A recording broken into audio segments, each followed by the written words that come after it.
Всем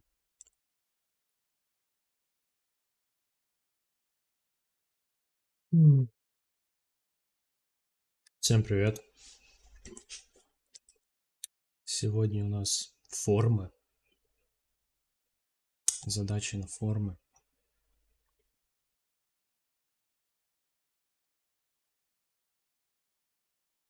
Задачи на формы.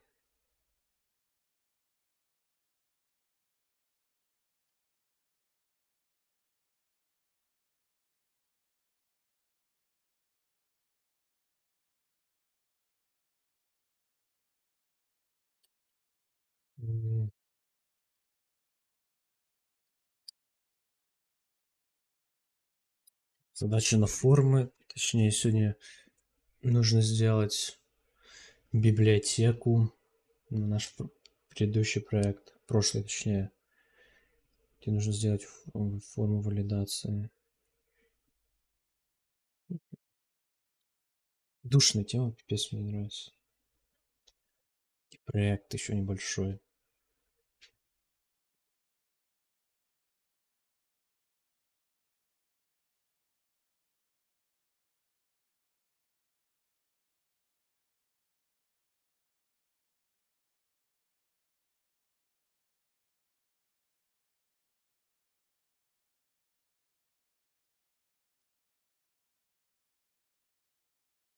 Восьмой control слежишь.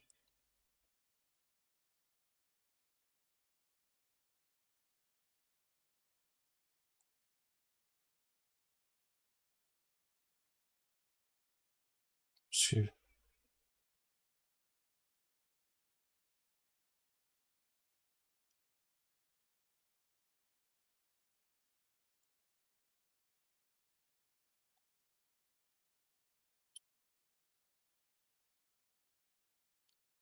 Use HTML form validation features, which we've discussed in many places throughout this module. This validation generally doesn't require much JavaScript, but built-in form validations has better performance in JavaScript, but it's not as customizable as JavaScript validation. So code it using JavaScript. This validation is completely customizable, but you need to create it all or use a library.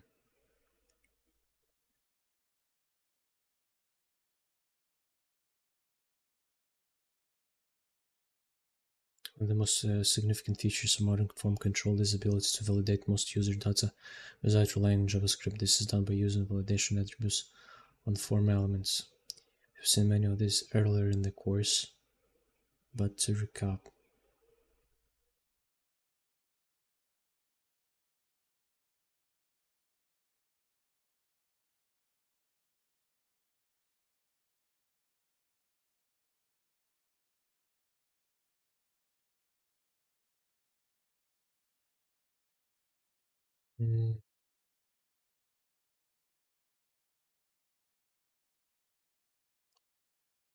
This form needs to be submitted, specific minimum maximum length.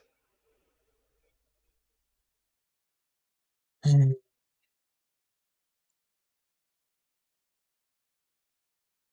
must use JavaScript if you want to take control over the look and feel native error message. In this section, we will look at different ways to do this.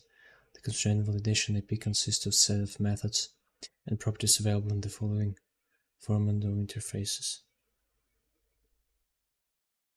Available on the above elements.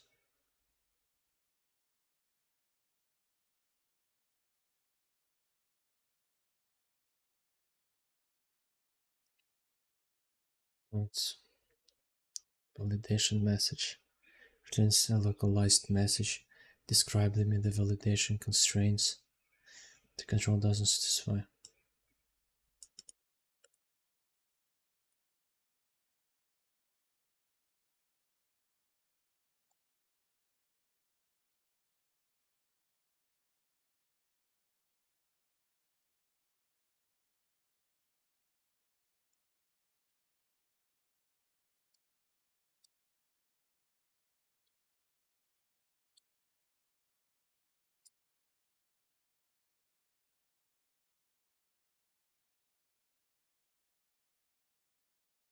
Station property returns a localized message.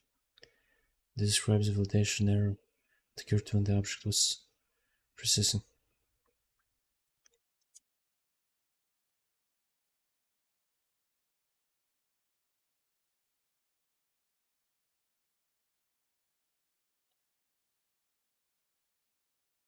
Object data. Type submit.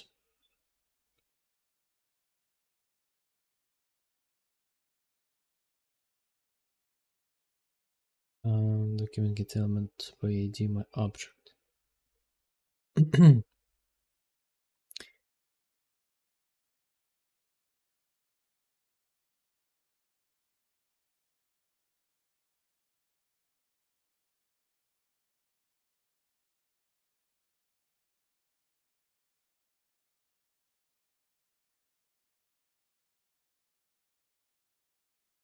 And within the form, the validation form function is called when the form is submitted. Inside the function, we rewrite the object element using the ID. Check validity.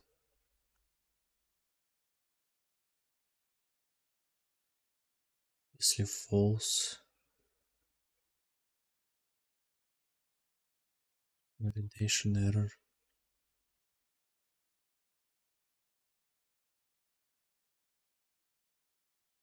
Set the function retrieve the object element using the ID, and then check if its validity using the check validity method. It's not valid, we display an alert message that includes the validation error description obtained from the validation message property. Checks the validity of the object based on its defined validation constraints.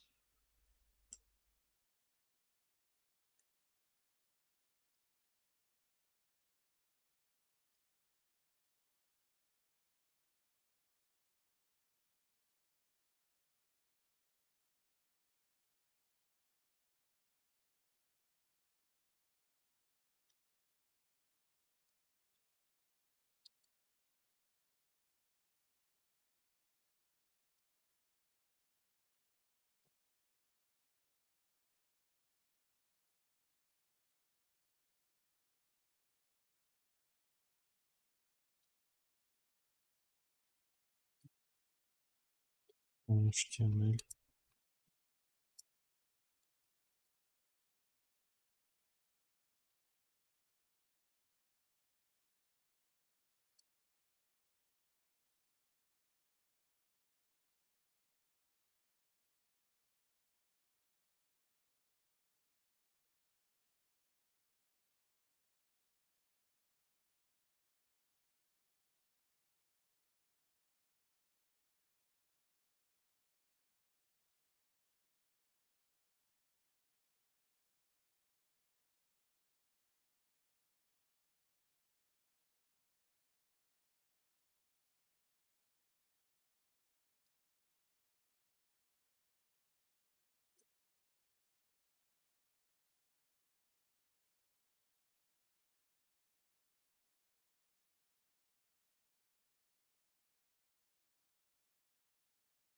And listen invalid function event. If name input validity valid, so look name input.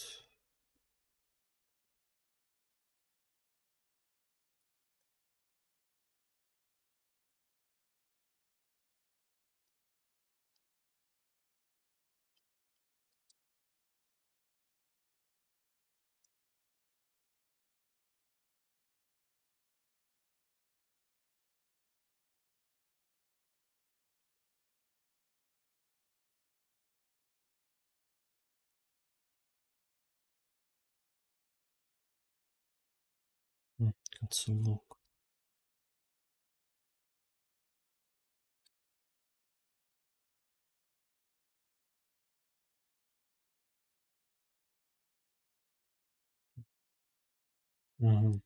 Все, я понял.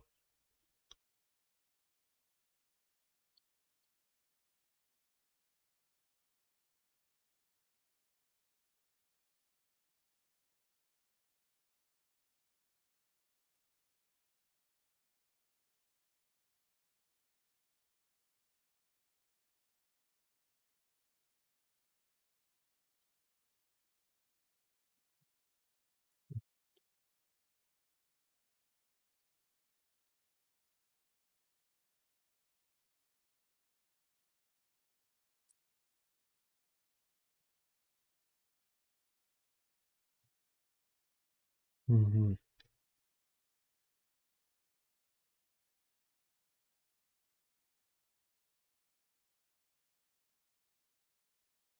Okay, poem. Usage.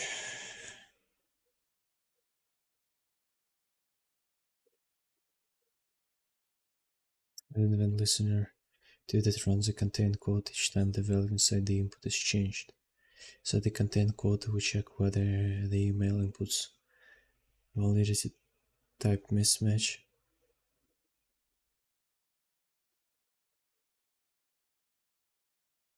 That's true. And the content value doesn't match the pattern for a well-formed email address. If so, we call the set custom validity method with a custom message.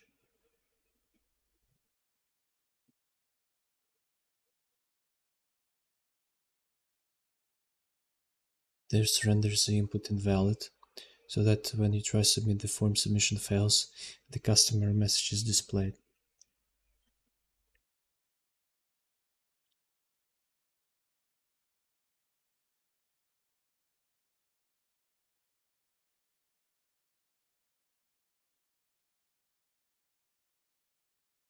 Returns false. Uh, this is an empty string. This renders the input valid.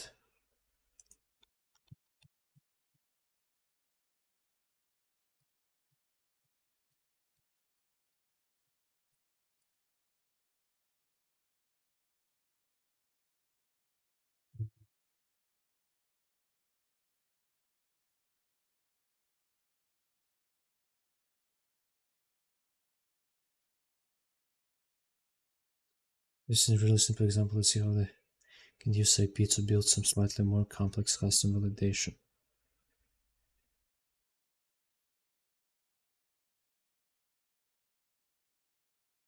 With the HTML, again, feel free to build this along with us.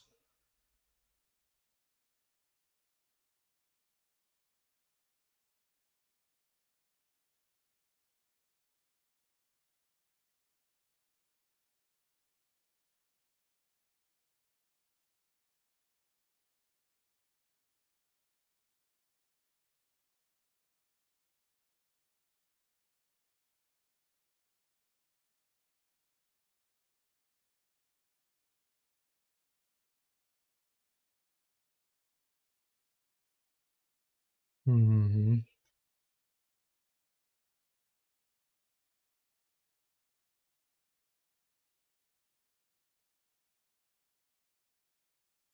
To turn off the browser's automatic validation, this lets our script take control of validation. However, this doesn't disable support for the constraint validation IP nor the application uses pseudo-class like valid. This means that even though the browser doesn't automatically check the validity of the form before sending its data, you can still do it yourself and style the form accordingly. Our input to validate is an input type mail, which is required and has a min length of 8 characters. Let's check this using our own code and show a customer message for each one.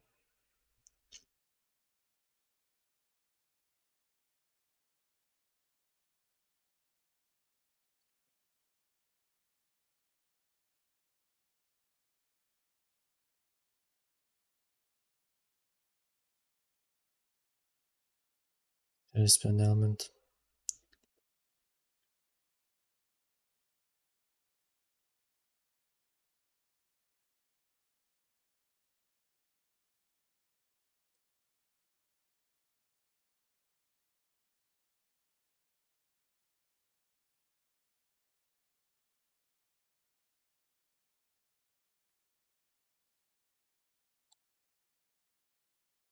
Mhm.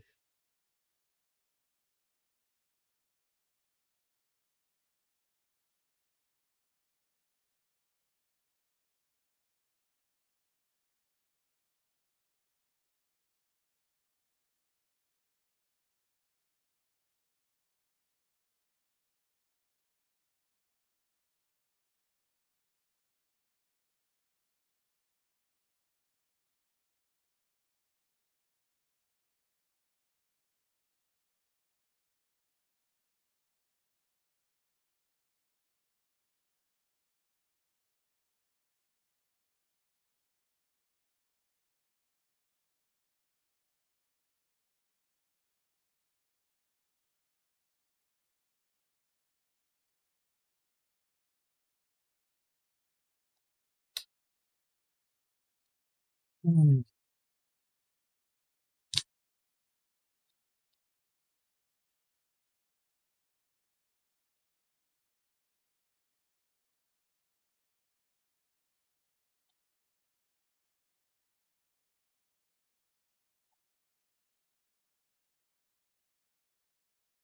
Event. Email is valid.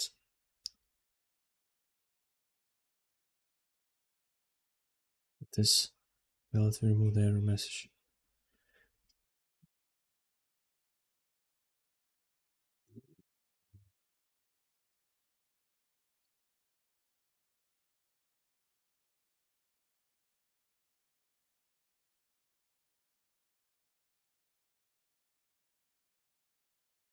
Email.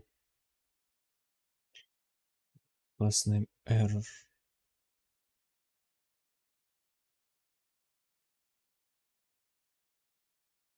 Mm.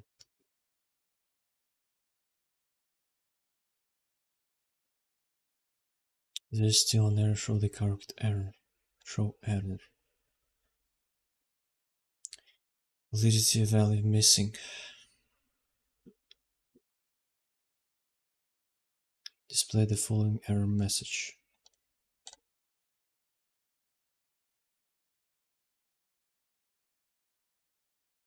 Event prevent the form from being sent by canceling the event.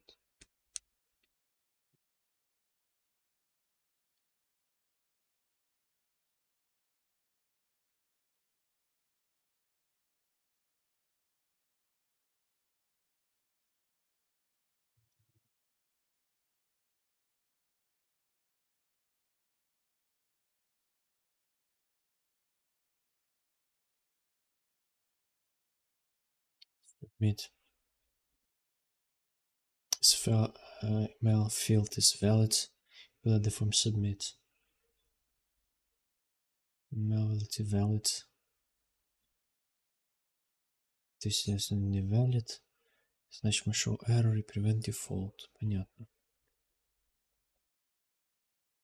Error text content. Понятно. Type mismatch if the field doesn't contain an email address. Display the following error message.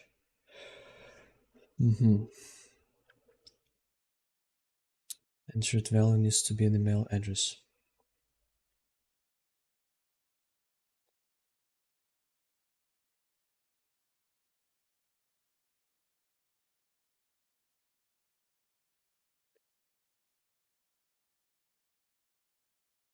As if validity too short. The data is too short. Display the following error message.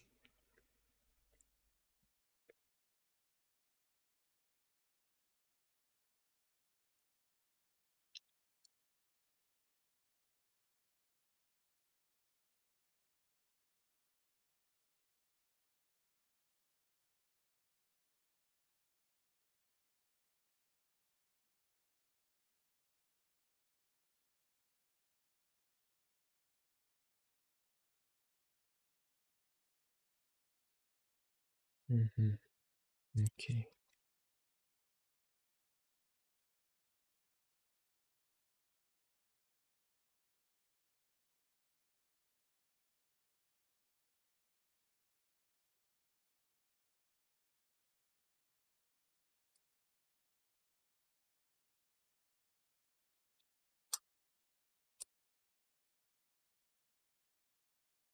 Это мы сюда вставим.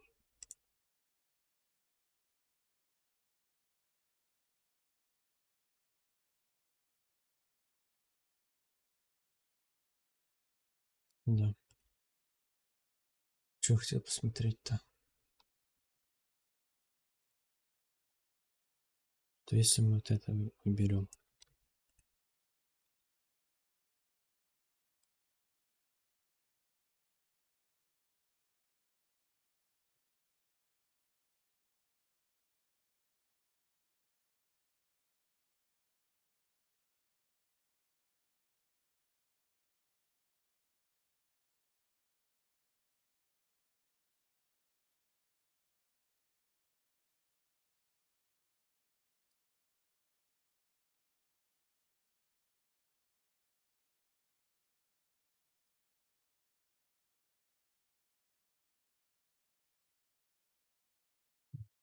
запрет. Почему я не работает так, как у них? А,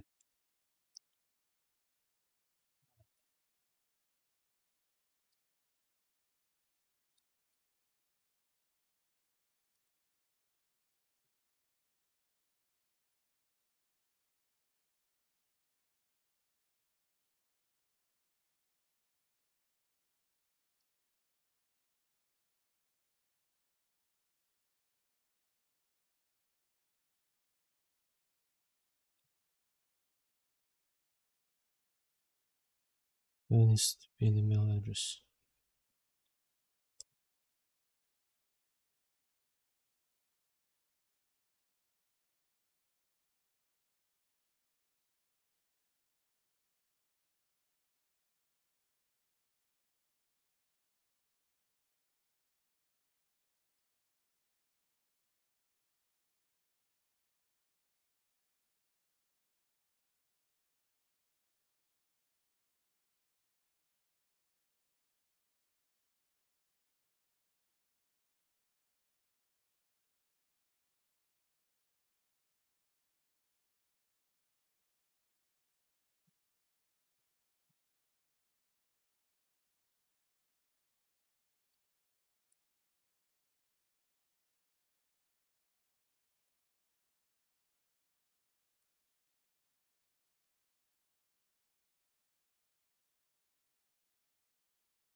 Хорошо.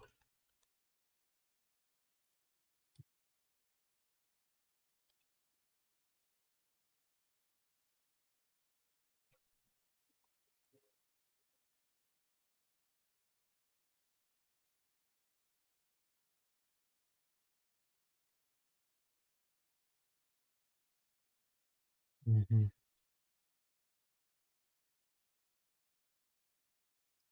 Здесь отключает вот эту штуку.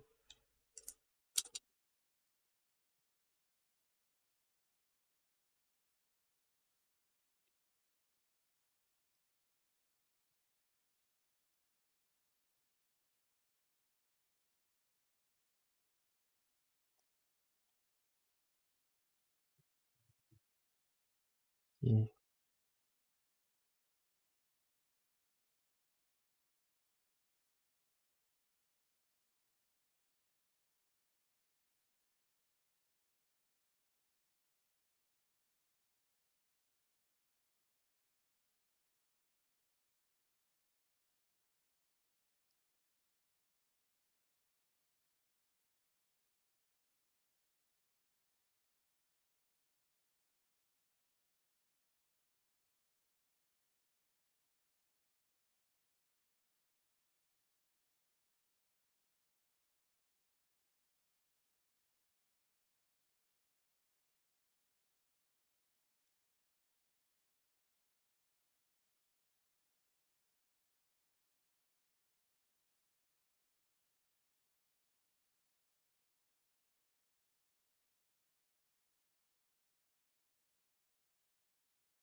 Окей.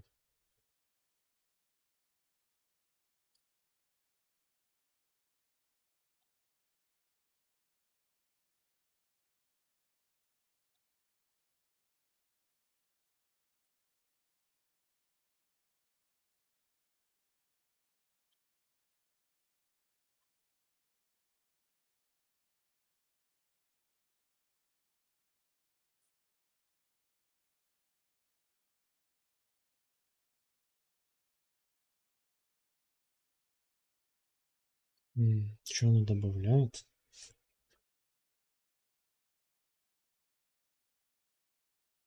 А,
не все они required, но почему игнорируются?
Вот.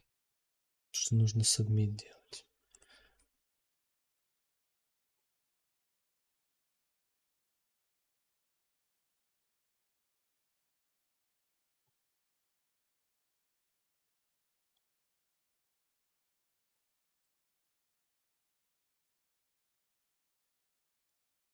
Если делать submit, то оно не добавляет.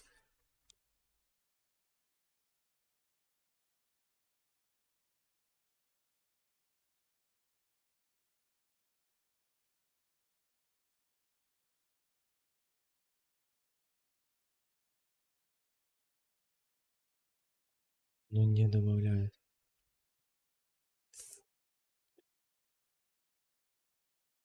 Preventive default, по идее, должен быть.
without filling all the forms.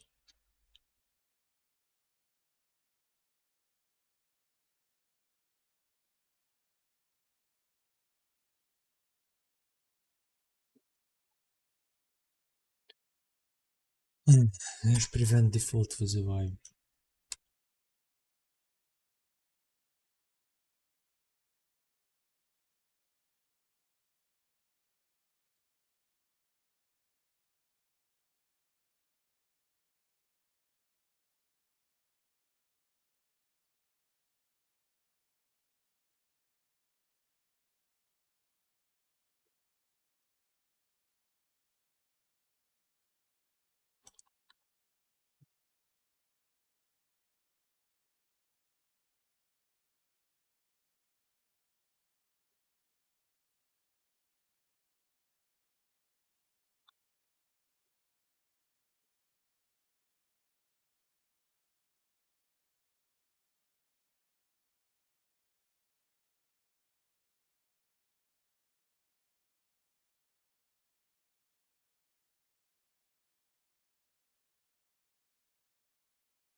Почему у меня это не работает?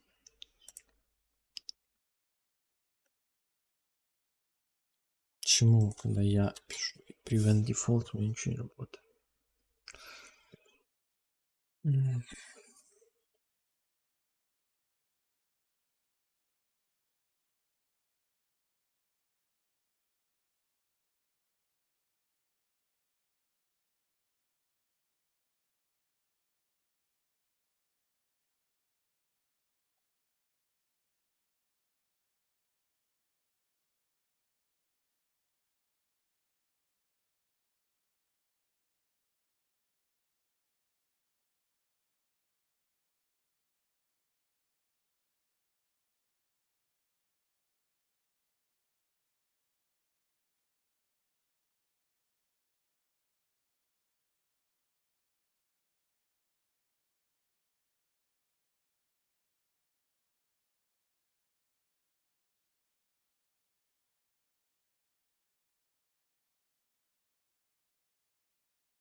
Почему он ничего не добавляет?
Релодит страницу, поэтому ничего не появляется.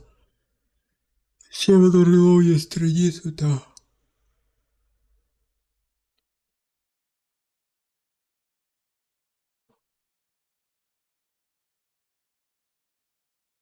Ладно, я понял, в чем проблема, пофиг.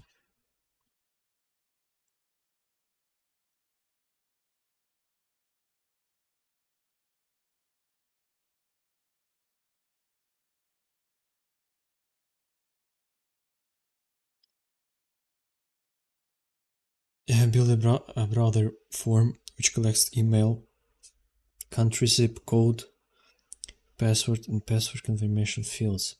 Should be used live inline validation to inform the user whether a field is properly filled in or not. Mishighlighting a field red and providing a helpful error message until it has been filled in properly. The form doesn't need to actually submit, but you should give an error message if the button is pushed with any active errors or unfill the required fields. For the sake of this lesson, make sure all of the validation occurs in the JavaScript file. If all is well and the form is submitted, give the user a high five. Set up a blank HTML document. Think about how you would set up the different form elements.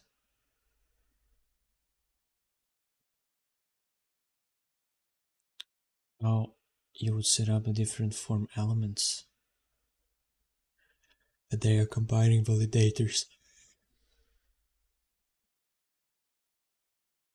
What objects and functions will you need? A few minutes of thought can save you from wasting an hour of coding.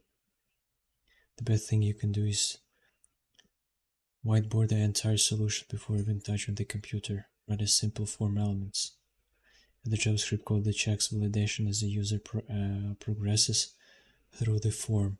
When the user leaves a form field, it should automatically validate the fields.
Form when the user leaves a form field, it should automatically validate that field.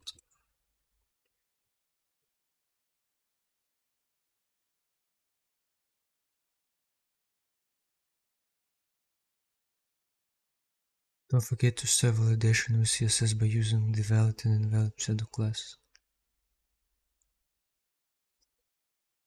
Okay.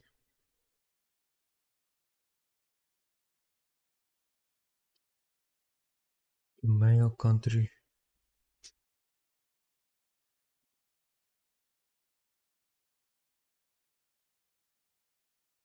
Country, zip code, password and password confirmation. Раз, два, три, четыре, пять.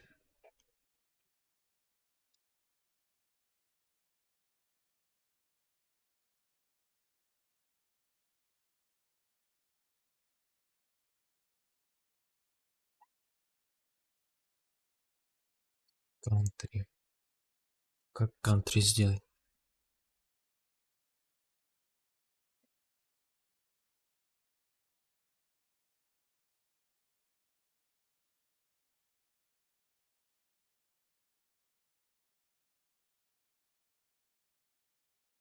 Как country сделать реально?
Mhm. Hmm. Okay.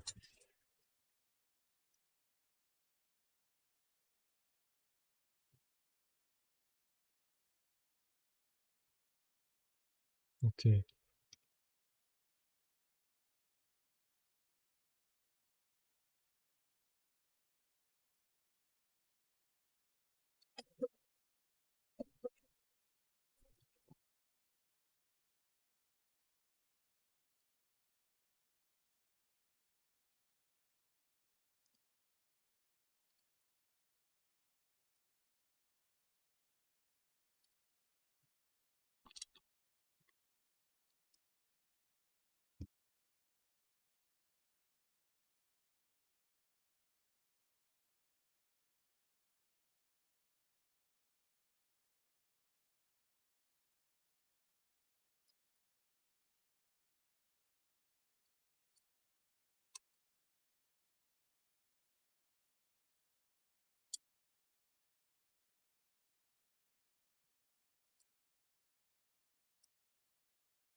Точка CSS.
Значит,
email, country, zip code, password.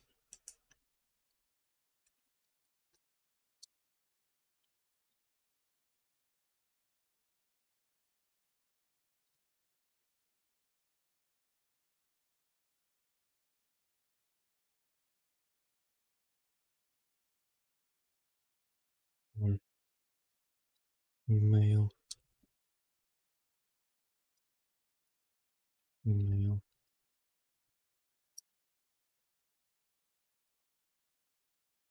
input, email,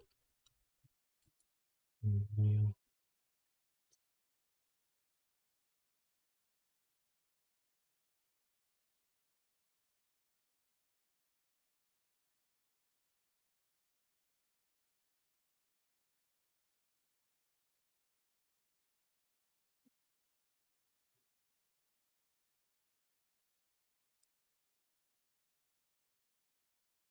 country,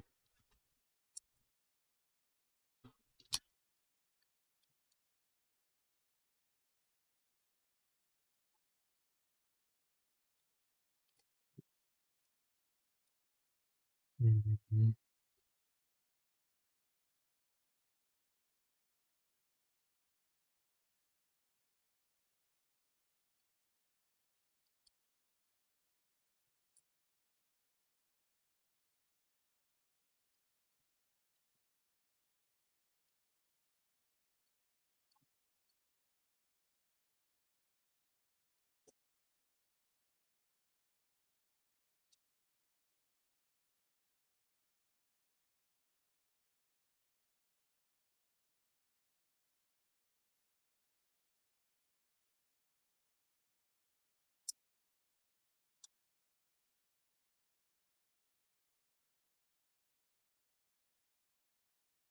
скопирую.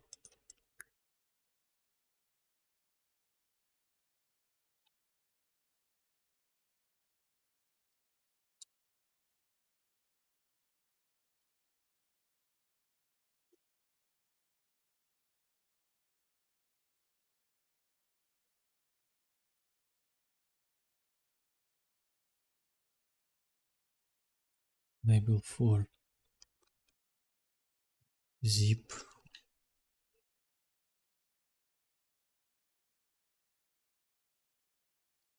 ID, zip, name,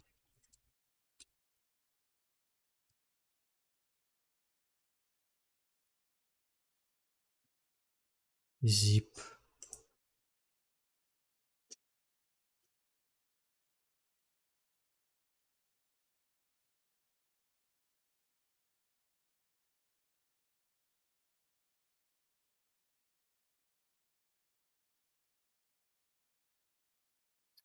я все не туда пишу, ну ладно.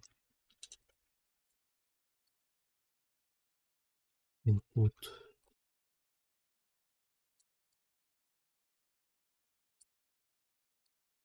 input есть type,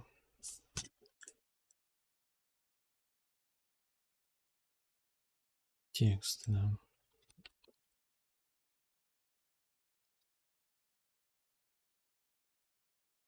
Zip, что еще? Password,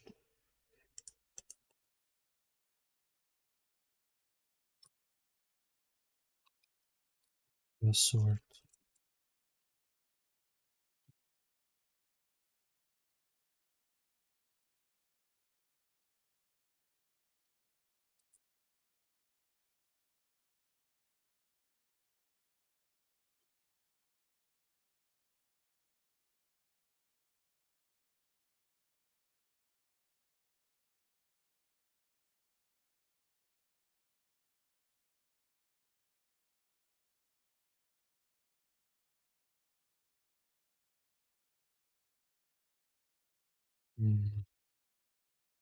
input, password, ID, sort, name, password,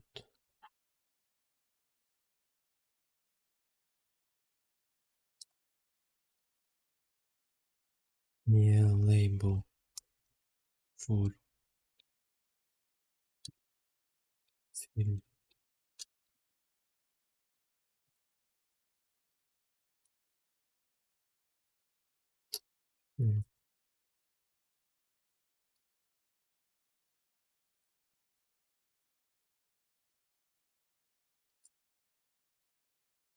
Input.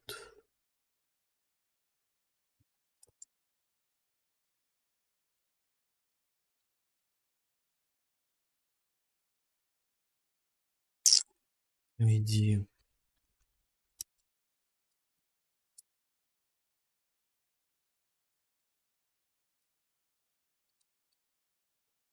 Значит, сюда.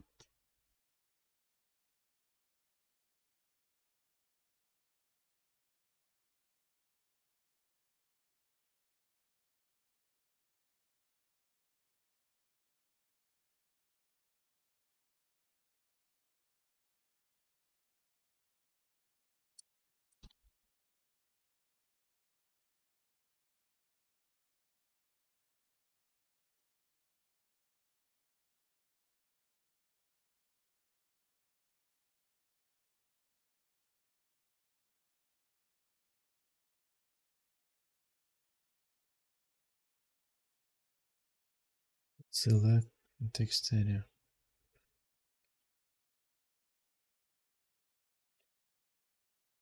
This is a bullet attribute. Expresses means true.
Check zip.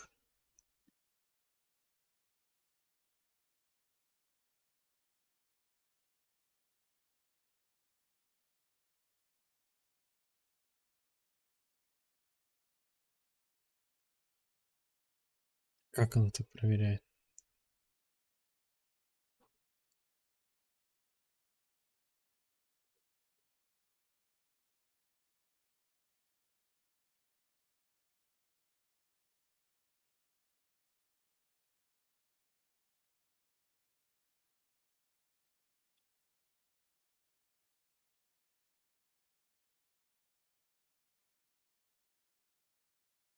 А, бля, это все одна функция.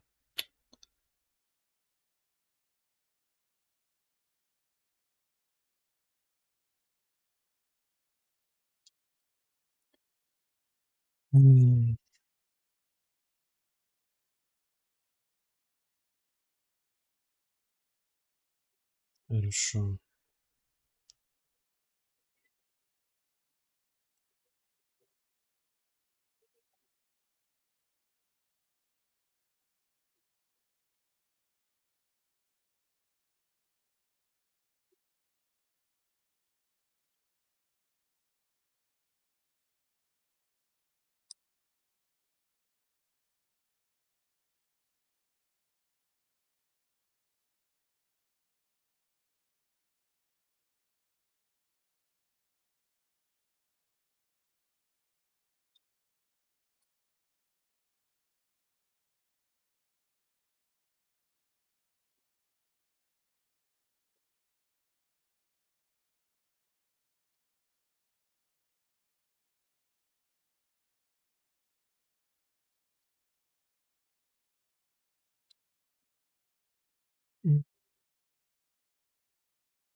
Если я возьму.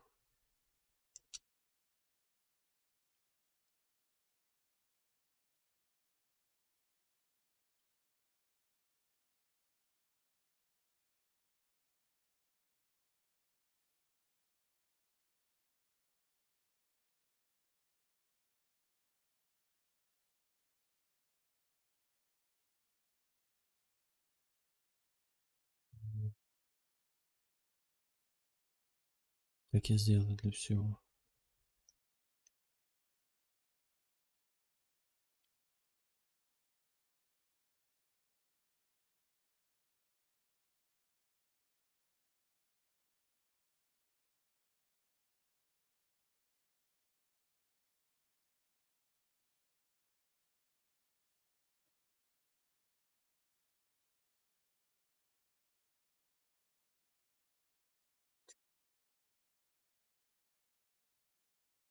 Нет, так оно тупо выглядит.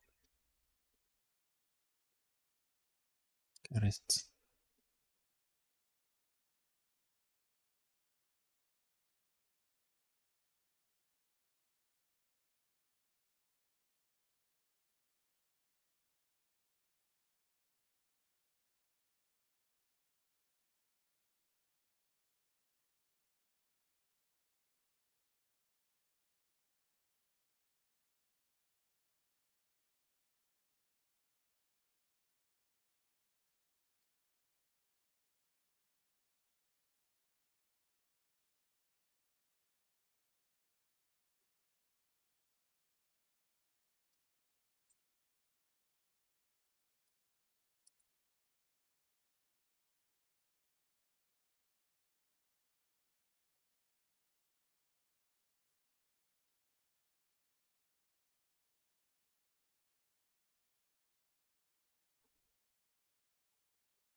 Хорошо.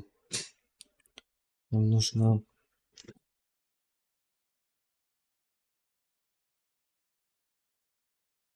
email.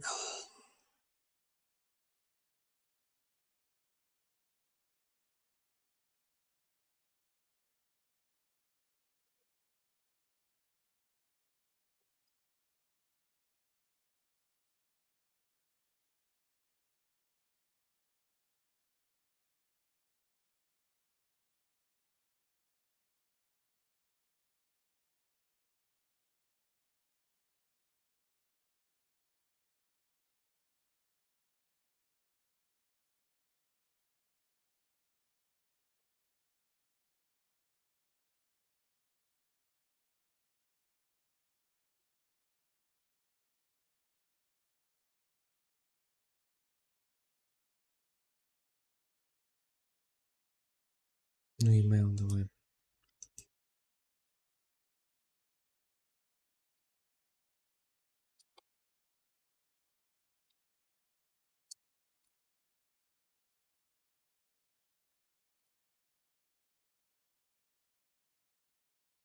Lector.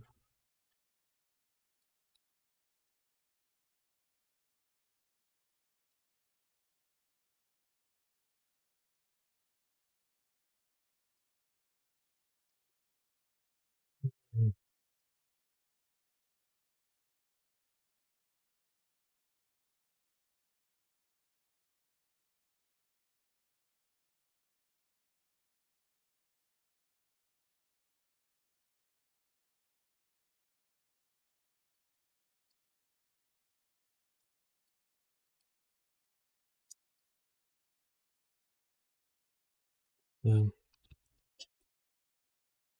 Форма равно.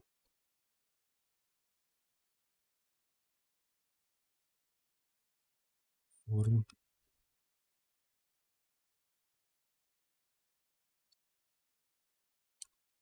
Форм.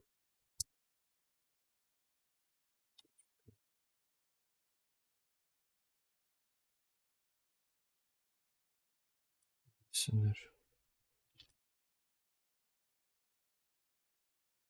Input.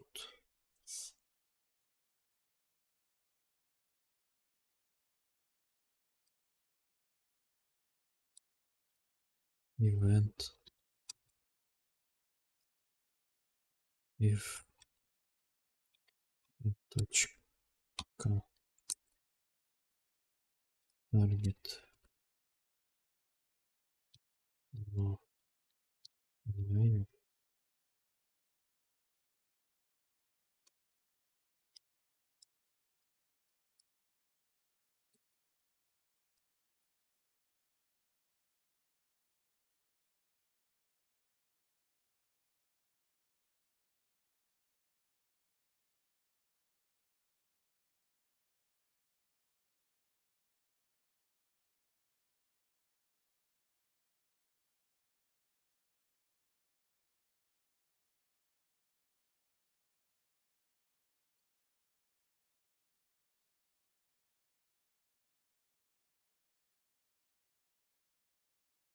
Значит, на email пишем функцию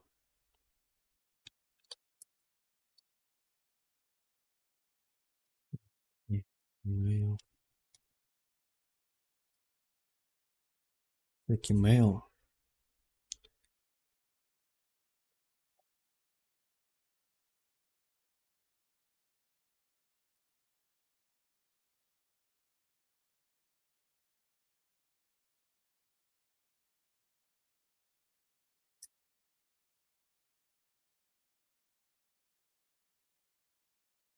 If email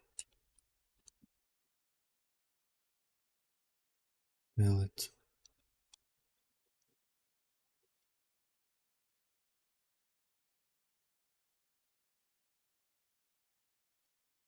Valid. Точка.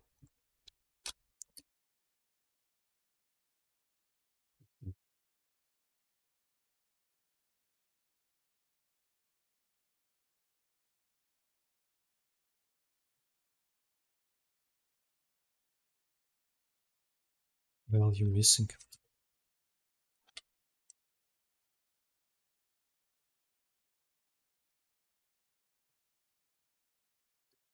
email.set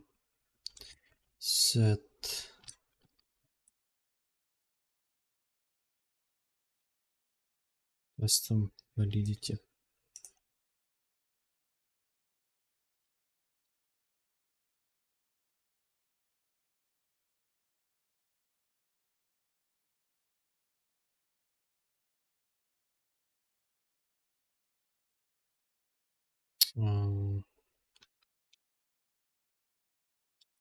Enter.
Почему оно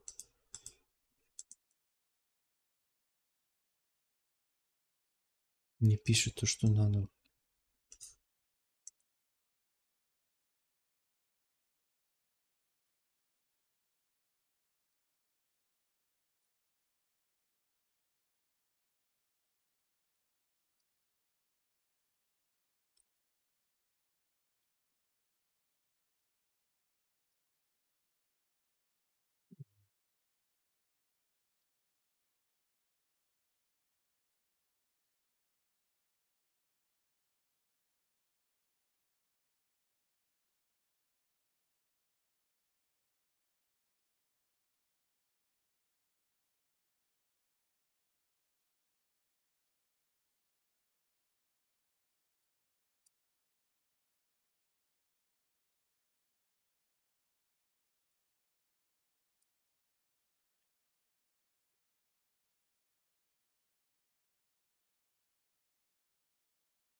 Понял.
Right.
Насколько близок к трудоустройству? Очень не близок. Очень не близок. Еще много чего надо сделать и выучить.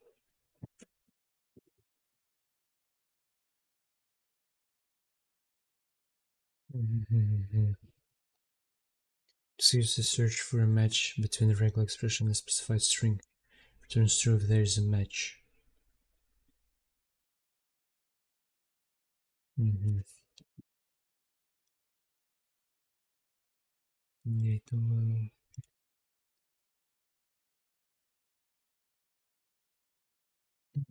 А ты?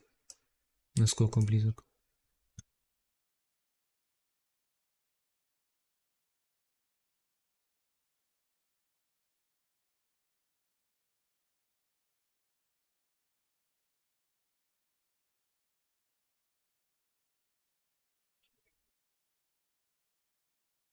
Мгм. Почему?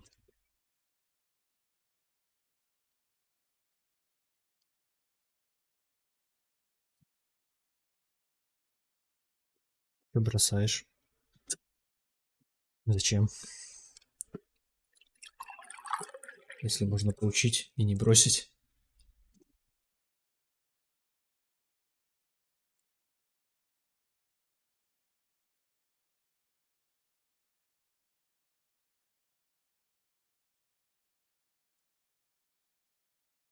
Мгм.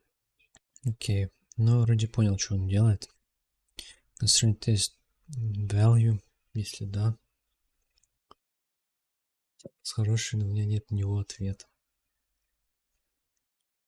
А как долго ты учишь и бросаешь? Сколько ты этим уже занимаешься?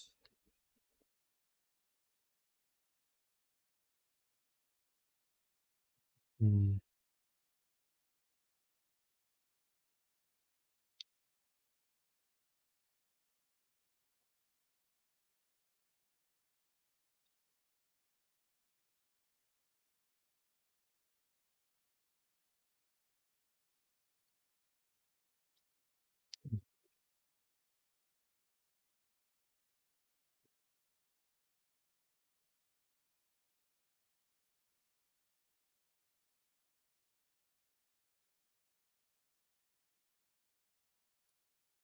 мгм. Окей, тогда пишем сюда. Ам,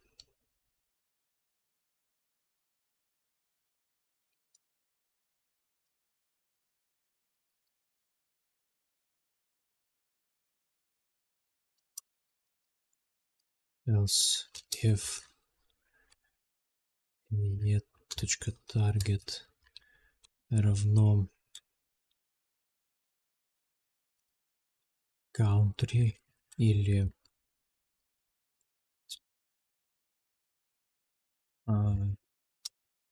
zip field, Не, переименую просто на zip.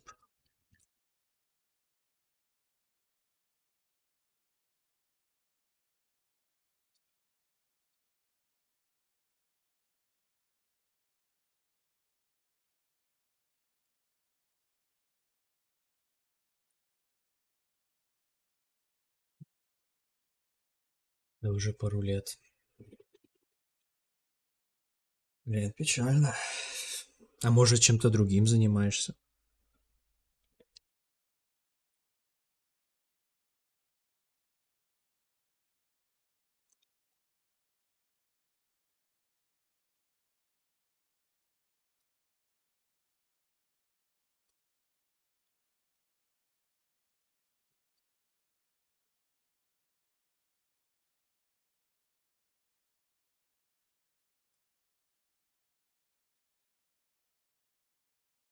А, блин. Zip on input, а это on change. Zip on input.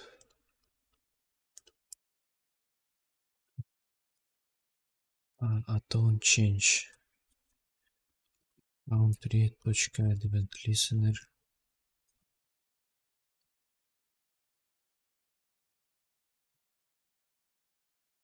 Change. Check. Zip.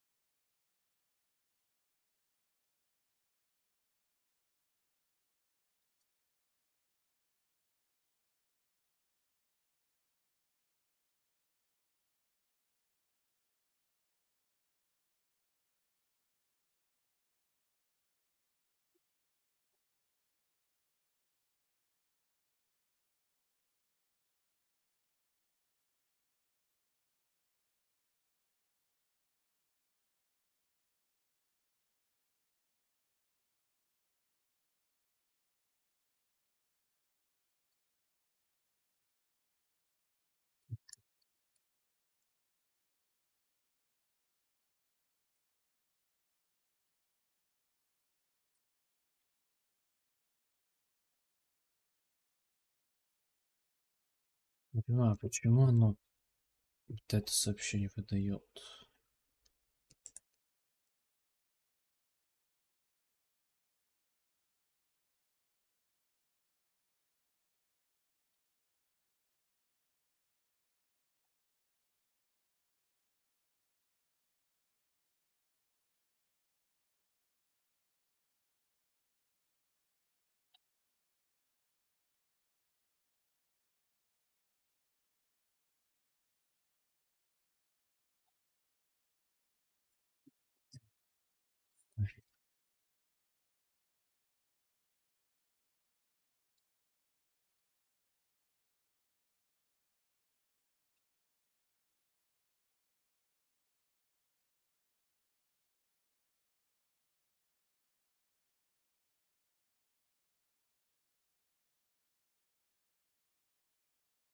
Мгм. Окей. Ну, работает, в принципе. А здесь нужно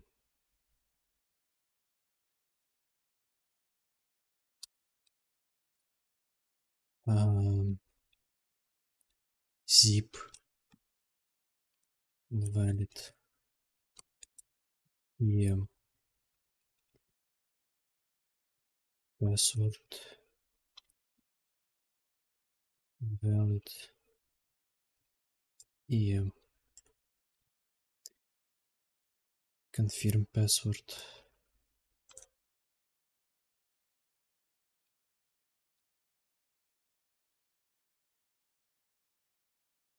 valid. Вот так вот. Теперь то же самое. Сюда. Только valid.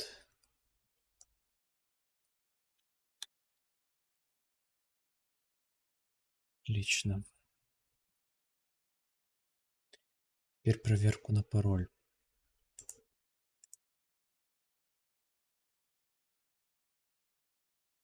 Проверку на пароль.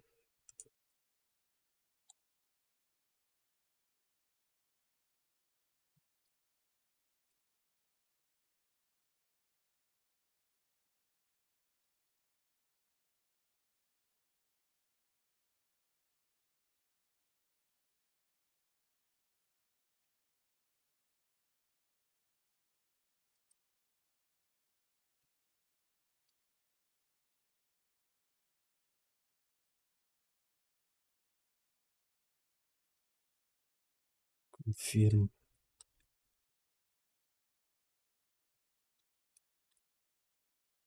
Confirm.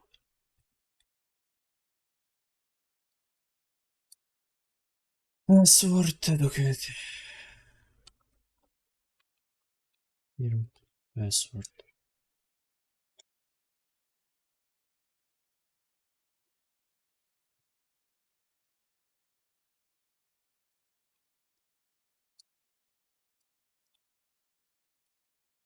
Check.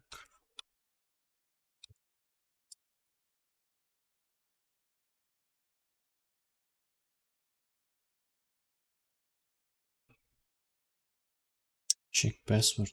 Ой, куда я пишу?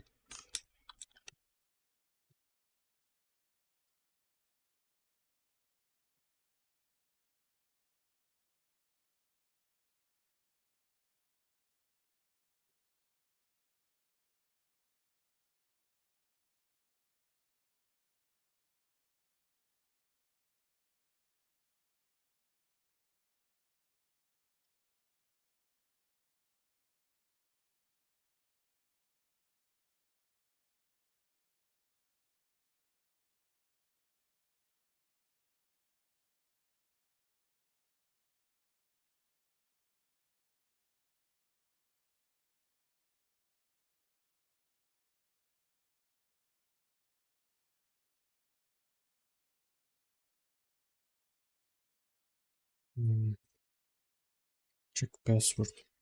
Ну вот у нас есть password.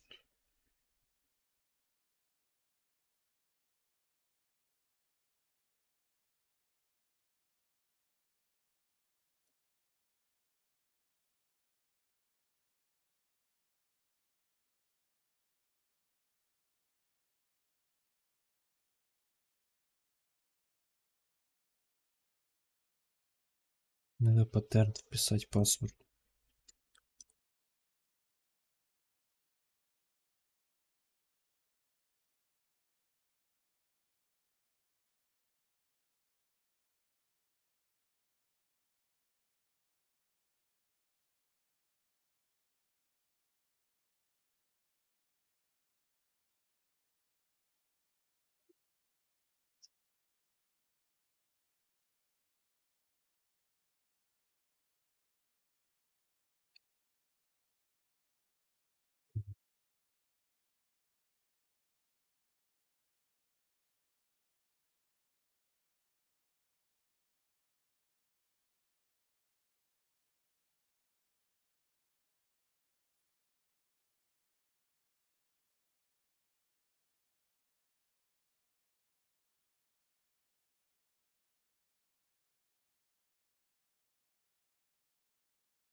Value missing. Type mismatch. Too short.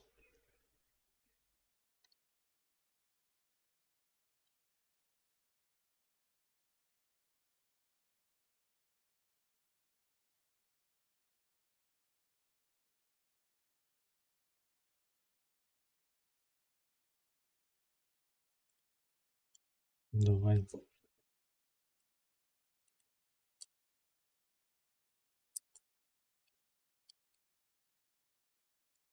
Length тоже 8 сделаем.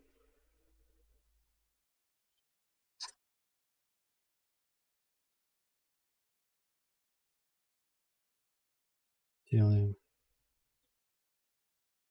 Паттерн нужно вставить.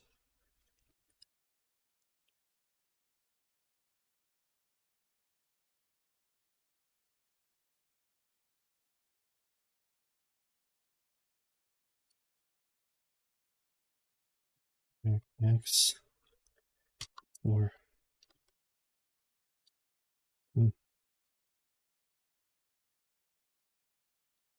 of least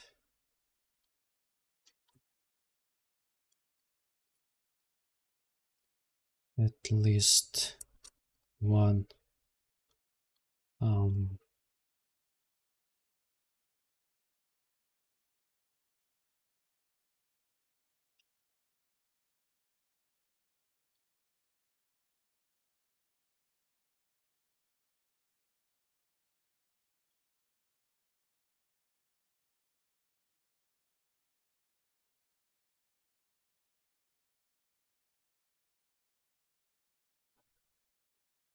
swan upper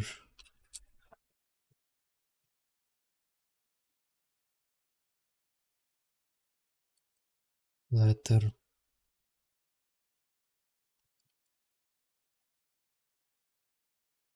number.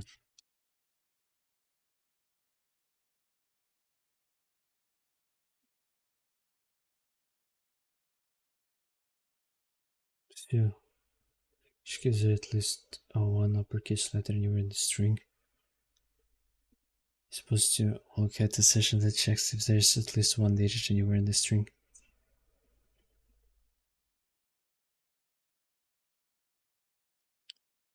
So that the password contains at least one uppercase letter.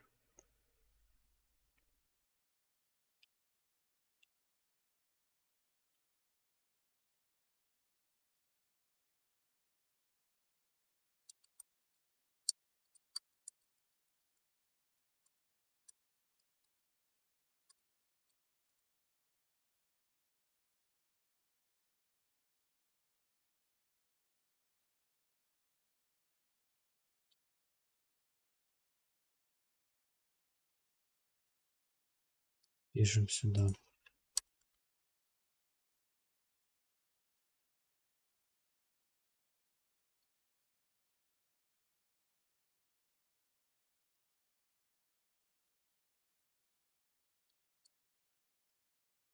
If password.validity.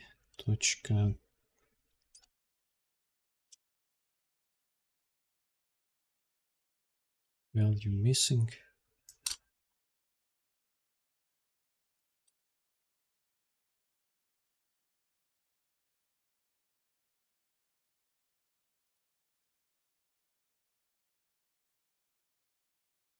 Password.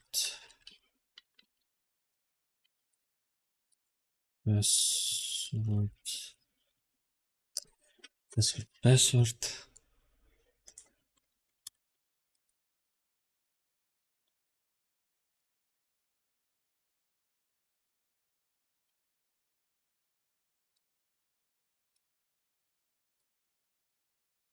Else if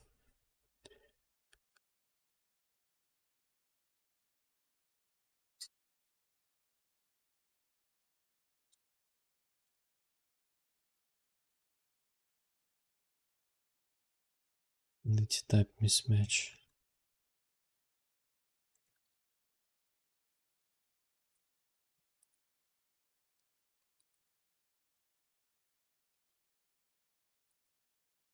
Password.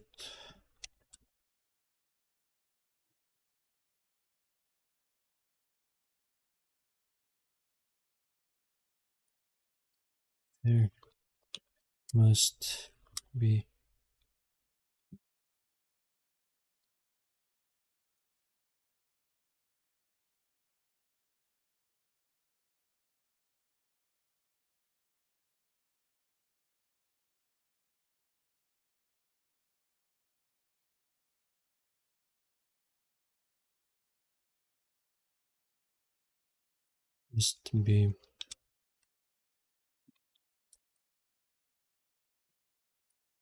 one upper case letter and the one number.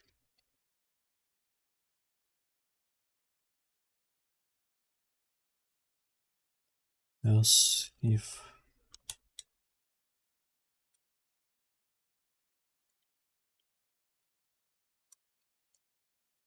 short.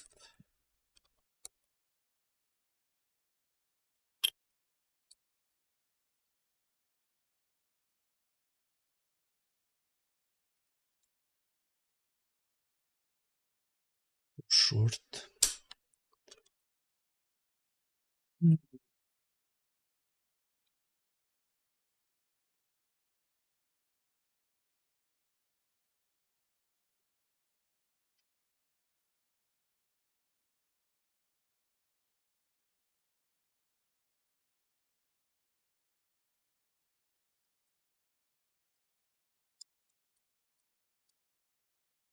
Has to be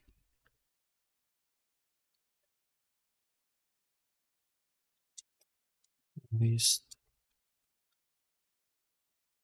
there's long. You now have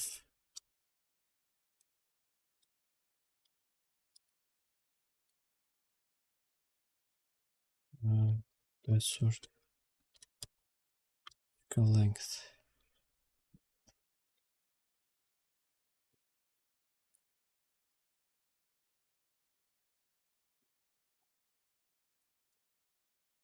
Mm.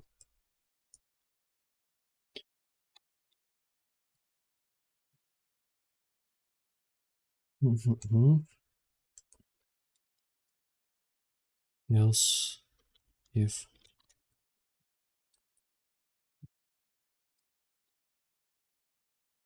e target равно password. Смотрим.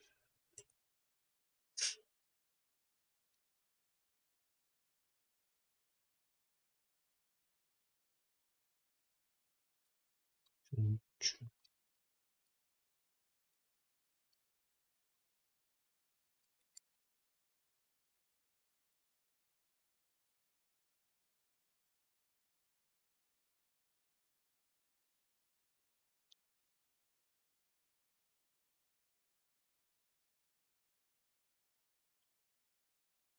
Здесь 5012.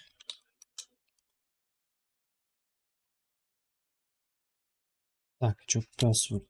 Так, это что работает?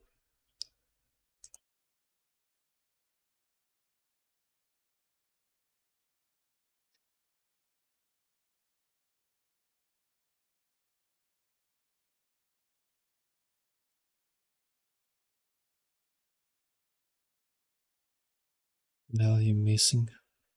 Type mismatch.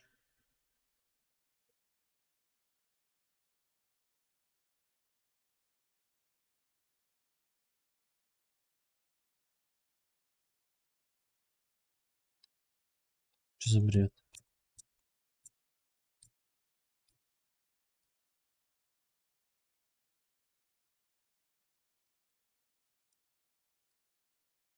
Подожди, может я не туда вписал? Я не туда вписал.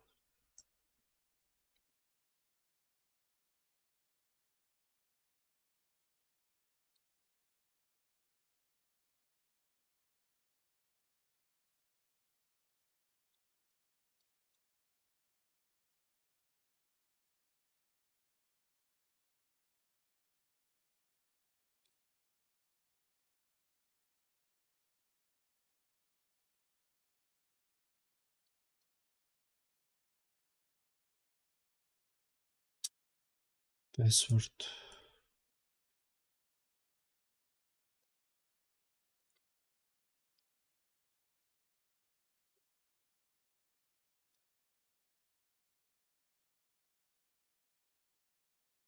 Смотрим.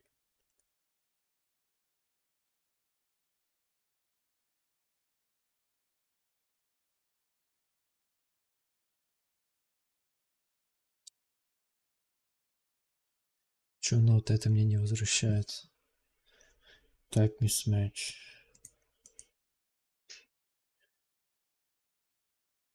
Just if the value is not syntax correct.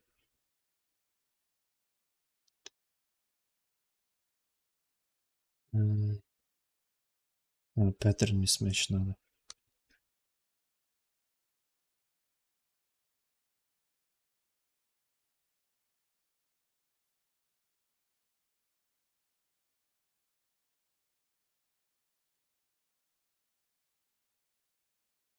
Паттерн не смещ надо.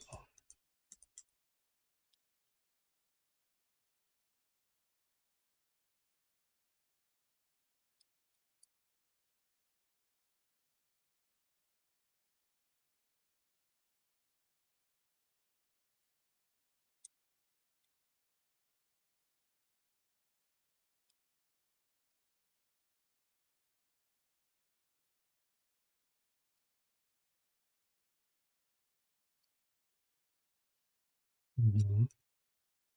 Хорошо.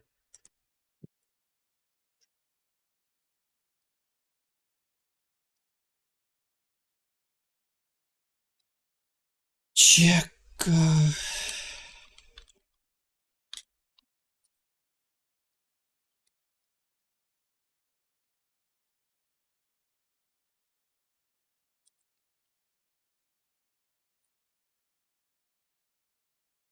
Check confirm passport.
Password.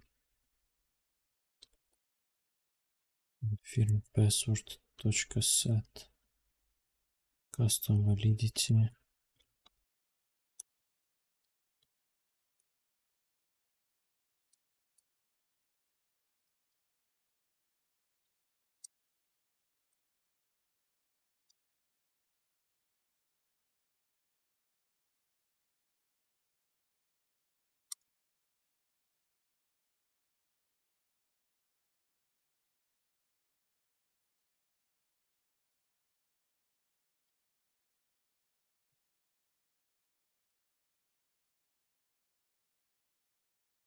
Бляха.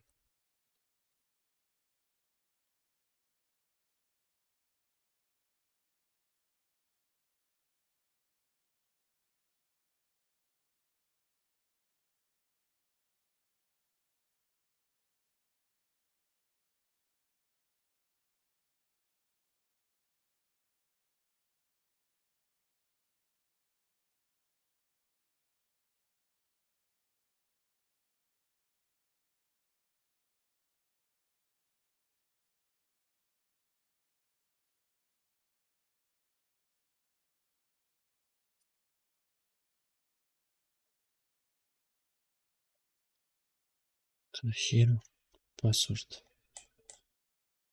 Confirm password.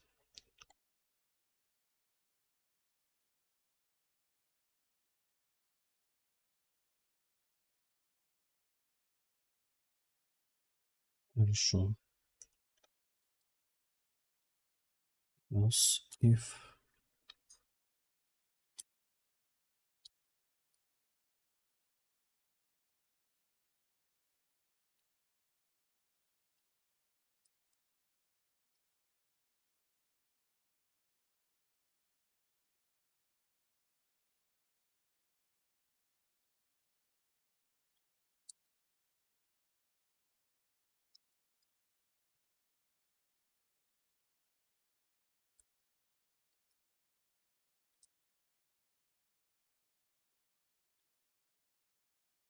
Missing.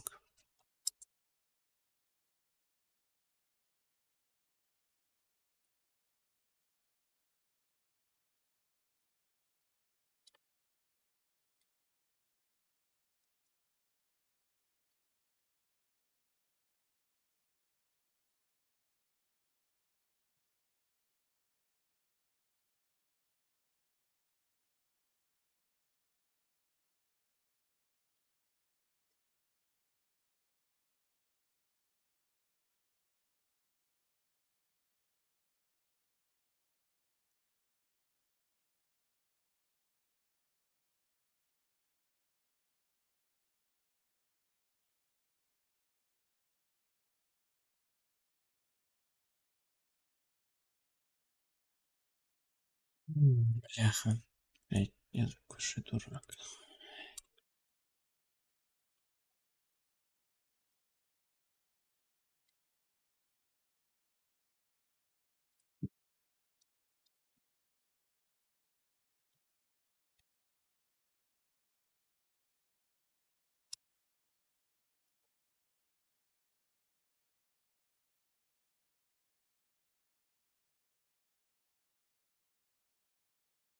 Один.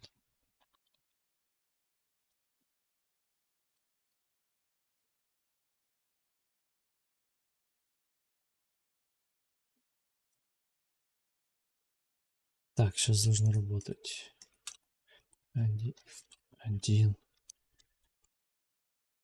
Ю. Один. Вер. Ю. Окей, найс. Все сделали. Едем дальше.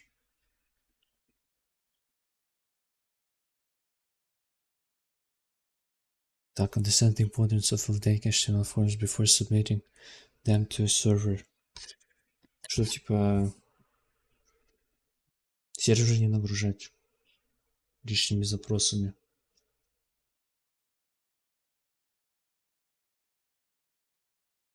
Describe the two types of client-side form validation: built-in form validation, validation using JavaScript.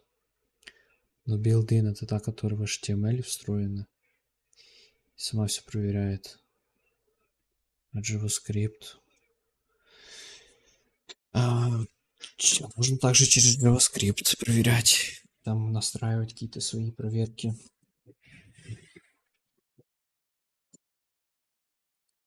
This JavaScript constraint validation API provides more control, customization of form validation. Ты сказал, use JavaScript to write customer messages, custom sent to errors. Distant forms can also be validated without using constraint validation.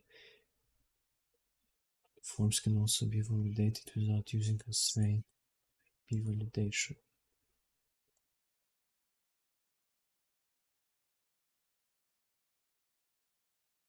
Ну, вот это да.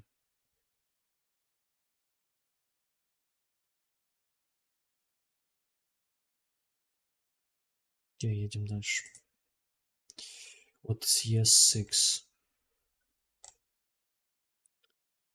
We have been throwing around the term ES6 since our first lessons, but we haven't taken the time to properly explain what it means or to investigate the implications of it in our code. Put simply, ES6 is a version of JavaScript that was officially released in the summer of 2015 and included many new features that make writing JavaScript much easier and cleaner.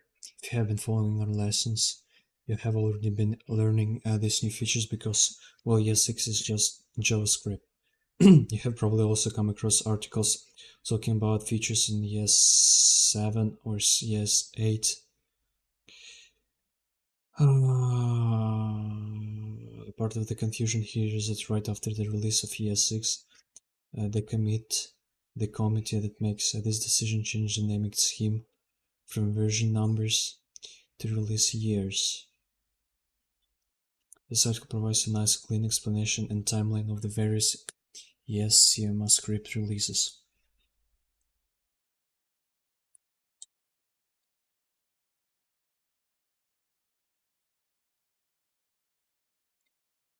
Learning JavaScript can be confusing for a number of reasons. Don't let these acronyms confuse you any further. Let's break down the ES6 abbreviation in this JavaScript quickie. What is ESCMA script?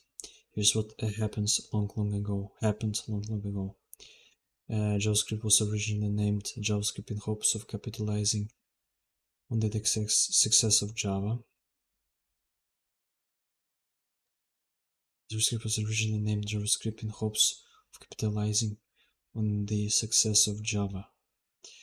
Netscape then submitted JavaScript to MCA International for standardization that centralizes information.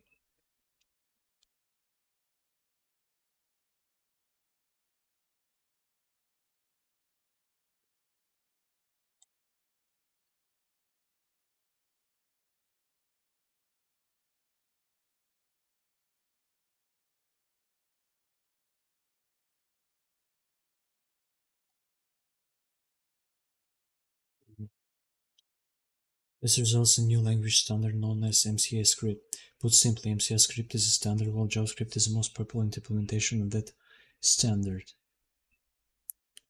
JavaScript implements the MCA script and builds on top of it a new language standard known as MA script.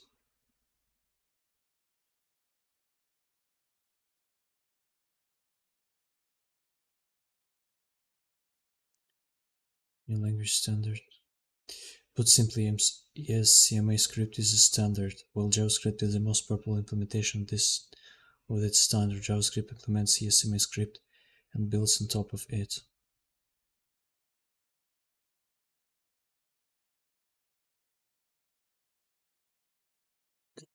Okay, so yes is simply short for CMA script. Every time you see yes followed by a number, it's referencing an edition of MCA script. In fact, there are 8 editions of CMA script published. Let's dive into them.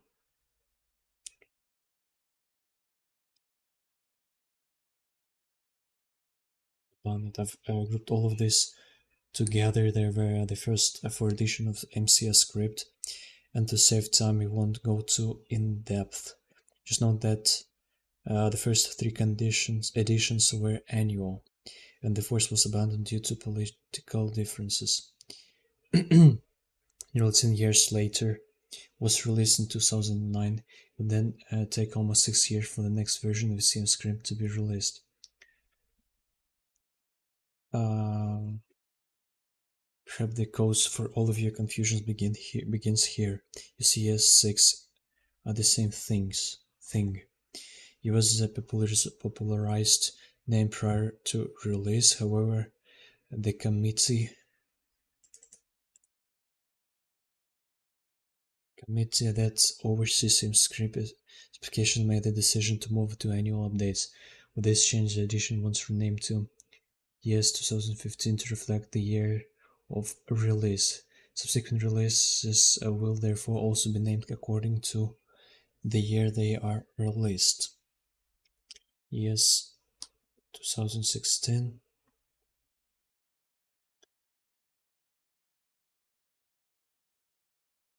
You may have also seen EX Next used online. This term is dynamic and reference the next version of the script coming out. Why? Each release brings updates and new features to the language. Какого года эта статья?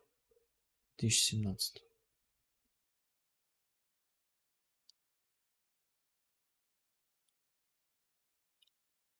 An update can be expected annually. Edition are named numerically, increasing by new editions starting followed by the year's release. Standard JavaScript is the most popular implementation of this standard. Other implementations include Spider Monkey, ActionScript. Hopefully, the next time you see yes in the value, you'll better understand what it's referencing. Publish article tutorial research. Окей. И какой сейчас yes?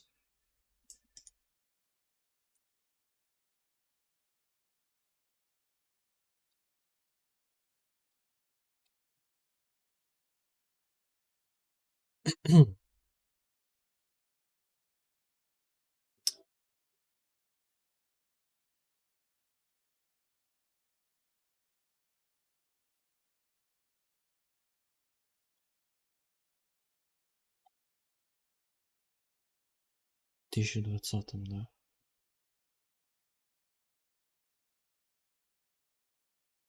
Окей.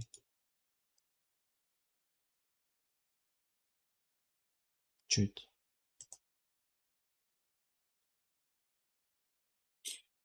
This document lines all new features that showed up in year 6. As we have mentioned, you have already been using many of these, though there is a few where we haven't specially covered yet.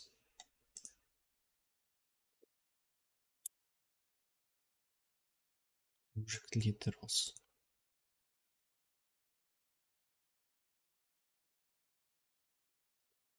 Literals are extended to support setting the prototype of construction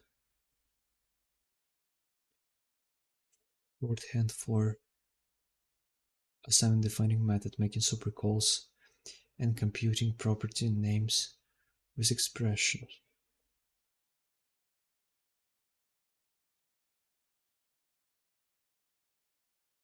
Together this also bring object literals and class declaration closer together and let object-based design benefit from some of these conveniences.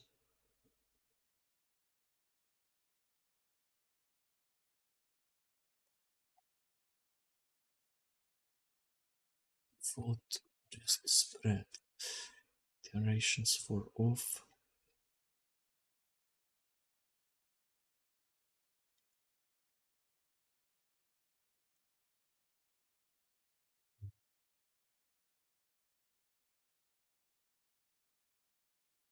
Mhm.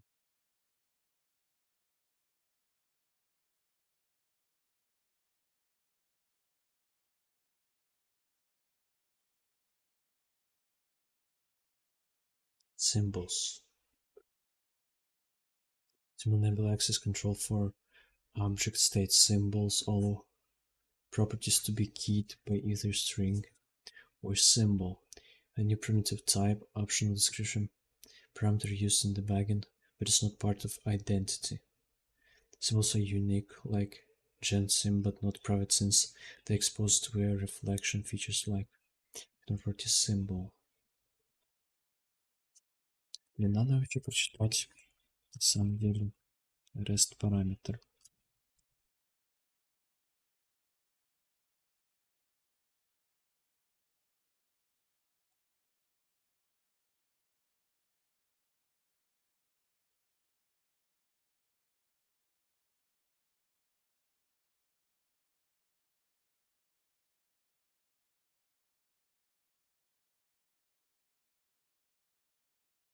У меня вроде.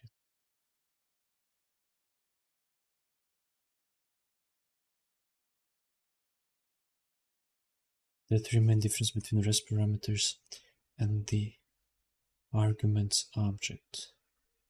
The argument object is not a real array. All REST parameters are array instances, meaning methods like sort map can be applied only directly. The arguments object has the additional deprecated Kelly property. A non-strict function with simple parameters, the arguments object think its indices with the value of parameters. The REST parameter array never updates its value when the name parameters are reassigned. The REST parameter bundles all the extra parameters into a single array but does not contain any name and arguments. This parameter bundles all the extra parameters into a single array but does not contain any named argument defined before the REST param. The arguments object contains all of the parameters, including the parameters in the REST param array, bundled into one array-like object. Okay.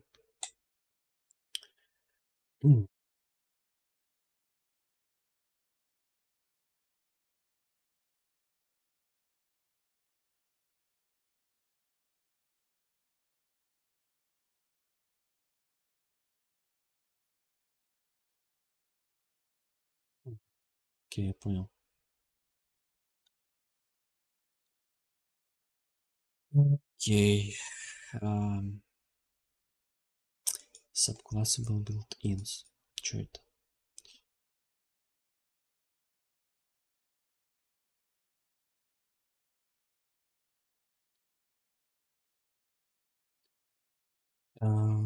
Built-ins like array date and dump element can be subclassed. Object construction for a function named Ktor now uses two phases, both virtually dispatched. Чё это такое? Call. Special behavior. Is available. Ладно, я думаю, нам потом это расскажут. Надеюсь.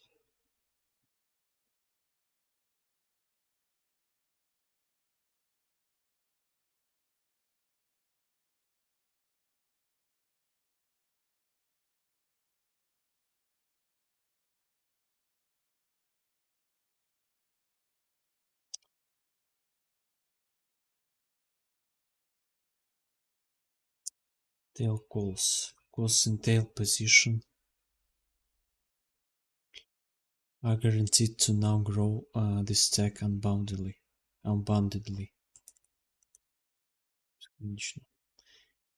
Makes a recursive algorithm safe in the face of unbounded inputs.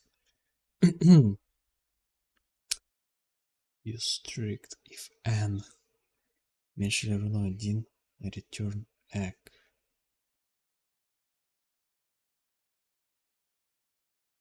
Return fraction factorial.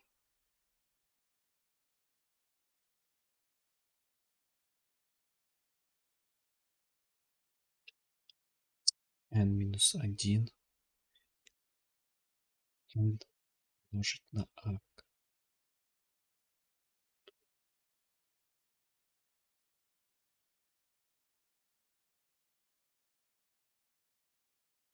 With most implementations today. But save on opportunities. Okay. And the problem with JavaScript constantly updating and adding features is that it sometimes takes web browsers a while to catch up and implement new features once they have been released. At the current time, all modern browsers, Chrome, Firefox, Safari, and Edge, support all of ES 6 and most of ES 7, but older browsers, various versions of Internet Explorer, for instance, do not. This means, unfortunately, that if you write code that uses these new features, it will not run in browsers that do not support it. For most of us, this has not been an issue because you're almost definitely using a new browser that automatically updates itself when new version is released. But in the real world, if you're selling products to customers, you can't control which browsers people will use to connect to your site. Fortunately, there's a solution to this problem. Babel is a tool that takes your modern JavaScript code and transpiles it to code that older browsers can understand. It can be used for the command line with a simple command, and can also easily be added to your Webpack configuration with a Babel loader. In all honesty, this is not something that you're going to need to worry about on every project you're starting. All the ES 6 features are present in the large majority of browsers used worldwide, but JavaScript is constantly changing as the new features are announced and released. You can use Babel to try them out often before they are available in any browser. Follow this instruction here to install. Use with Webpack. If you have already got Webpack up and running in the project, adding Babel is a cinch.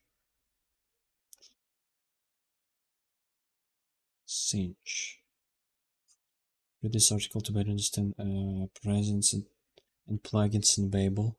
It will also show you how to target specific browser versions you want to support.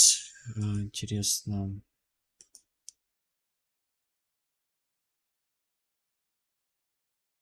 Я тут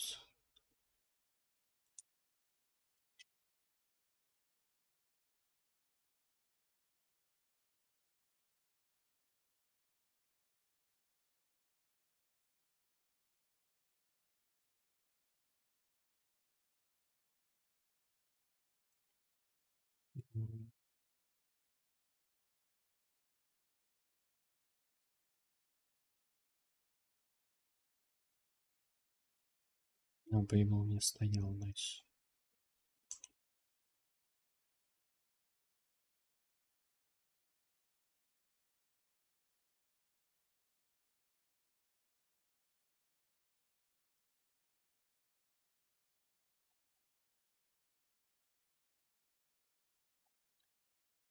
Так, loader. In your web configuration object, you will need to add a Babel loader to list of modules like so. Babel loader. Модули.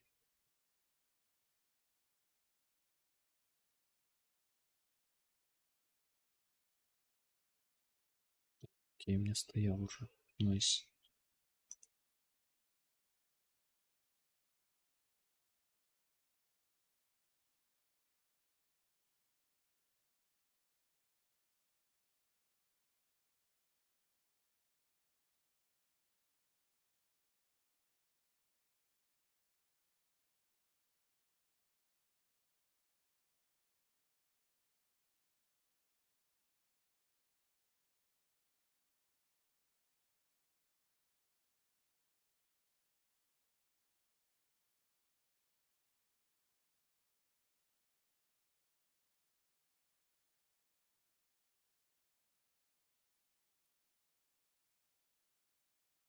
That plugins Babel. Specific browser versions.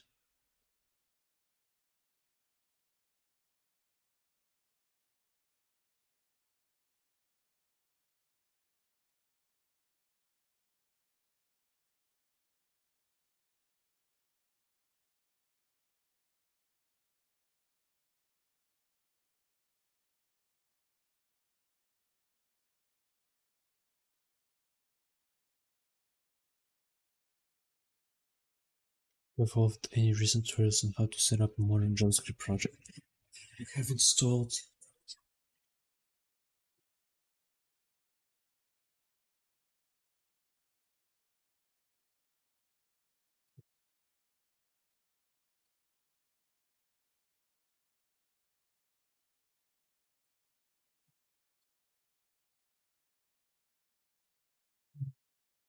Babel and then added Babel to Babel RC. So between Babel and things works fine. It just pass the S6 for you just like you wanted to, and you move it on with the tutorial. But what did you just do with your Babel file and why does it work? It's not a nice thing to just type something that you read in tutorial without really understanding where you should use it.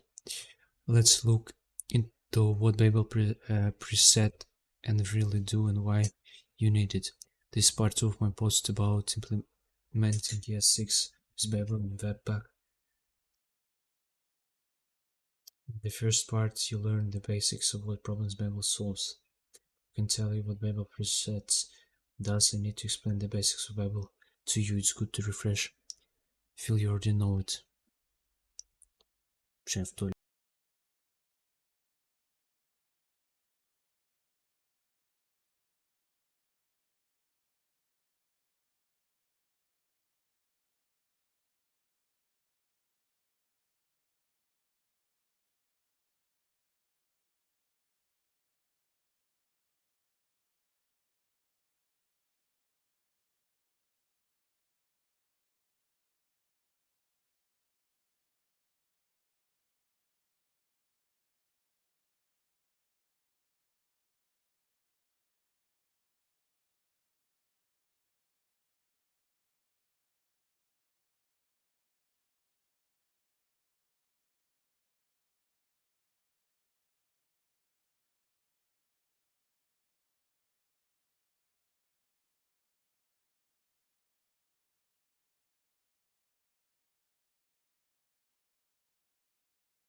most common way to use Babel is to consider a build system such as Webpack. When using Babel was built, tool is easy to overlook how Babel really works. It feels like Babel. Webpack is the same thing. Good success is to learn Babel without the build system, even though you don't intend to use it that way in your production. So get your editor terminal ready to encode the long. Let's create a new npm project.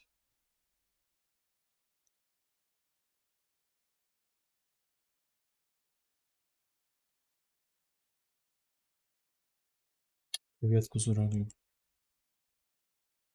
Сделал свою форму.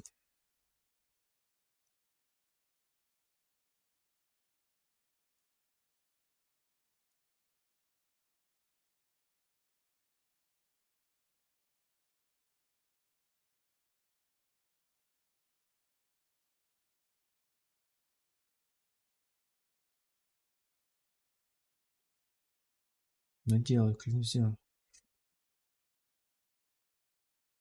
Точно ставишь?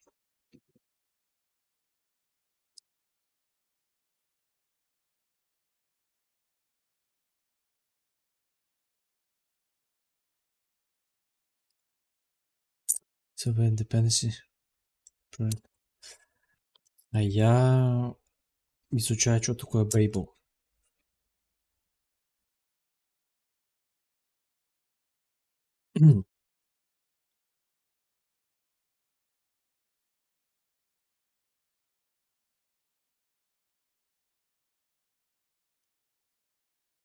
Сейчас доизучаю, потом буду JSON изучать.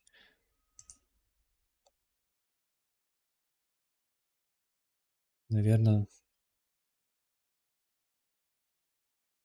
JSON и, наверное, дойдем и до асинхронности. Асинхронности это, я подозреваю, надолго.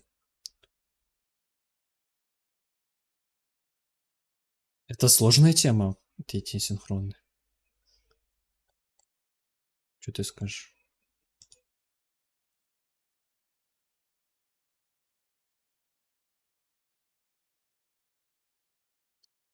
Долго догонял, да. Но мне друг тоже говорил, что он неделю его штудировал, чтобы прям понять.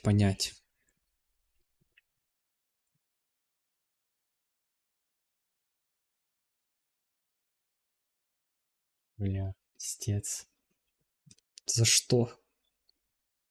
Ну, он типа мне потом сказал, я хоть неделю и потратил на это, но типа по итогу, когда ты это поймешь, то оно не так уж и сложно все, как кажется на первый взгляд.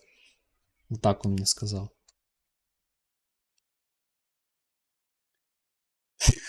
Ну хорошо, но неделю потратить нужно будет, да?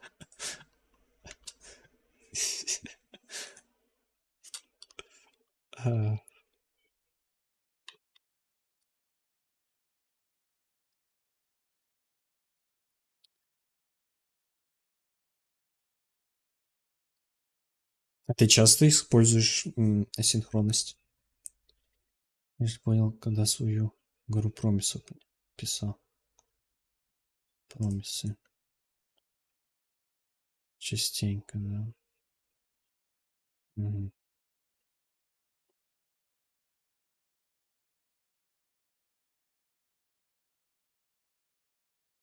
Ну вот как раз будет приложение погоды. Я так понимаю, и IP нужно будет использовать, и синхронность.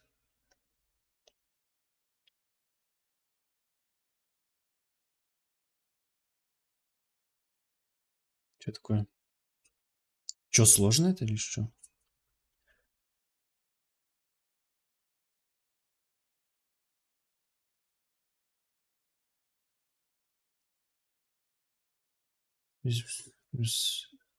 All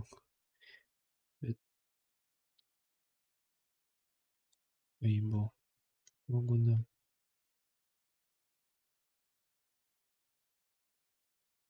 Input JS.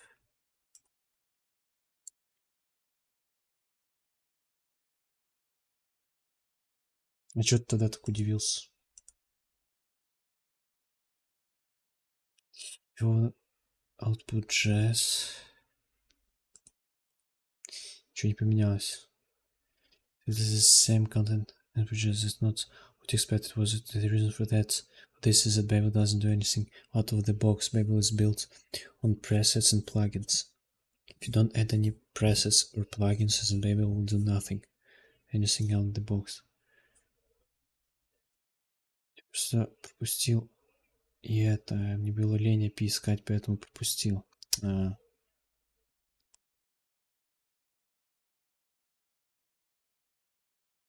А ты тоже? Окей. Ну, а подожди, разве... Я...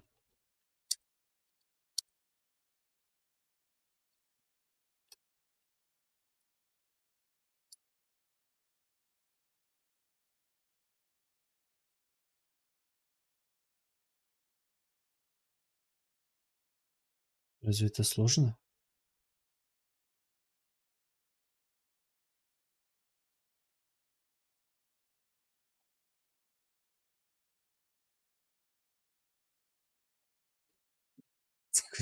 Какой же ты жесткий.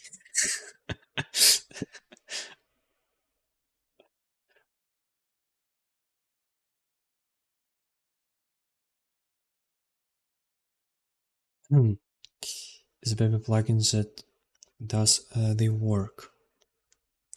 To make the bag actually do something, we need to add a plugin. It's a plugins that does the heavy lifting. Each plugin is its own npm library.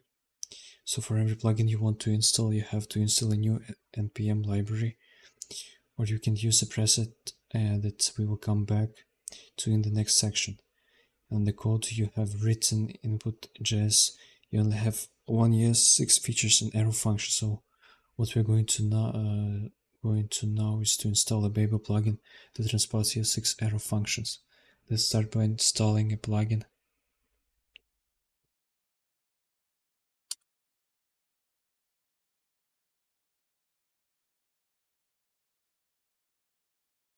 Я не помню, я у тебя спрашивал, а чем ты после школы занимался?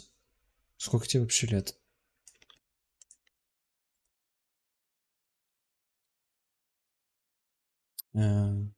Шарагов отдел. На программиста, да, вроде? Ничего-то ощущение, что я уже спрашивал. Угу.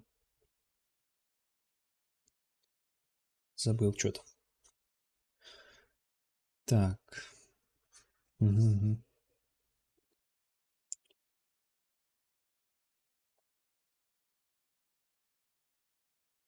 To use dependency, add a file called Babel rc.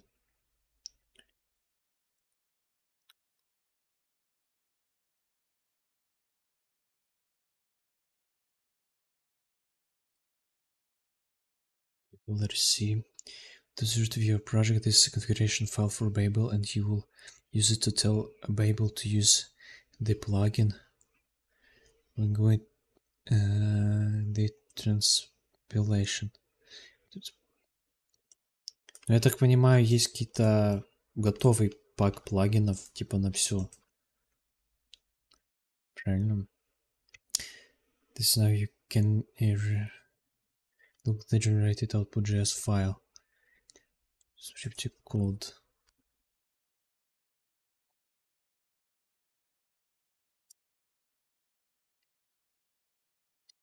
Переписывать на legacy. Hello function.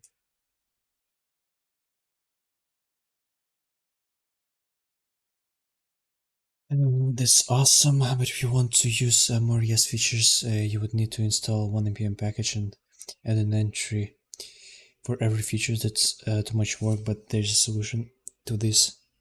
Presets. Babel presets bundles together common Babel plugins. The Babel Foundation has created presets that contains common bundles of plugins. That means you only have to do the npm npm installation and Babel configuration once, and then a bunch of plugins automatically installed for you. There are many different Babel presets, both officially presets from Babel Foundation and unofficial presets from other organizations such as Airbnb. Heck, you could even create your own preset if you want.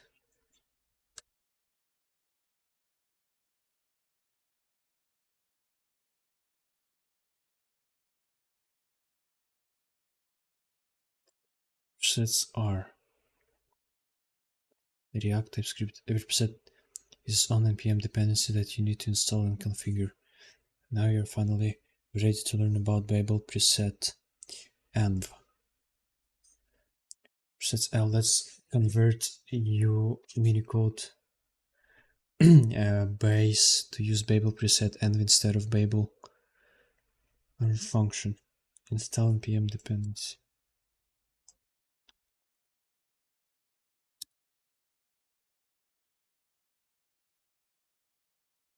Next, configure in the preset section your Babel file.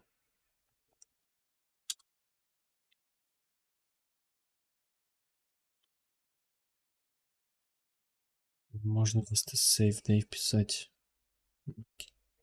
Понял. Have a save dave это типа только для разработки, да? Она устанавливает.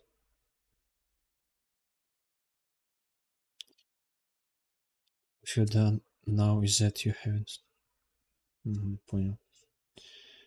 You have done is that you have installed the basic configuration of Babel preset env. Out of the box you get all plugins you need to transpile all ES features. The Babel preset env is smarter than this. You can have even more fine-grained control over that plugins should be installed. The unique selling point with Babel preset env is that you can define the browser you support. By default, Babel preset env just installs all the ES6 plugins you'll need, but this can bloat up your bundle. Look at this example, how modern ES6 is transpiled to old legacy JavaScript code.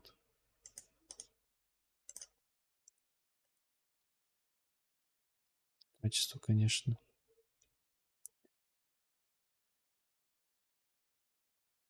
Вот так вот как-то.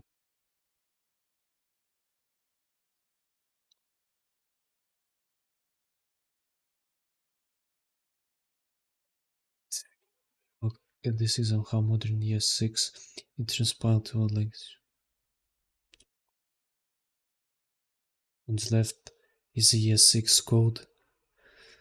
And then you can see in the middle how much code is generated if you must support very old browsers, and the amount of code needed to support not super old browsers to the right. The amount of code needed to support all legacy browsers in this example is extreme. So if you only use the default Babel preset env, you might end up in a bloated bundle. What can we do about this? It should be nice if there were a way to tell Babel to not use all plugins, but only a subset of plugins that you really need. That way, less of your code gets transpiled to bloated ES5 code. If you read my previous post on this subject, you'll learn that most modern browsers already support most ES6 features. If you look at Google Analytics for your site, you might realize that 99% are on modern browsers. So maybe you don't have to support all old browsers and have ever existed. When you have made a decision on what browsers you want to support, you can tell Babel exactly what browsers you should support with Babel preset env. You do that with a config file called browser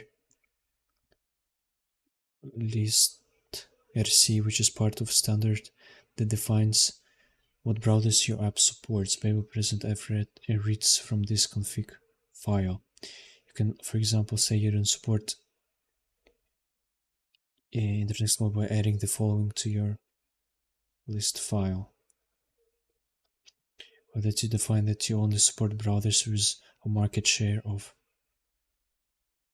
А зачем вообще вот это, эти браузеры саппортить?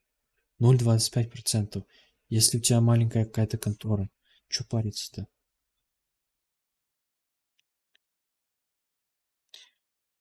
To preset all browsers you support that can use less plugins and that не париться. Code. How should my browser config look like? Read your Google Analytics stats of every tool you're using to get an impression of what browsers your users are using.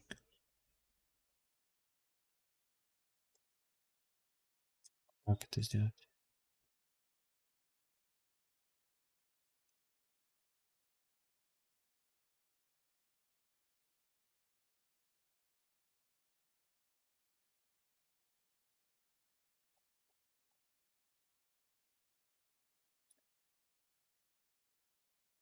And then use docs to compose your configuration.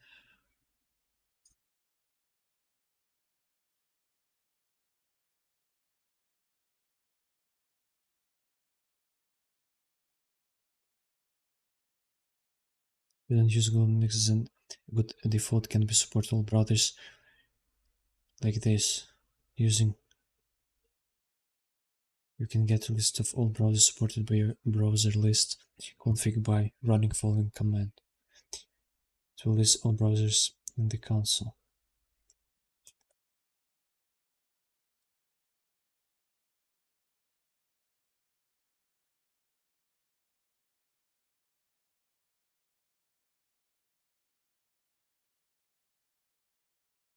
List of browsers supported by your browser list config.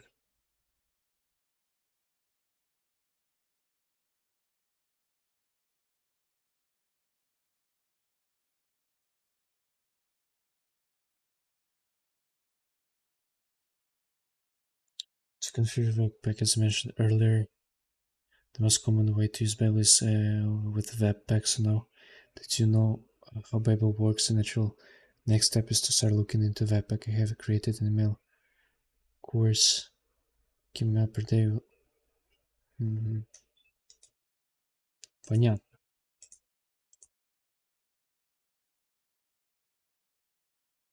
Едем дальше. JSON. JSON. JSON JavaScript object notation is a standardized format for structuring data. It is heavily based on the syntax for JavaScript objects.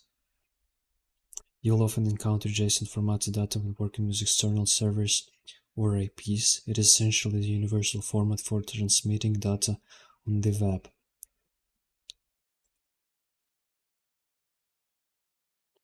Fortunately, there isn't much to learn here. We're only including lesson in it because some formatting rules can cause confusion if you aren't aware of them. Spend 10-15 minutes going through the following resources and you will be good to go. Tutorial is probably all you need. Кажется, я его уже читал. А, не читал. Я Stringify читал и Parse читал.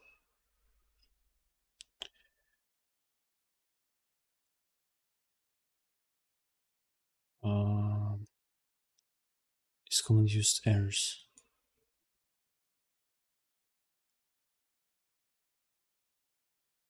О, сохраним.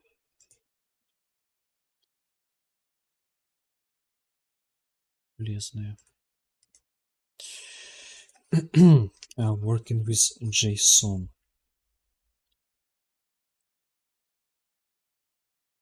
JavaScript object notation is a standard text-based format for representing structured data based on JavaScript object syntax. It's commonly used for transmitting.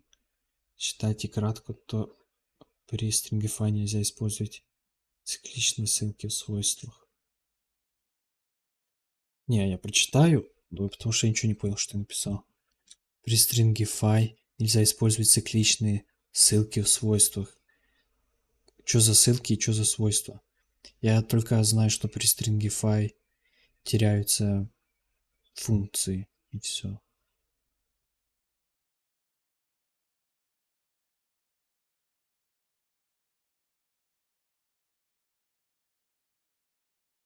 Тут тем более немного читать.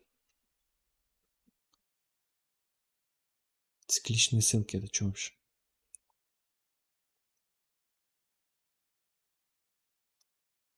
JavaScript object notation is standard text-based format for representing structured data based on JavaScript object syntax is commonly used for transmitting data in web application, sending some data from the server to the client so it can be displayed on the web page or vice versa. You'll come across it quite often, so in this article we will give you all you need to work with JSON using JavaScript, including parsing JSON so you can access data within it and creating JSON. Если, например, в объекте свойство ссылается на другой объект, в объекте ссылается на другой объект, который в свою очередь содержит свойство, которое ссылается на первый объект. Это вообще как?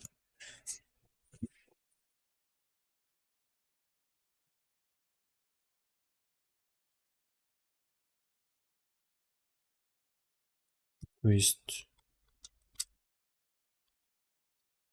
объект, которого свойство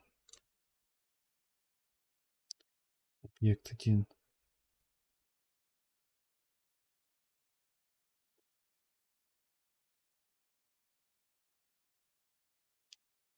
объект 2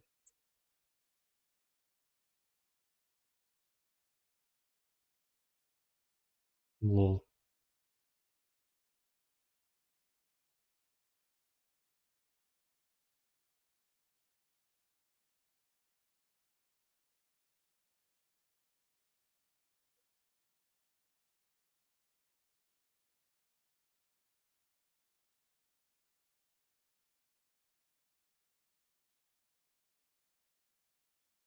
Это при стрингифайне нельзя использовать цикличные ссылки в свойствах. А вообще, зачем так делать цикличность эту?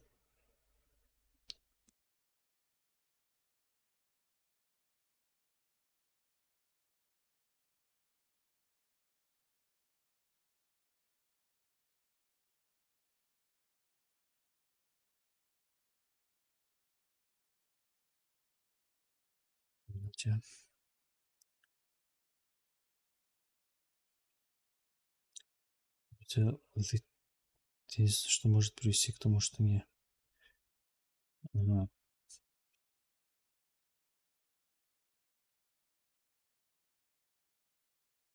понял. How to work with data stored in JSON.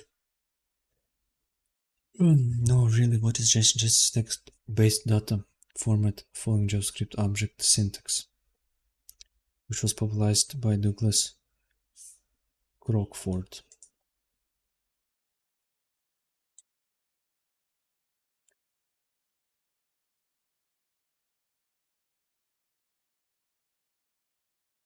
Блин, почему Википедия использует 14 шрифт? Это ж, ну, это ж ультра мало, тем более для мониторов.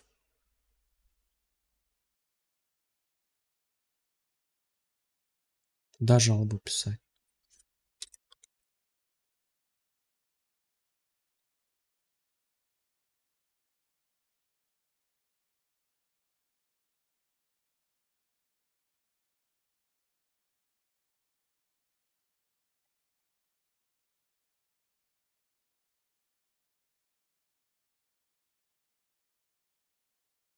Ты еще даже никуда не напишешь.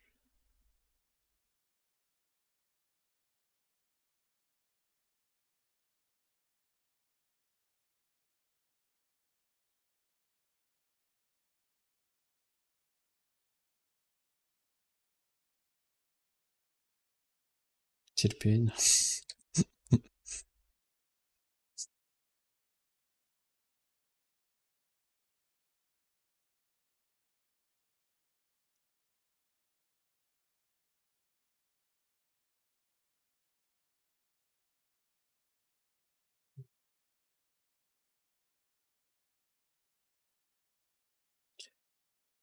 Так, even though Ну и что, мне теперь на каждую ссылку колесико дергать? Though it closely resembles JavaScript, object literal syntax can be used independently from JavaScript, and then many programming environments feature the ability to read, parse, and generate JSON. JSON exists as a string useful when you want to transmit data across a network. It needs to be converted to a native JavaScript object when you want to access the data. This is not a big issue. JavaScript provides a global JSON object that has methods available for converting between the two. Converting string to a native object is called deserialization, while converting a native object to a string so it can be transmitted across the network is called serialization. A JSON string can be stored in its own file, which is basically just a text file with an extension of JSON and MIME type of application JSON. Not properly called media type, but also sometimes content type, is string sent along with a file indicating the type of the file. Example is a string sent along with a file indicating the type of the file. Describe the content format. For example, the sound file might be labeled audio. It serves the same purpose as file name extensions traditionally do on Windows. Темперамент его интересное расширение в скрипт прописать, который автоматически будет выполняться в выбранных сайтах.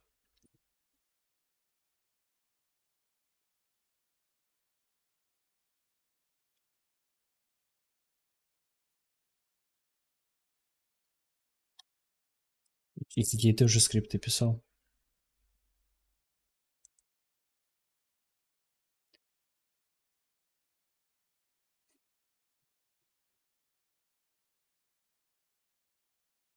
И что ты написал?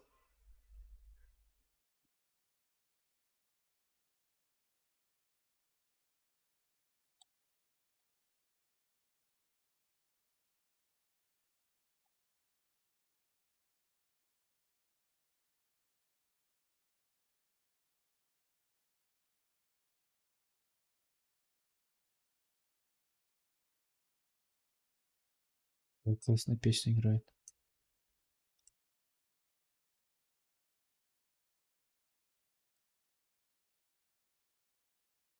Ты же написал это для выбора в YouTube. Азар был самому все написать.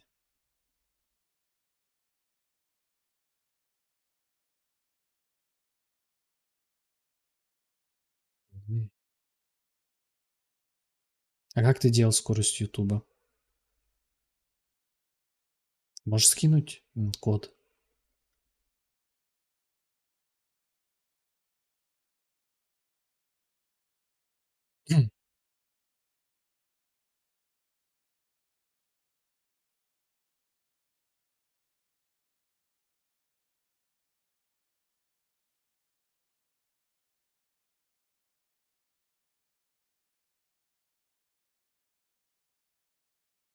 Жесть, а как посмотреть, какие аргументы есть? Ой, не аргументы, а методы у видео есть.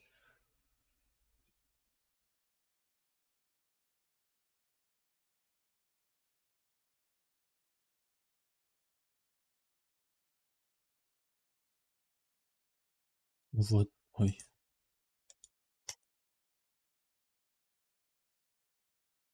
видео есть.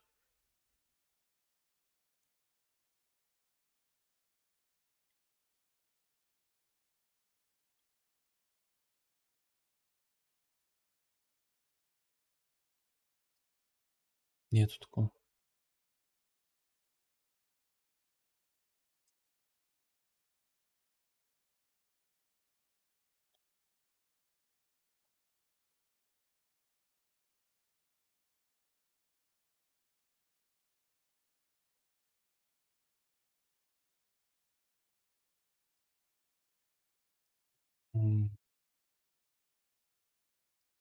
Элемент.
Current type.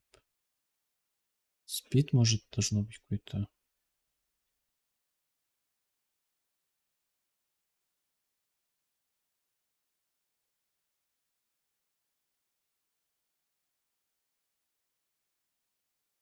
Parent element, playback, rate 2.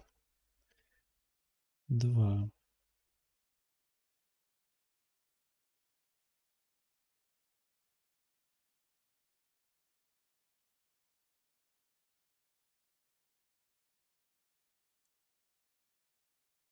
Я не могу.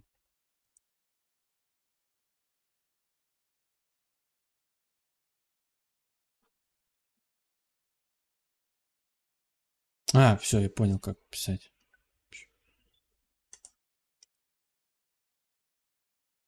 Точка play rate.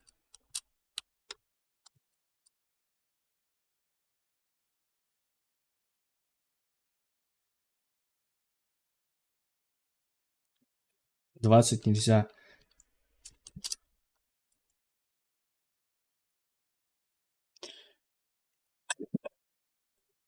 5 работает.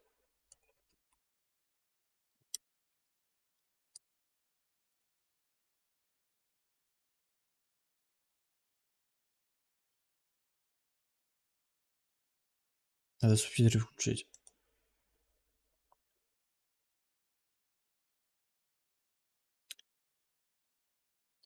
Queen bee is going to be tied to my face. She likes to be tied.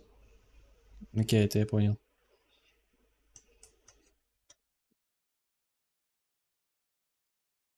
Жестко.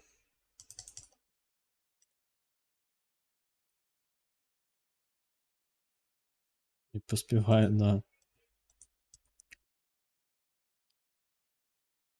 JSON structure.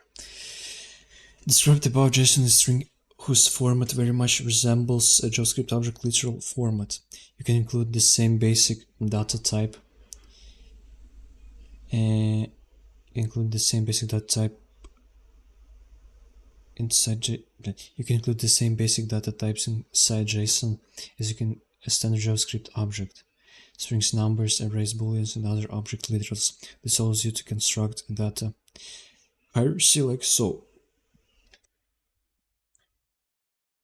If you loaded this string into a JavaScript program and parse it into a variable called superhorse. С ними снова тамперманки скачал, буду ковырять. А как сжимать?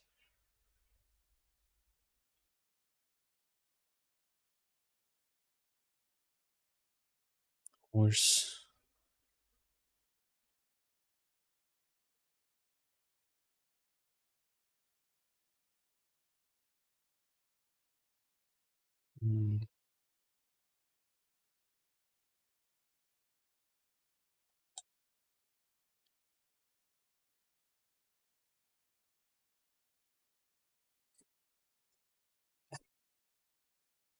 Construct.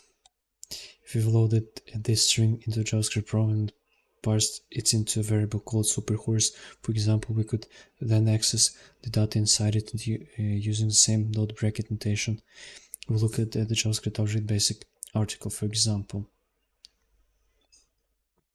To access data further down the hierarchy, you have to chain the required property names and the array indexes together. For example, to access the search superpower of the second hero listed in the member list, you would do this. Members 1 powers 2. Members 1 powers 2.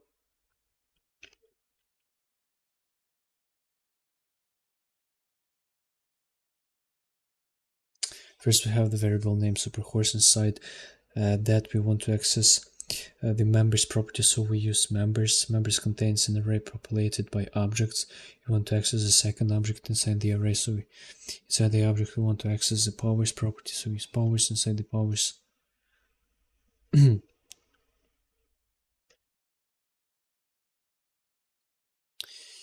the powers property in the array contains selected heroes powers. We want to insert one, so we use have made adjacent seen above available inside the variable JSON test example.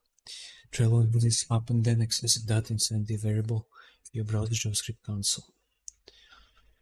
Arrays as JSON. About the mentioned, the JSON text basically looks like a JavaScript object inside a string. We can also convert arrays to from JSON. Below is also valid JSON, for example.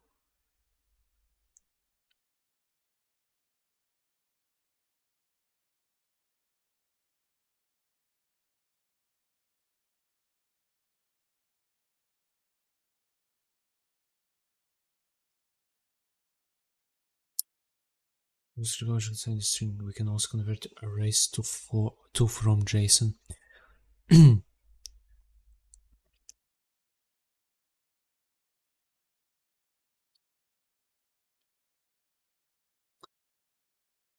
There was a perfectly valid JSON. You would just have to access array items, its parsed version, by starting with an array index, for example 0. Other note: JSON is purely a string with a specified data format. It contains only properties, no methods. This requires double quotes to be used around strings and property names. Single quotes are not valid other than surrounding the entire JSON string.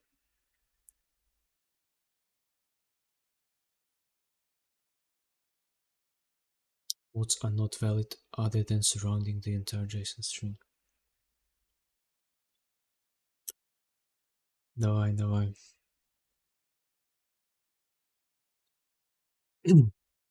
Even a single misplaced comma or colon can cause a JSON file to go wrong and not work. You should be careful to validate any data you are attempting to use, although computer-generated JSON is less likely to include errors, as long as the generated program is working correctly. You can validate JSON using the application like JSLint.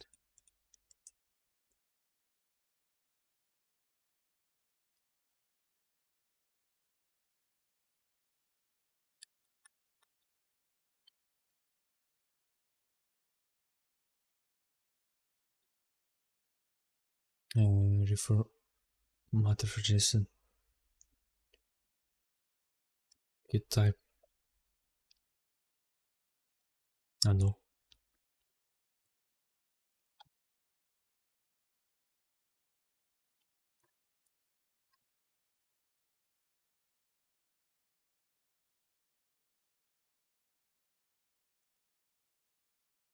Hmm.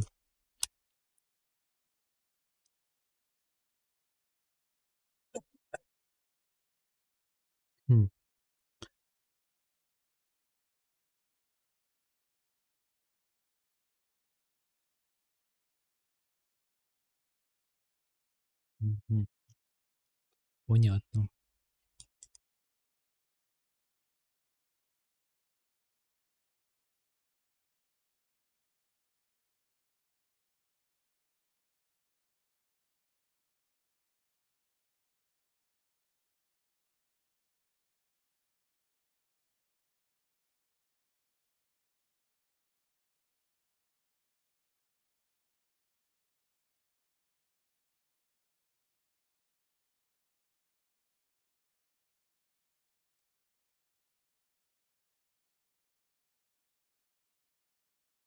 The above is perfectly valid JSON can actually take the form of any data type that's valid for inclusion inside JSON, not just array or objects. So for example, a single string and number would be valid JSON. Take a form of any data type that is valid for inclusion inside JSON, not just arrays or objects. So for example, a single string or number would be a valid JSON. Unlike in JavaScript code in which object properties may be unquoted, in JSON only quoted strings may be used as properties.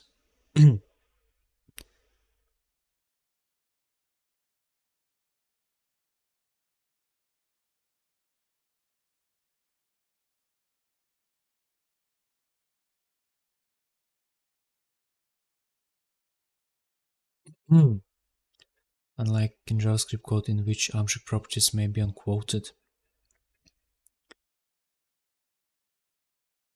JSON only quoted strings may be used as properties. Working through a JSON example. So let's work through an example to show how we could make use of some JSON formatted data on the website. To begin with, make local copies of our heroes HTML and style CSS files. The latter contains some simple CSS to style our page, so while the former contains some very simple body HTML plus a script element to contain the JavaScript code we'll be writing in this exercise.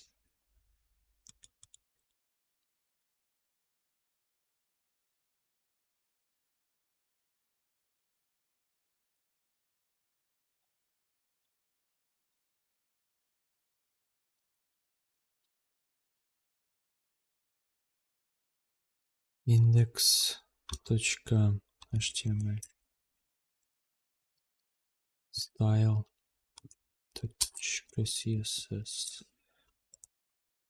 Это сюда.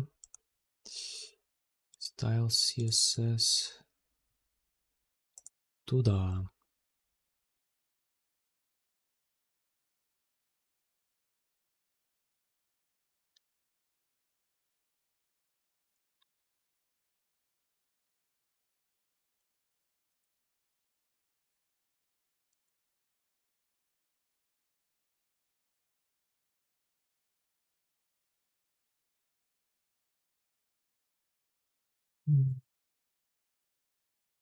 Может переименовать на всякий случай.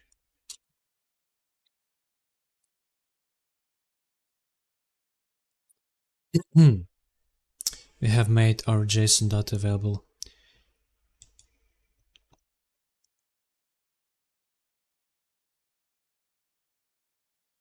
We're going to load the JSON into our script and use some nifty DOM manipulation to display it like this. Top level function. Top level function looks like this.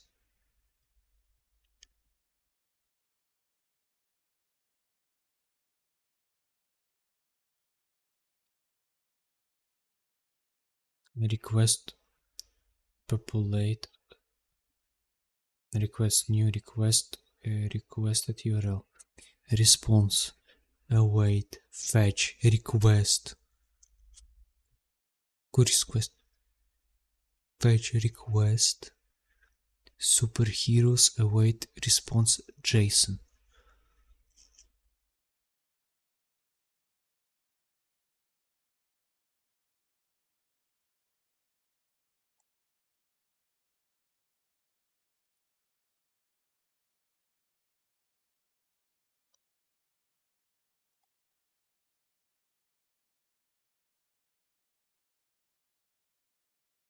To obtain the JSON, we use an IP called fetch.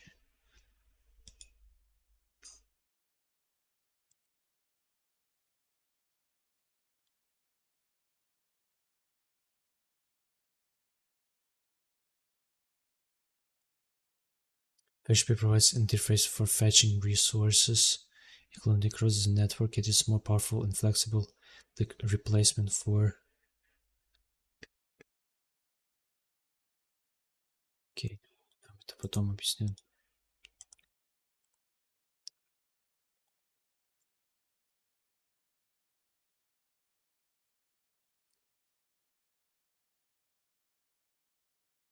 The API allows us to make network requests to retrieve resources from a server via JavaScript. Meaning that we can update small section of content without having to reload the entire page.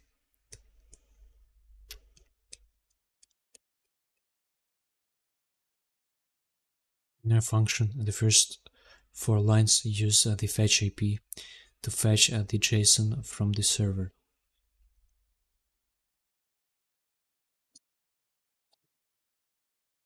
It's 4 lines. Привет, Infast. Привет.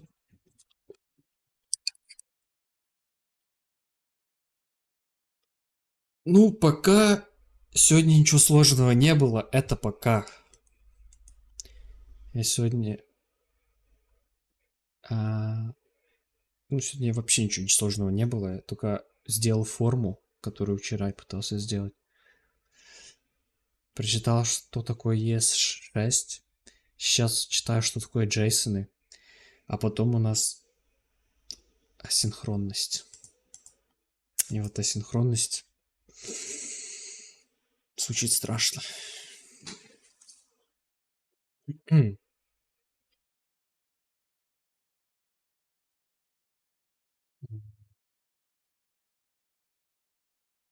Так.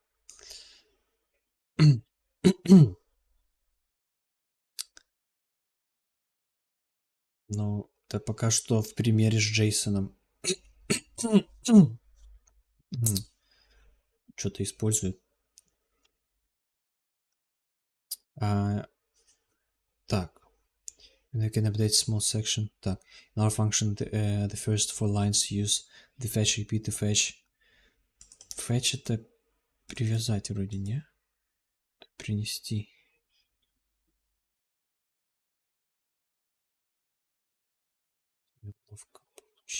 Получить the JSON from the server. We declare the request. Получить, короче, сервачка. Окей.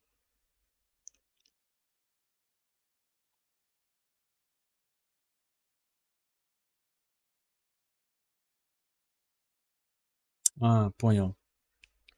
То есть это ссылка.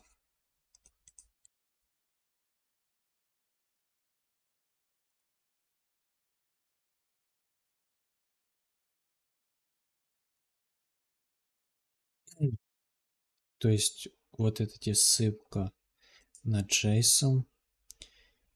Они типа делают запрос на эту ссылку.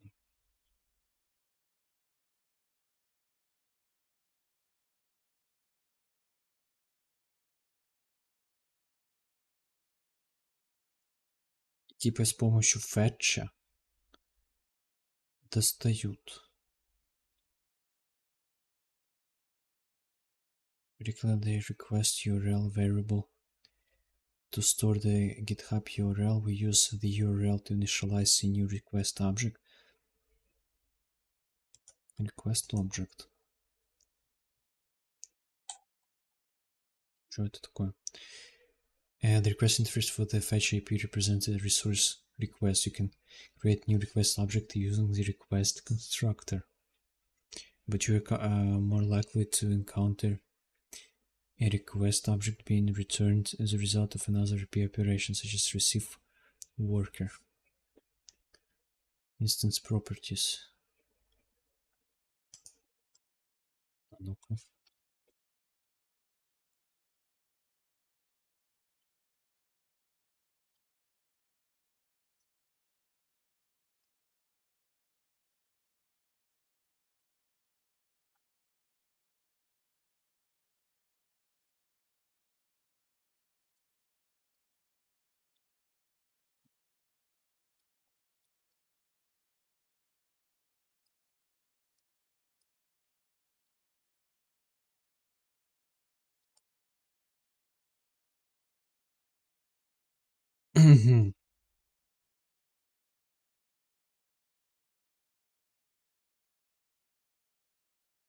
Вадим.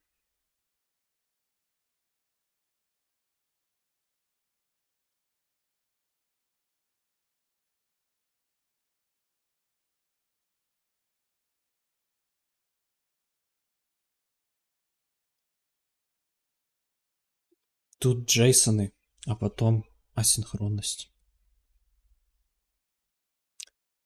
Ну, сейчас чуть-чуть асинхронности я затронул. Ну, не я затронул, а туториал затронул. Но ну, пока синхронность, ну, это просто так, прикол тут. Для примера используют. То есть здесь я не сильно вникаю, что происходит. Сейчас пока Джейсон, а следующий после Джейсона будет асинхронность. Так что я пока ничего не могу сказать. Но пока по заявлениям людей это что-то жесткое. Поначалу, но когда поймешь, что не такое уж и жесткое.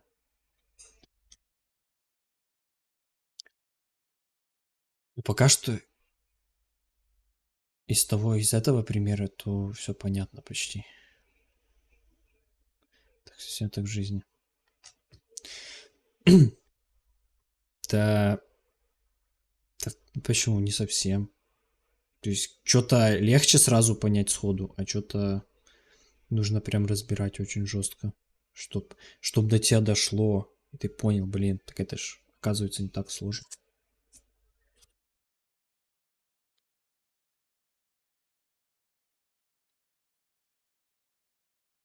Ну это да, это, это факт.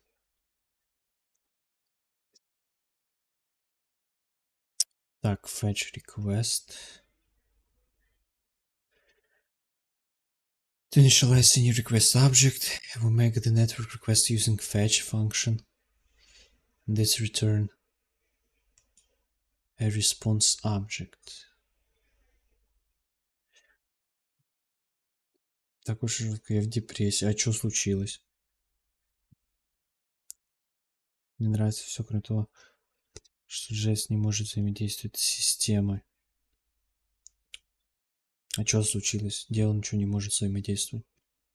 Я хочешь какую-нибудь такую крутую штуку написать. А что у тебя не получилось? Расскажи.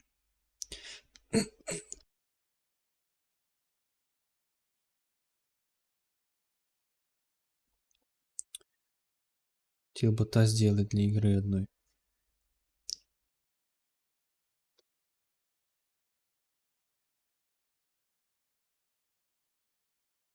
Что за игра, что за бот?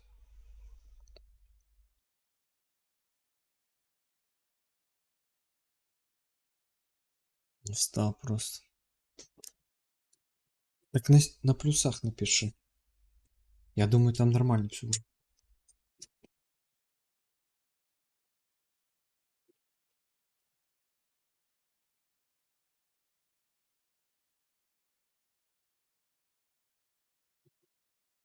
И чё? Получилось?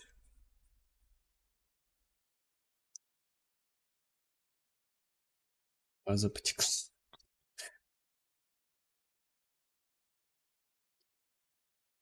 Полегче, правда, его. Но то, что питон полегче, да, это факт.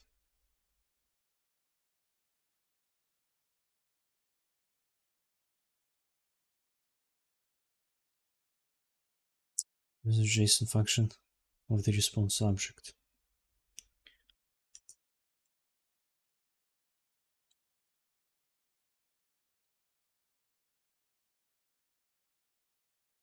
The fetch method starts the process of fetching resource from the network, returning a promise which is fulfilled once the response is available. The promise resolves to the response object representing the response to your request. Fetch promise only rejects.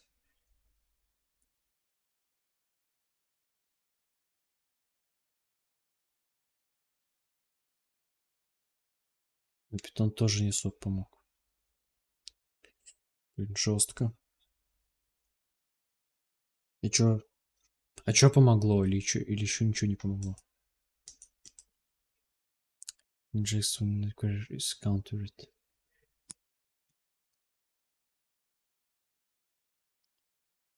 Counter is usually when there is does not reject. Сделать что-то что сможет задействовать со свернутым окном фигни, чтобы я мог продолжать юзать ПК.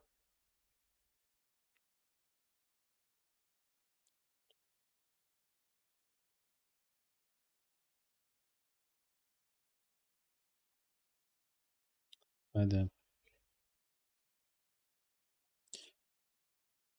Yeah, the directive resource of its retrieving. And the resource that you wish to fetch, string or any other object with a string of fire, including URL object, provide the URL of the resource you want to fetch a request object.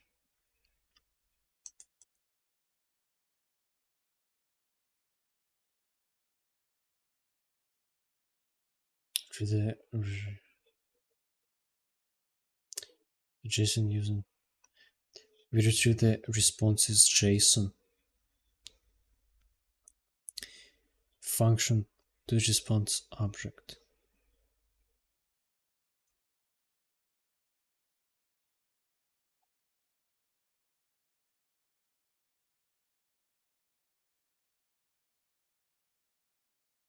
Я так понял, у тебя ничего не получилось, да? А чё ты, ты можешь рассказать, что за игра, что за бот?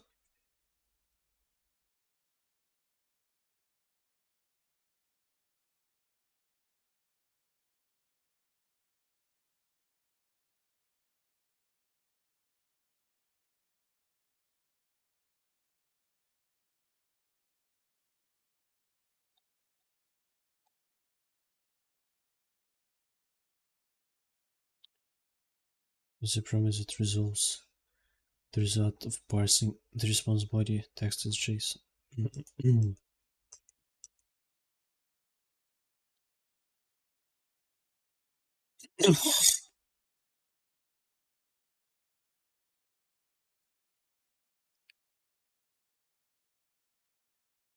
А респонс нам fetch, что нам выдает?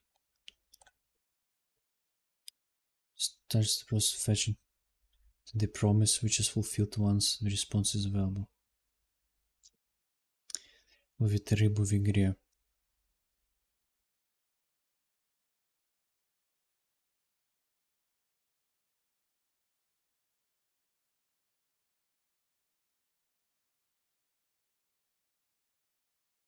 Ты что, опять начал в ММО играть?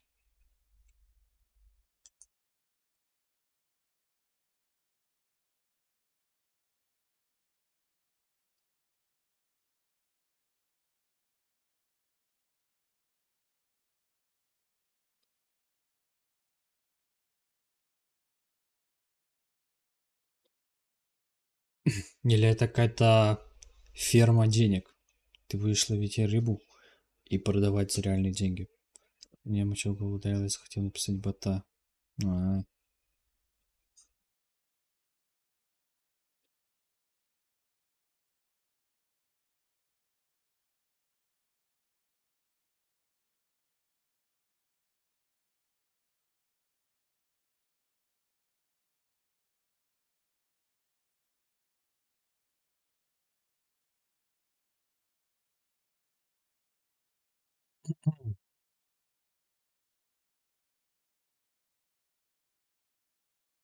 Так, note the fetch IP is asynchronous.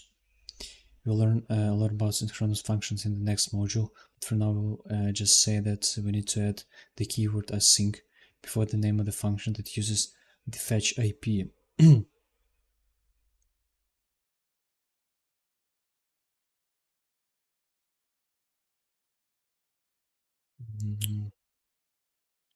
Я потерял. Functions before IP and add the keyword await before the calls to any asynchronous functions.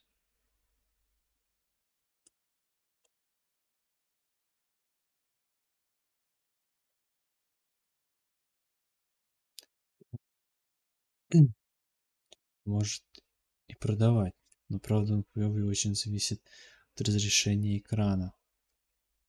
Я хардкорил делал через OpenCV.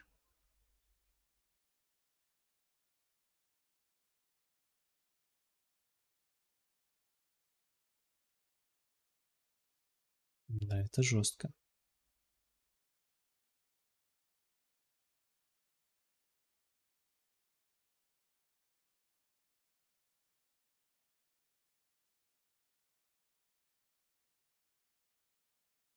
Жестко.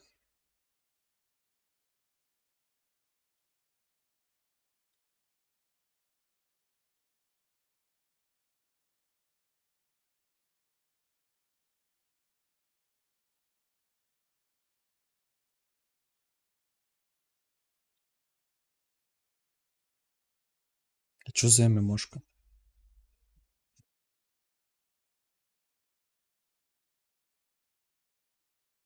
After all that, the superhero's variable will contain the JavaScript object based on the JSON. Почему?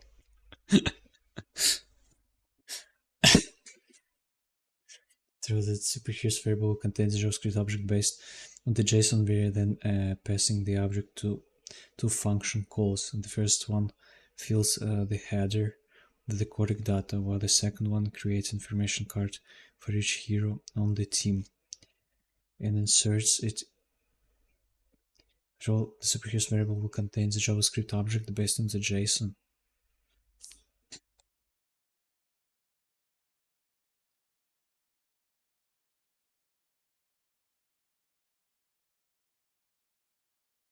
Late header superheroes.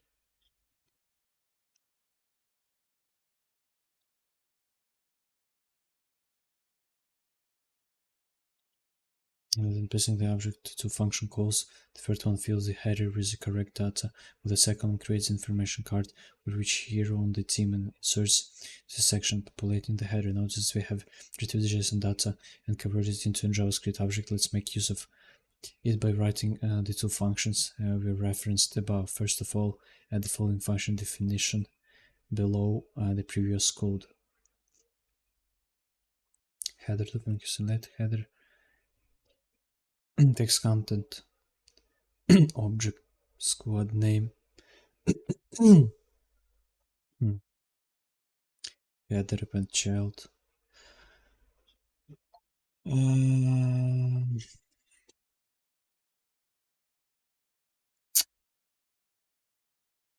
да.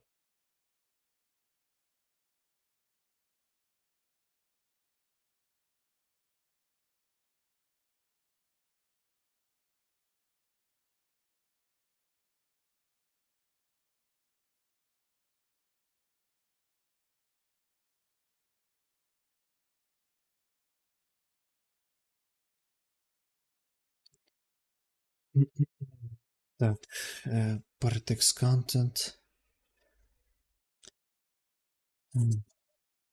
Here we first create element. This create element says text content equals tag property object append similar operation. The program creates this text appends one finishes that the text is set to template literal. Containing the both time to the creating the here information card.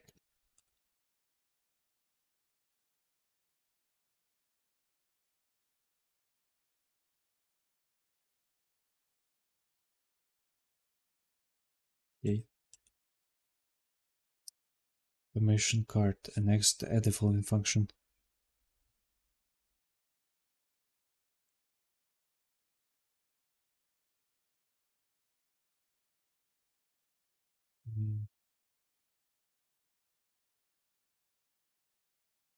Next, add the following function at the bottom of the code, which creates and displays the superhero cards.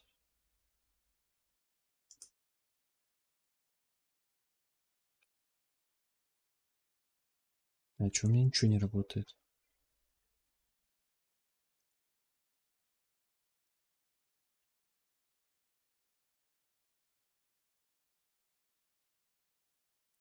You store the members property on JavaScript object in a new variable containing multiple objects that contain information for each hero.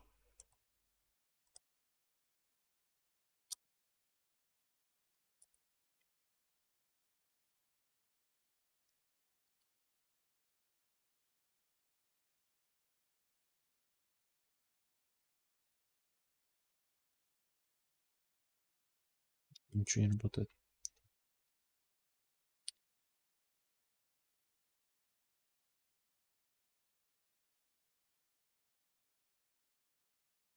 Все понятно.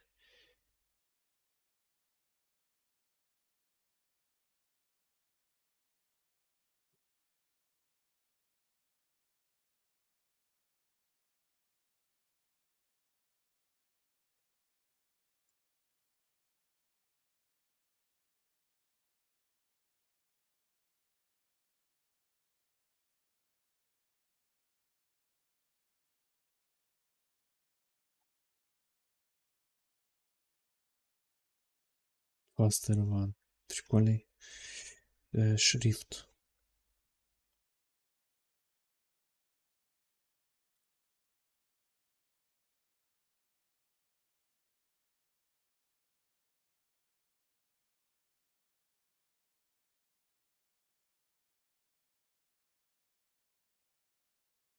We want to add the top level function.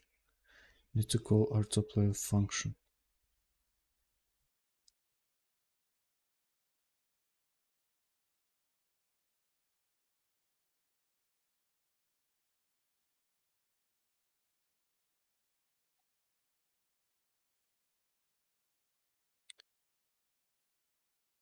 Populate, choose a function.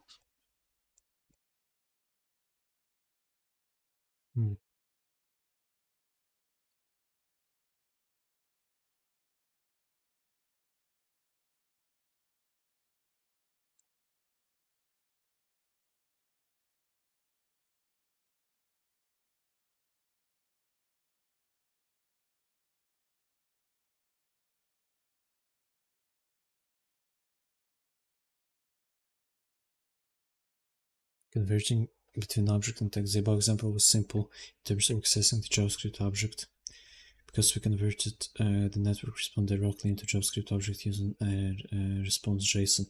But sometimes we aren't so lucky. Sometimes we receive a raw JSON string and we need to convert it string to an object ourselves. And when we want to send JavaScript object across the network, we need to convert it to JSON before sending it. Luckily, these two problems are so common in web development that a built-in JSON object is available in browsers, which contains the following methods. Accepts the JSON string as a parameter and returns the corresponding JavaScript object. Accepts an object as a parameter and returns the equivalent JSON string. You can see the first one in action in our example.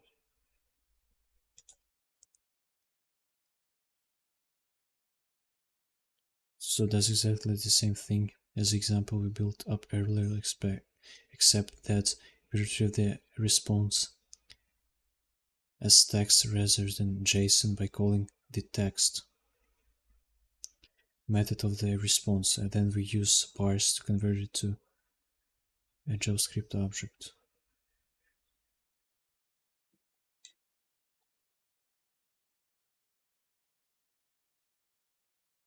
JSON. Fetch.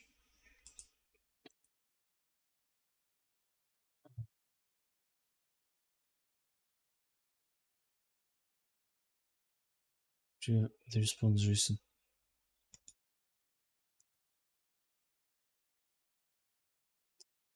Interface takes a response stream and reads it to completion. It returns a promise which resolves with the result of parsing the body text as JSON. Note that despite the method being named JSON, the result is not JSON, but is instead the result of taking JSON as input and parsing it to produce JavaScript object. Бля, нельзя было парс назвать чуть-чуть по-другому.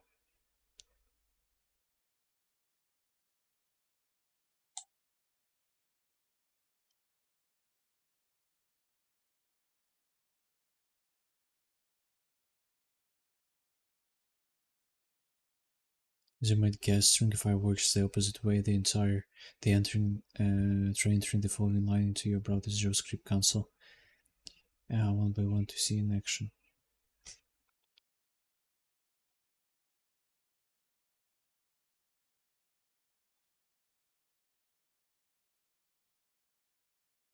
Чё?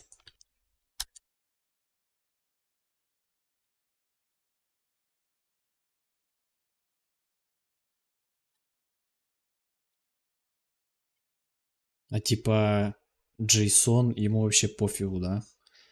Он что угодно берет и парсит его, ну, и парсит, короче.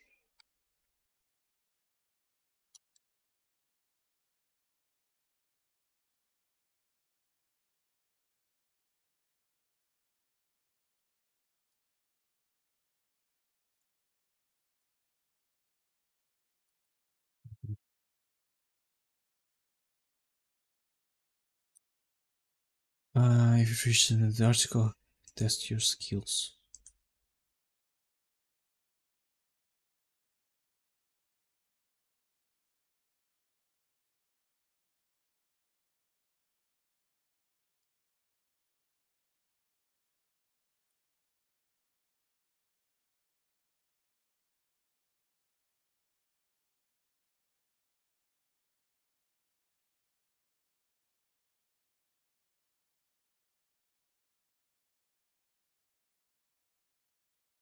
Это я вообще не понял.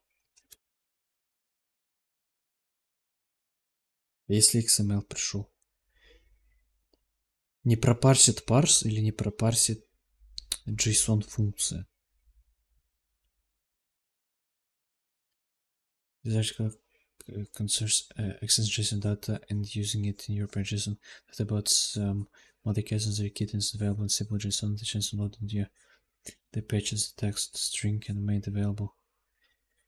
Display get load into the pages text string and made available in the get string parameter. Display function. You tasks to fill the missing parts of the to star the names of the three mother cats separated by commas in the mother variable. Total number of kittens. How many are male and female?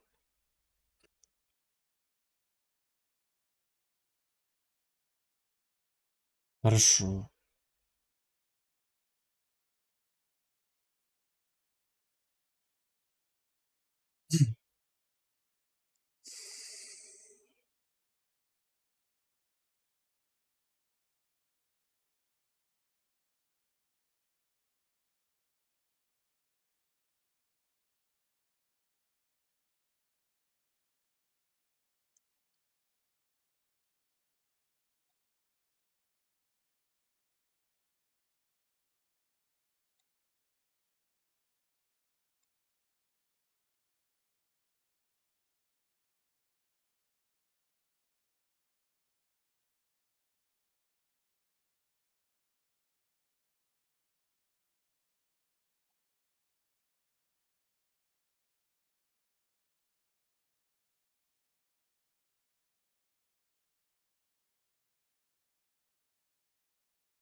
Page. Then string get string.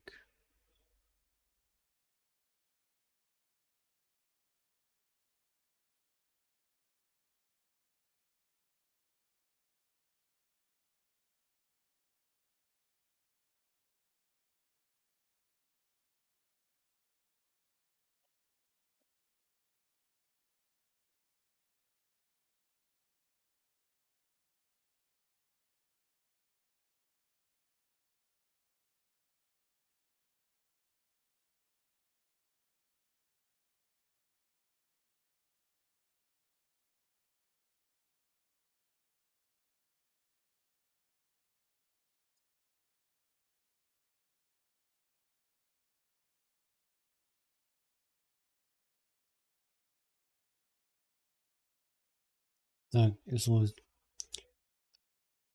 And the made available the get string parameter of the function. It asks to fill in the missing parts in the display cat info function to store the names of the three mother cats separated by commas in the mother info variable.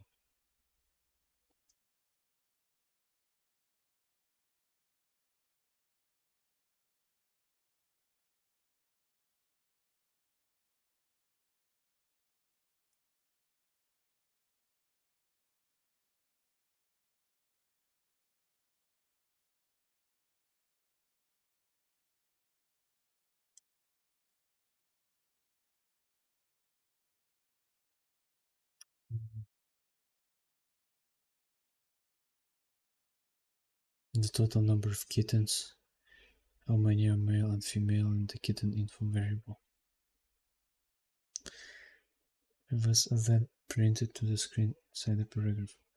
That is provided as text inside the display cat info function. We need to parse it into JSON before you can get any data out of it. Понятно. You'll probably want to use an outer loop to loop through the cats and add their names to the more info variable to the cats. Это понятно. The kittens, the total of this mother cat name should have an end.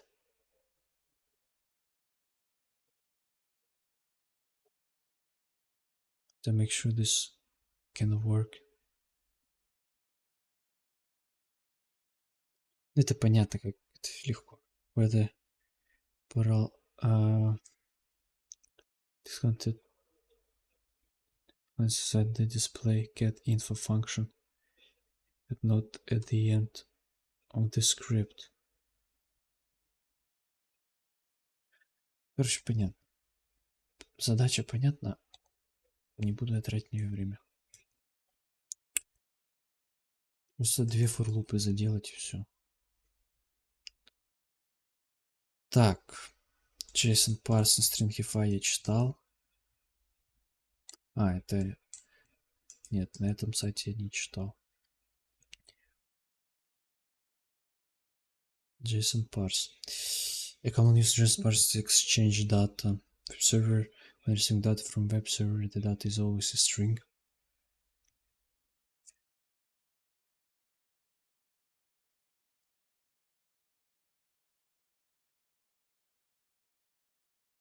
Parse the data with JSON parse. Это понятно.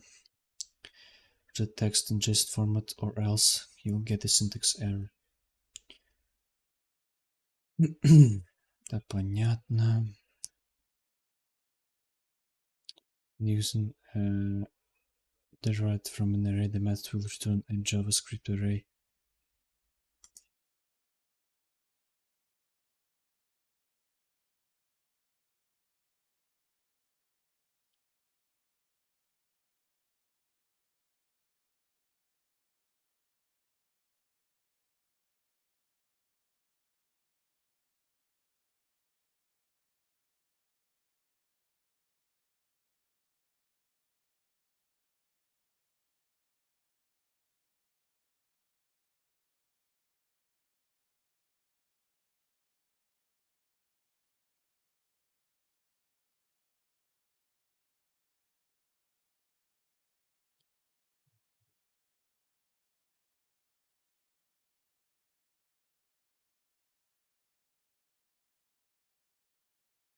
Okay.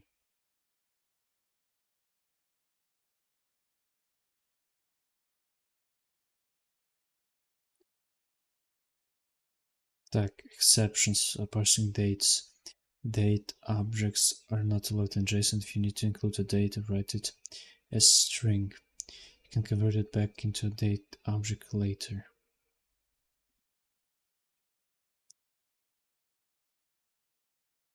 Or you can use the second parameter of the JSON parse function called reviver.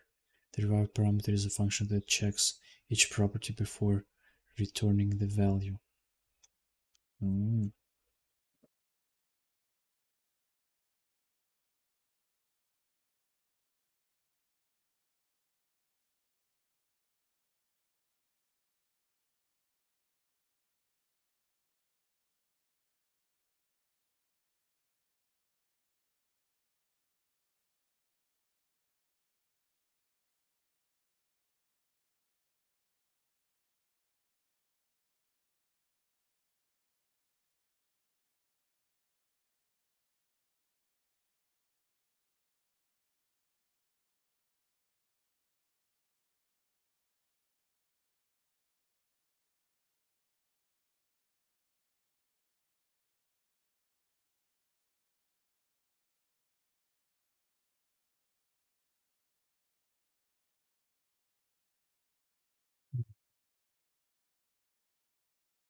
From the total JSON, if you need to include a function, write it as string.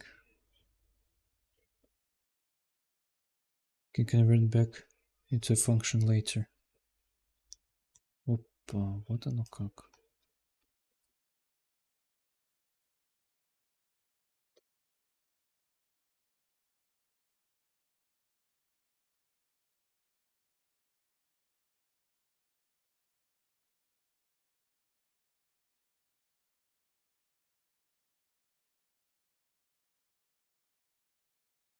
Ну это какой-то.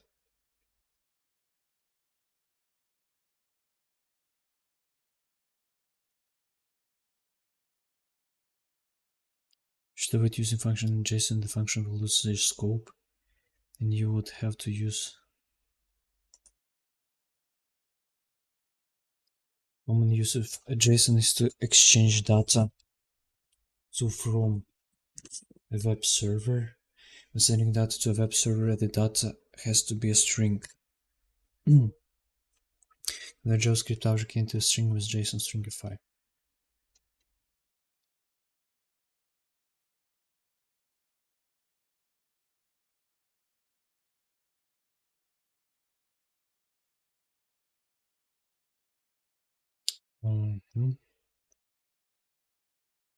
Will be a string for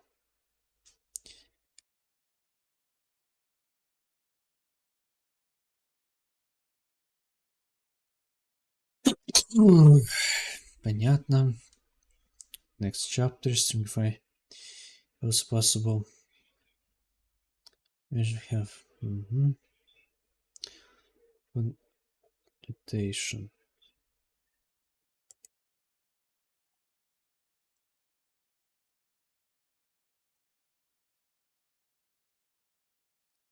How to send storing data. When storing data, the data has to be certain format, and regardless of where you choose to store it, text is always one of the legal formats. Just make it possible to store JavaScript objects as text.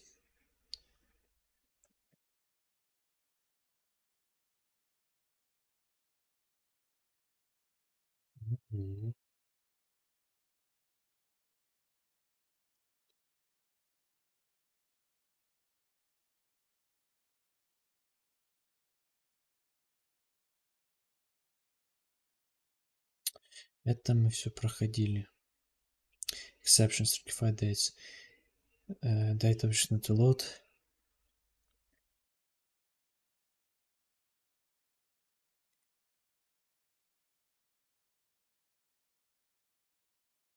You can convert the string back into a data object and the receiver.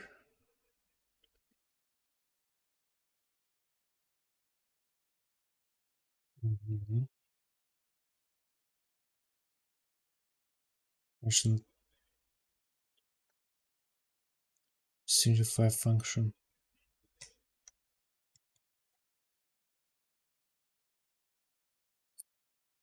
Load as object values. Functions are not allowed as object values. Function will remove the function from JavaScript object, but they can add the key and the value. Both the key and the value.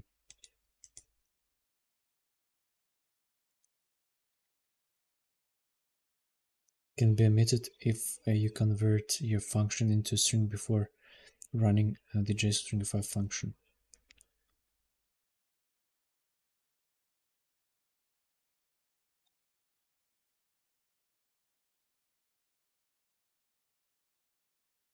If you send function use JSON, the function will lose their scope.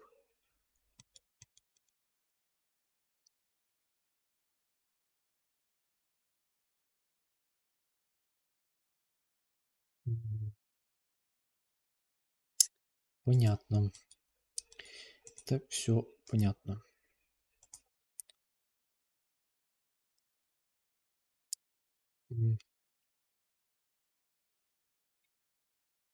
Все. Асинхронность. Ёлы-палы.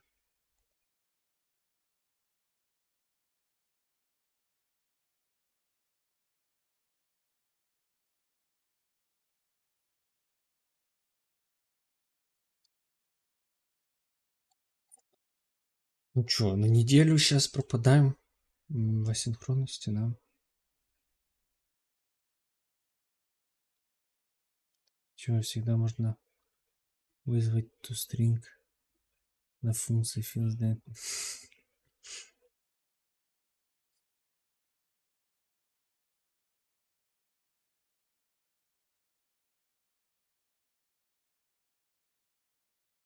Это реально отстойно, что функцию нельзя передавать.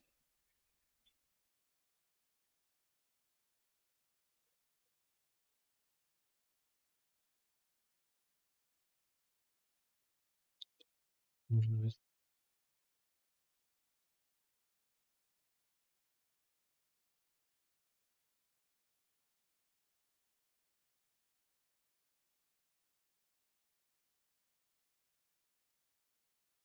Так, а что тут я хотел посмотреть? Тут тоже... Ой, тут читать и читать. Ладно. Асинхронность. А есть какой-то лучший способ?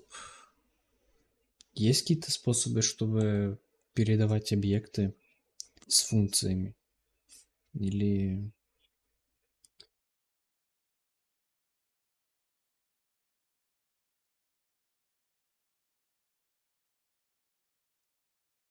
свое описать?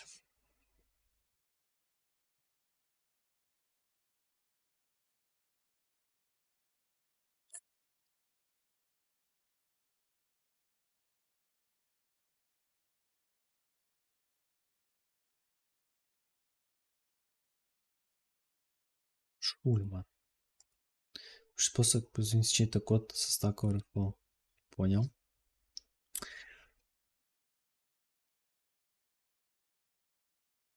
Так мы будем и делать.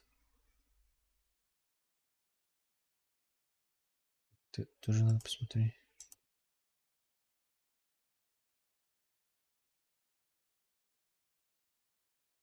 Ладно, я пойду на гриле покушать. Что-то посмотрим интересное.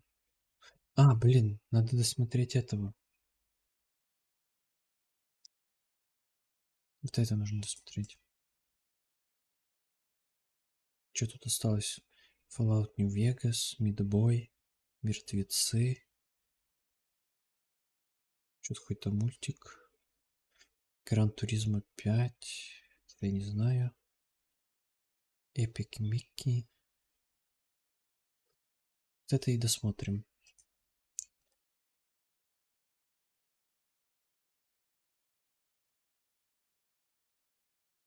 Все, скоро вернусь.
Локал.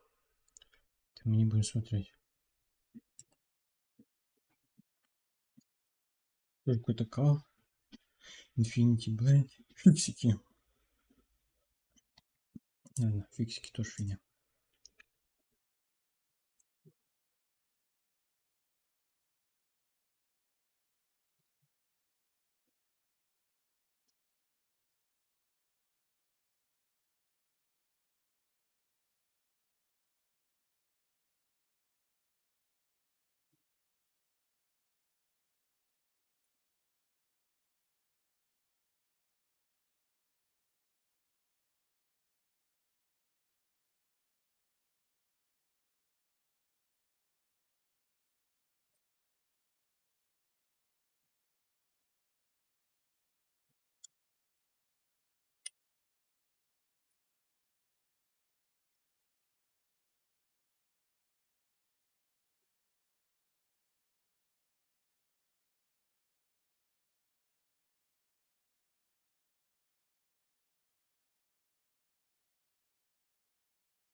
Сейчас вернусь.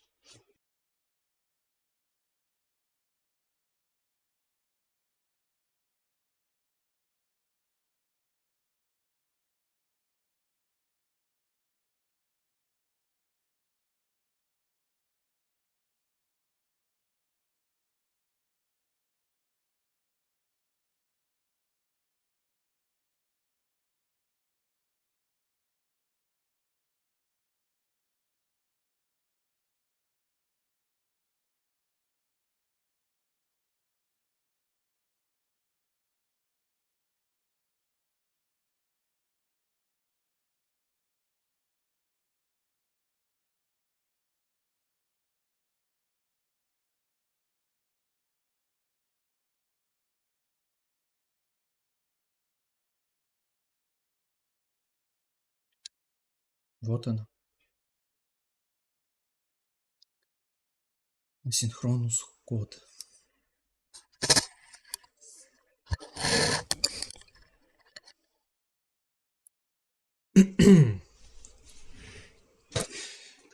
Фух.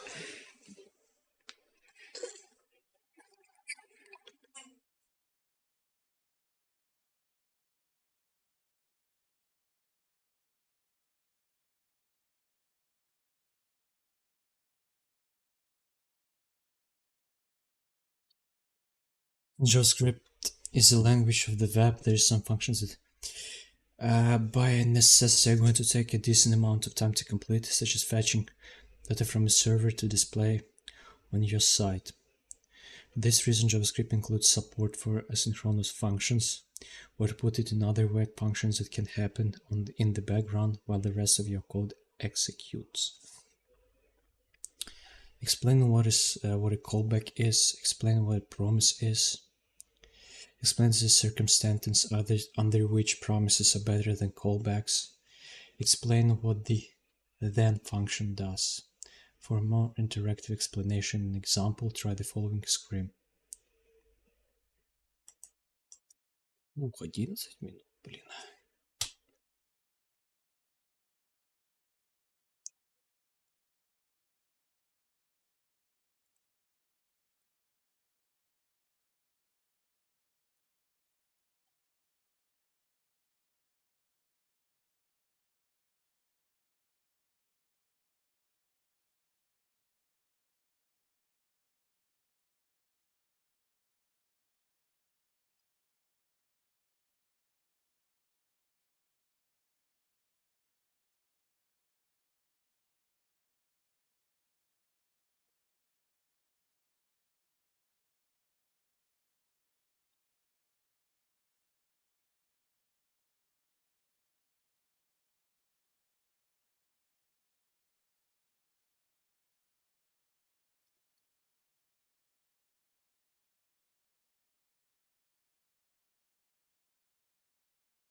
Что со звуком?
Что происходит со звуком? То есть resolve это по сути return, но только для промис.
Хорошо.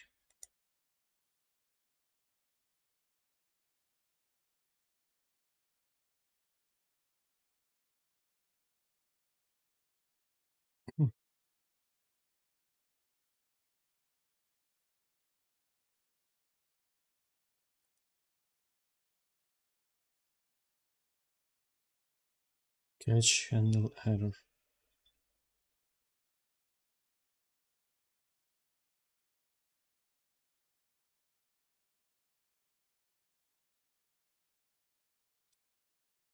Ну, немного.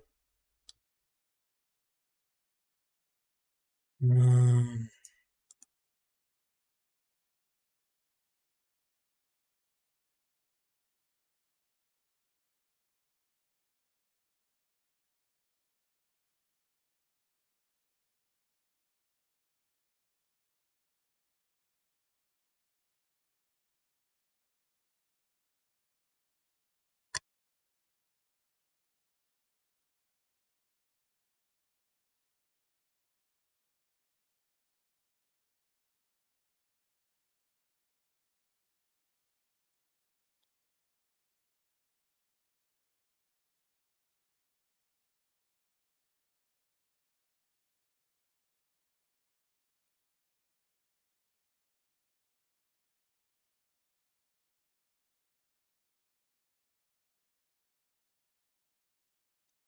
Resolve это типа...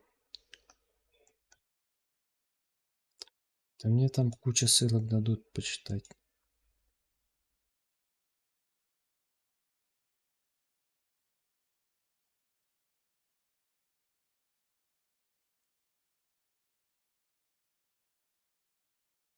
Я сохраню.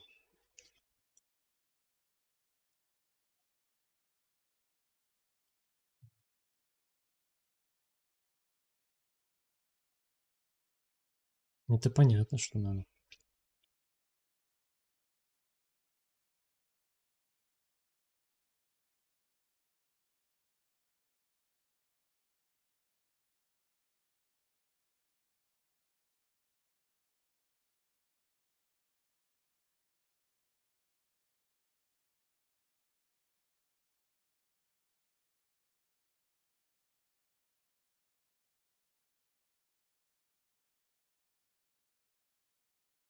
Мгм. Быть.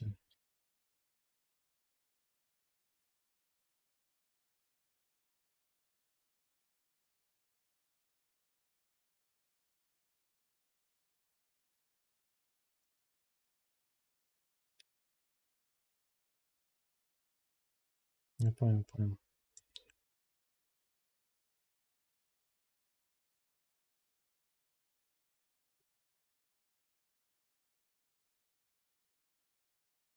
Handle error. А, if handle error, вот это. Мгм. То есть вот это вот resolve и reject это как return, но только для промиса.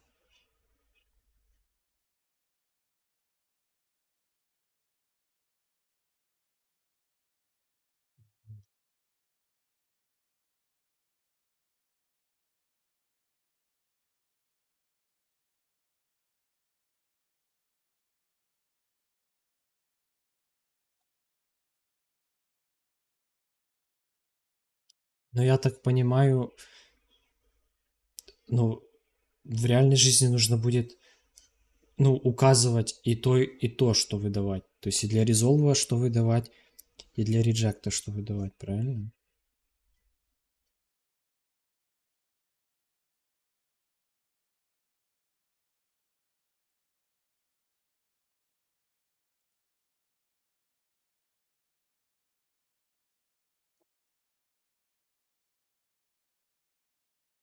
А если resolve не срабатывает?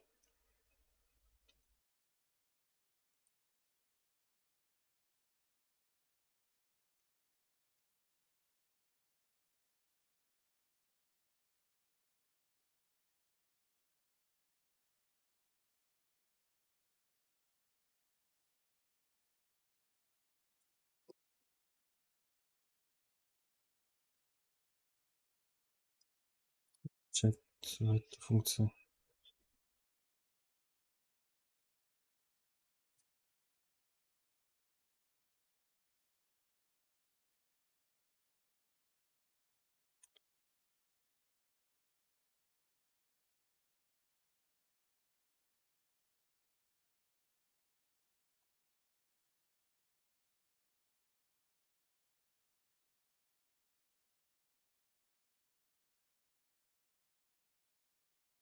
Мгм.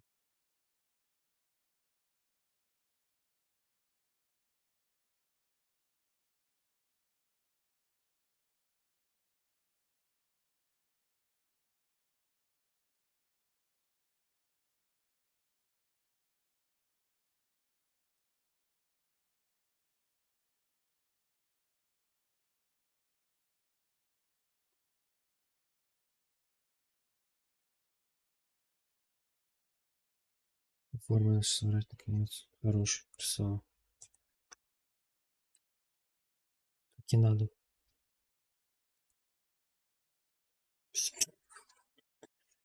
Ты сначала собери, а потом отмечай.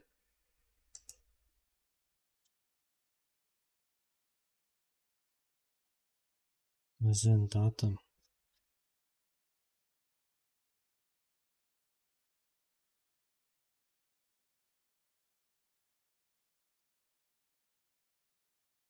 Console data. JSON then docs. Ты ее скажу другому, мама не решает, пока форму не соберу. Так и скажи.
Чё?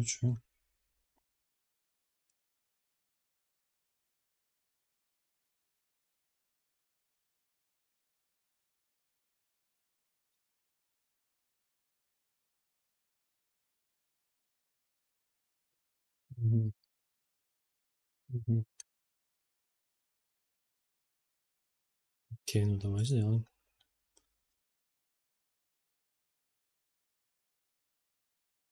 Минус... Кто вообще так делает? Минус 2,5.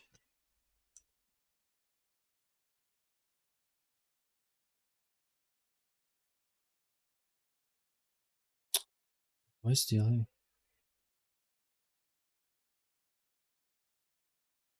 Fetch gets data.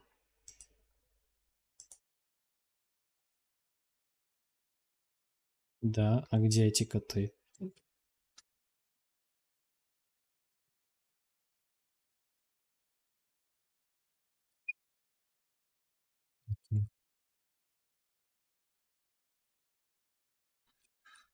М, Const promise равно fetch data gets JSON.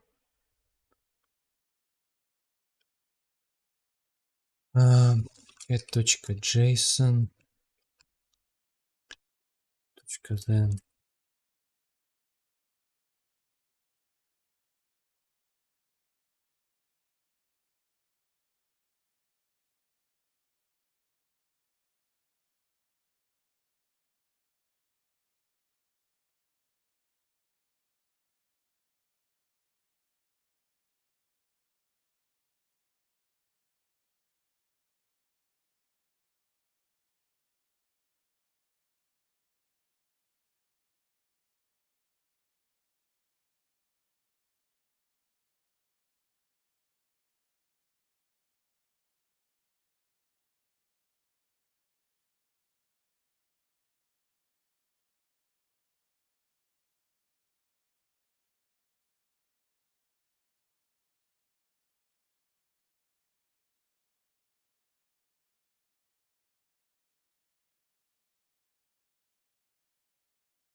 так, это объект get, значит, data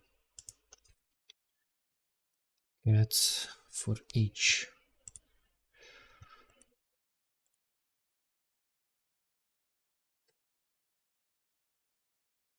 Perfect fast, окей, nice.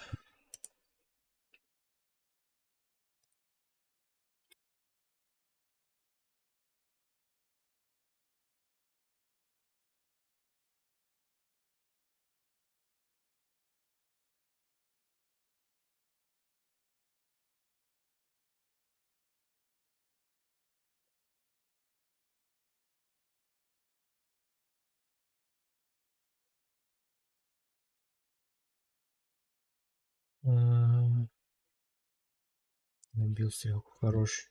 Куда вы пойдете?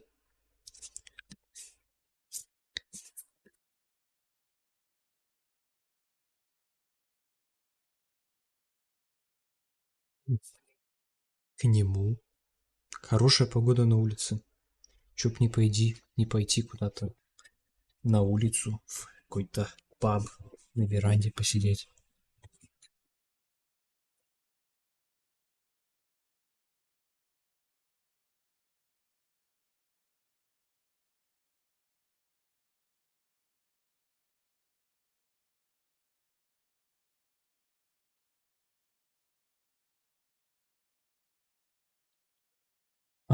Если он в частном, тогда это тоже кайф. Тогда это тоже кайф.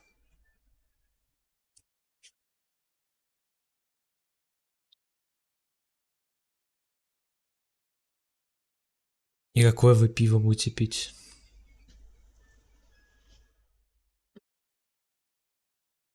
М,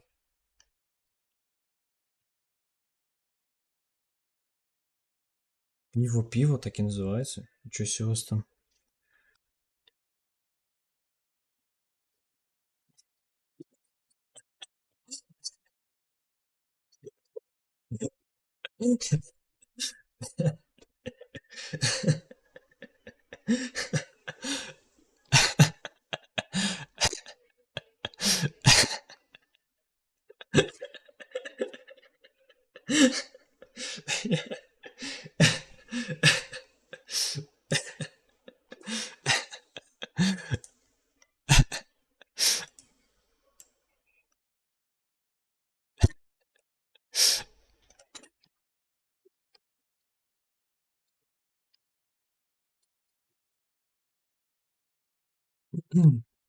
С вашей формы я полетел пиво. Давай, хорошо отдохнуть.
Ну окей, вот это было несложно.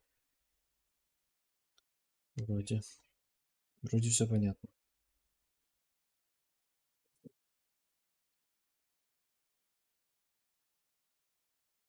Вроде, в принципе. Да.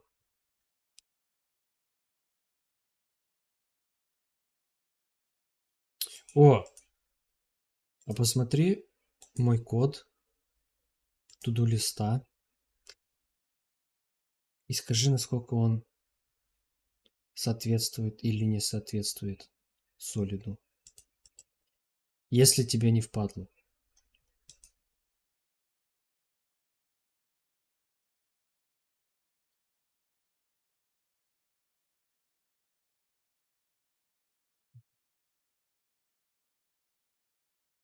Спасибо.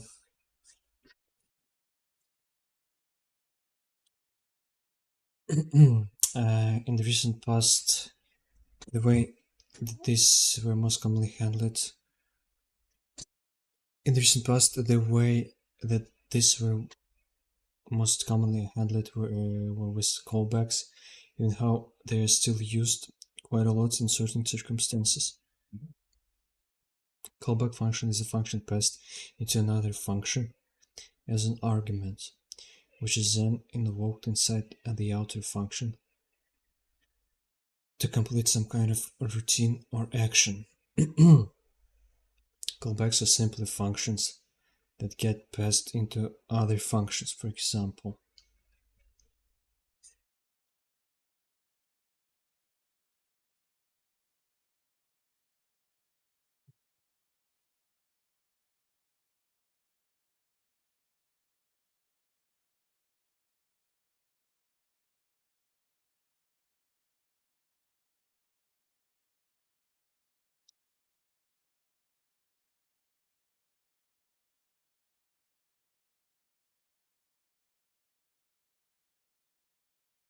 Isn't another function is an argument.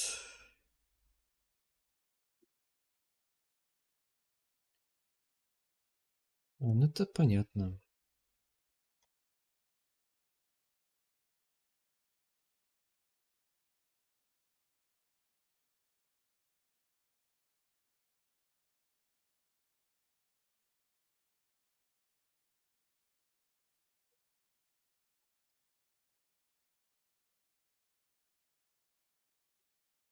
Like here the function event listener takes a callback. The do something function and then calls it when McDiff is clipped. You'll likely recognize this pattern as something that happens all the time in JavaScript code. Unfortunately, though, they are useful in situations like the above example. Using callbacks can get out of hand, especially when you need to change several of them together in a specific order. The rest of this lesson discusses patterns and functions that will help keep you out of callback hell.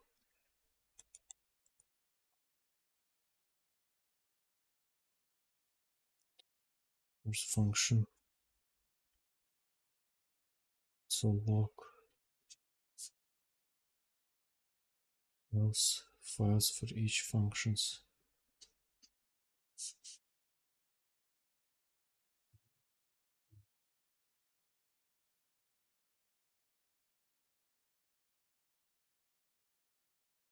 There are some functions that help you take a moment to skim through the callback article before moving on, or if you prefer to watch video callback functions.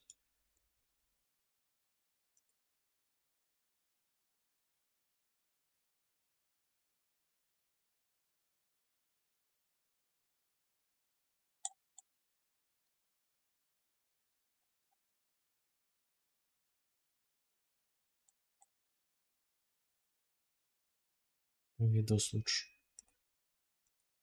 Видос быстрее.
Так смешно Дон говорит.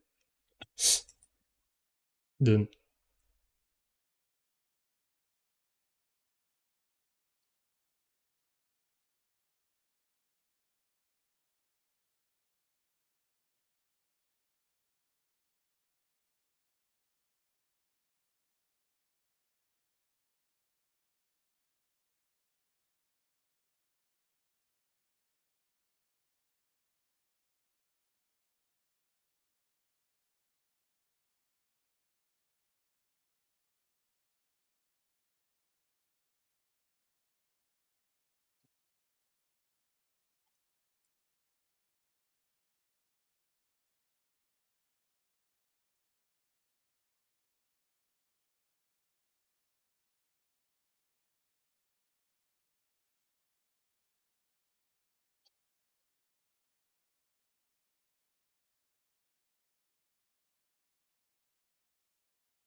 Блин, на самом деле это просто интуитивно понятно.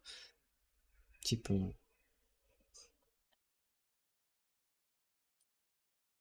что лучше все разбить по отдельности, чем писать все в одну тележку.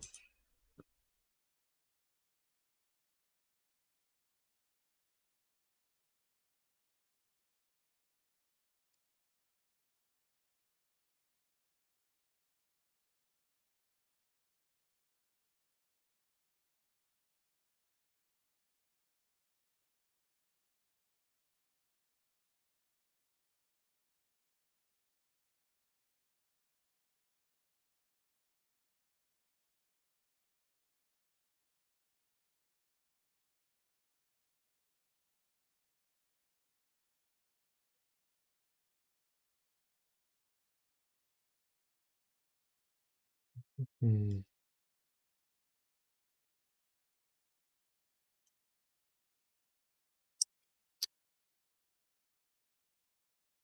так,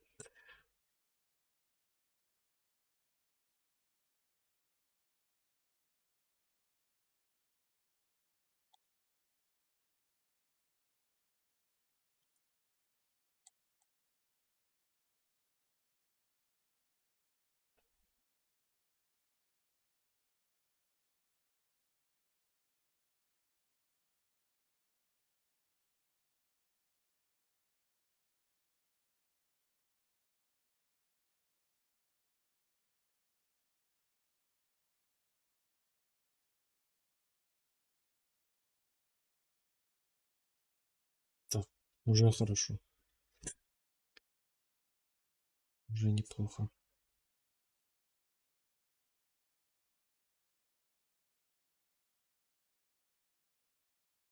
И то, что дом controls нужно было на больше модулей разбить, это я в процессе как бы понимал, но я почему-то упустил тот момент, когда это нужно было сделать. Использовать сначала такое количество глобальных объектов. Глобальных объектов.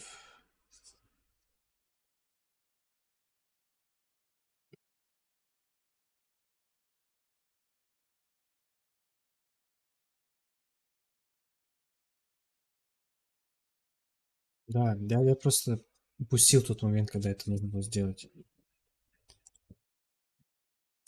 Это я понимаю. А глобальных объектов это в смысле?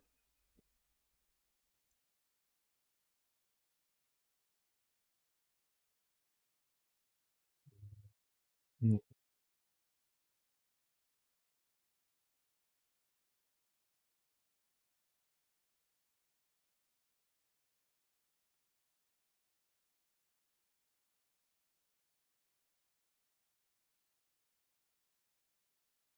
индекс JS. А.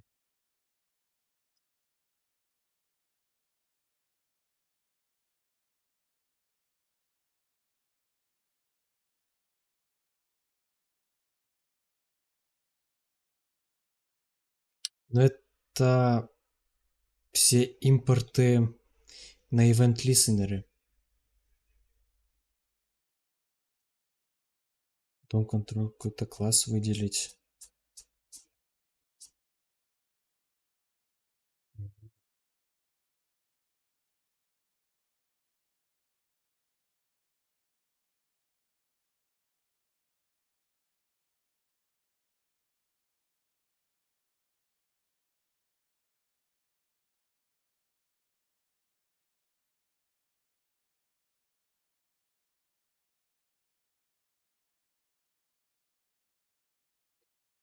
Здесь project list, tasks list.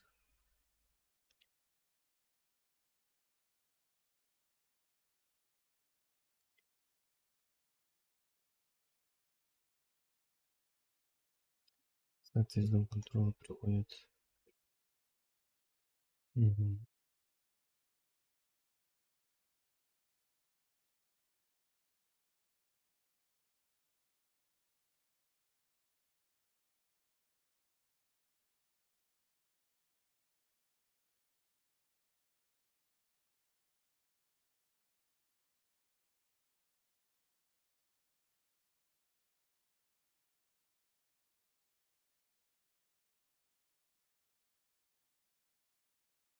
Ну, я не знаю, а как дом контрол можно было бы в класс сделать, если тут миллиард функций. То есть их нужно было бы, типа, поразбивать на модули, и каждый модуль, ну, типа, превратить в класс. Вот, допустим, да, у меня просто тупо сделано.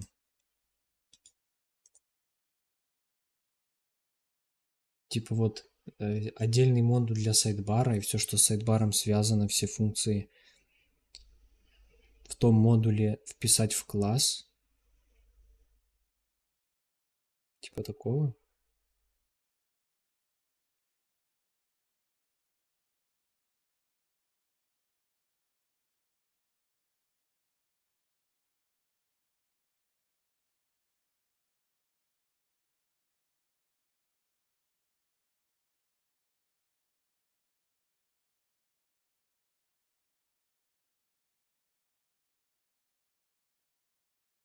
М,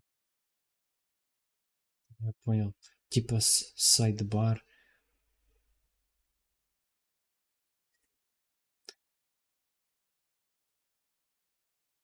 Ну да, да.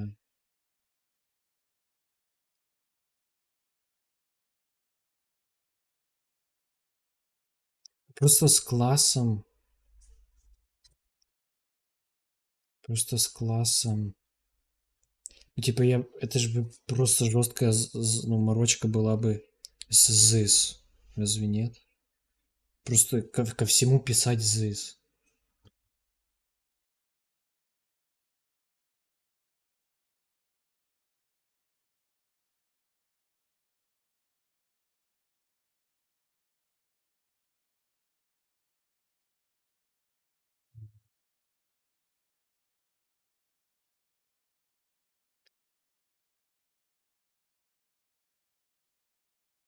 Ну, про модули это я и сам понимаю, что надо было поделить.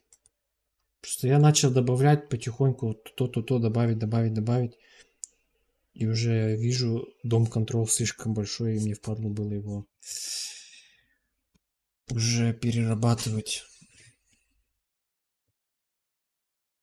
Но это я и сам понимаю, да.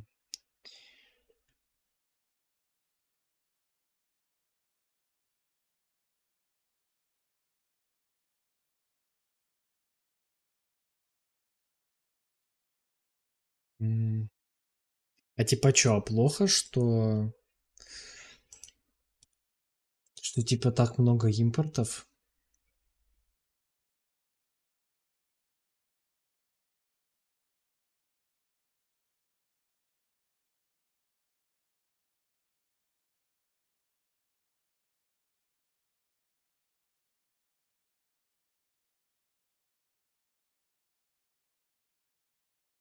Просто по сути все эти импорты это функции, которые вызываются на event listener.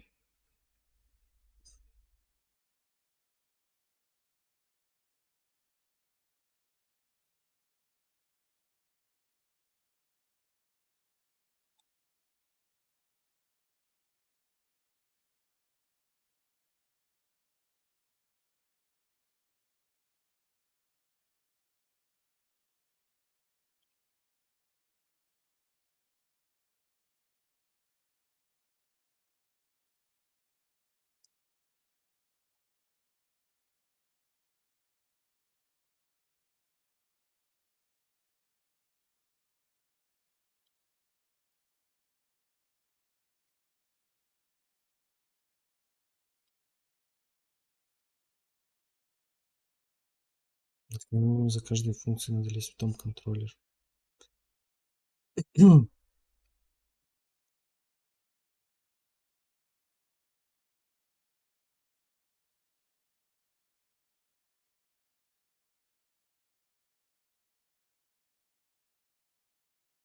Компоненты перед.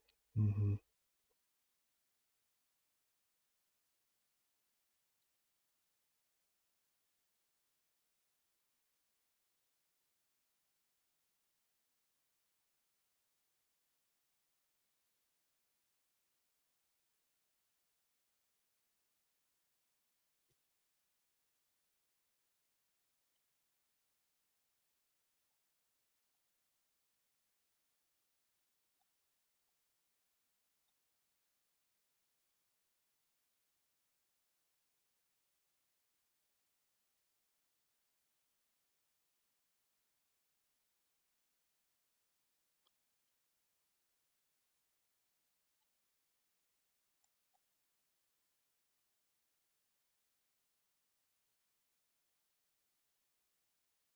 То, что фанат реакта.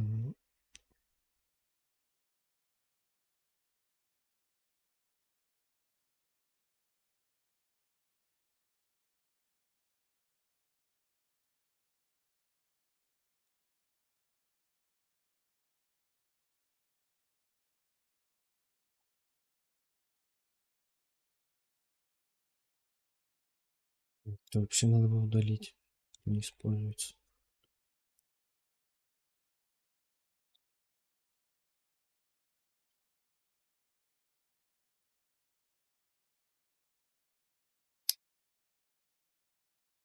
Так, я понял, что такое.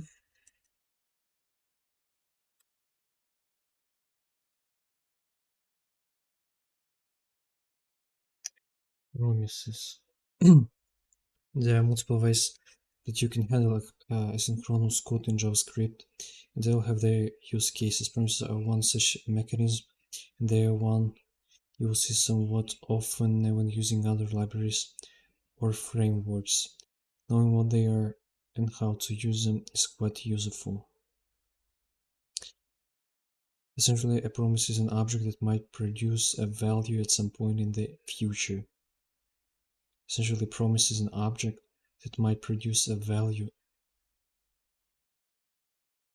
some point in the future. Here's an example. Let's say getData is a function that fetches some data from a server and returns it as an object that we can use in our code. Some IP, clean it up a bit and return it as an object. The issue with this example is that it takes some time to fetch the data, but unless we tell our code that, it assumes that everything in the function happens essentially instantly. So if we try to do this, we're going to run into trouble because when we try to extract piece of data out the returned data, the function getData will most likely still be fetching. So my data will not be the expected data, but will be undefined. Sad. We need some way to solve this problem and tell our code to wait until the data is done fetching to continue. Promise to solve this issue. We'll leave learning the specific syntax for that articles. Promise to solve this issue. We'll leave learning the specific syntax for the articles you're about to read, but essentially promises all of you to do this. If this is refactored to return the promise. My data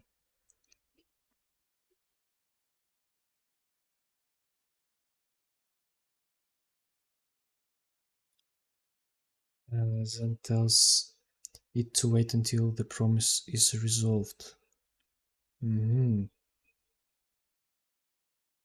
Okay. Then return the function inside. Of course, there are many more occasions where one would want to use promises beyond fetching data. So learning these things now will be very useful to you. Read this promises article is a good starting place. It is short and to the point.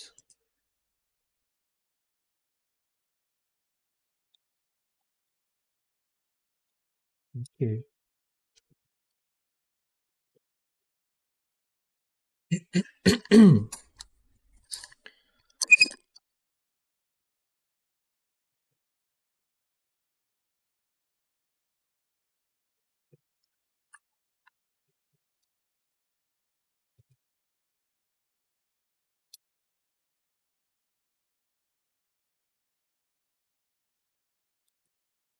Well, synchronous.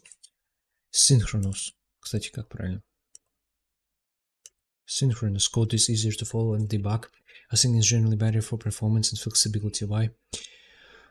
Hold up, they show when you can trigger numerous requests at once and then handle them niches already. Promises are becoming a big part of the JavaScript world, with many new APIs being implemented with the promise philosophy. Let's take a look at promises, the AP, how it's used. Promises in the wild.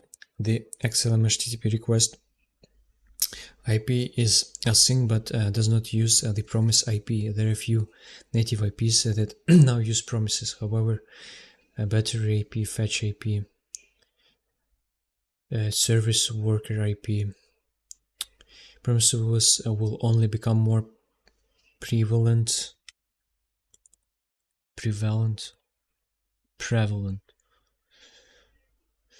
So it's important that all front-end developers get used to them. It's also worth noting that Node.js is another platform for promises, obviously, as promises is a core language feature.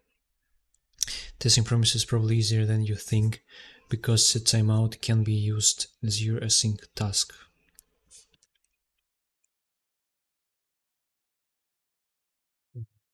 Async task. Basic promise usage.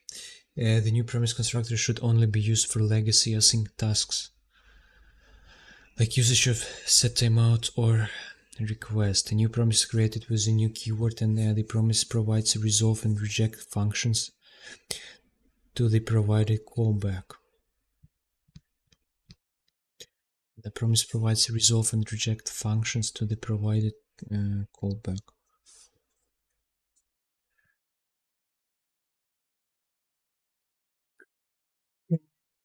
Resolve, reject, do any async task. Async task, and then if good condition, resolve success. Else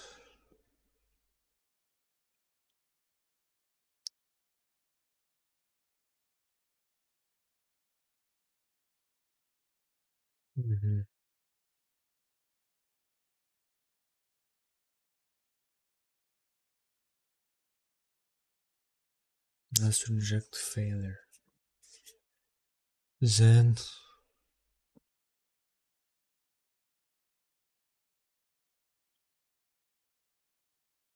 function result, touch catch function.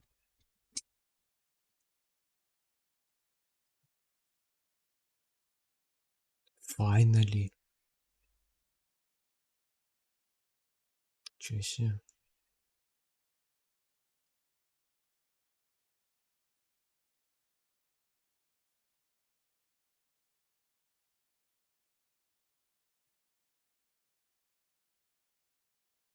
the developer to manually call resolve or reject within the body of the callback based on the results of their given task. A realistic example would be converting to a promise-based task. From Jake promises and back. Function get URL.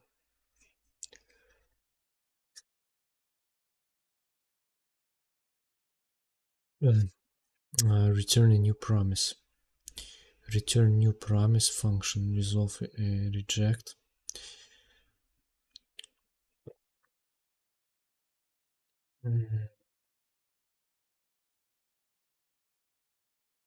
Request open. Request on load. Function.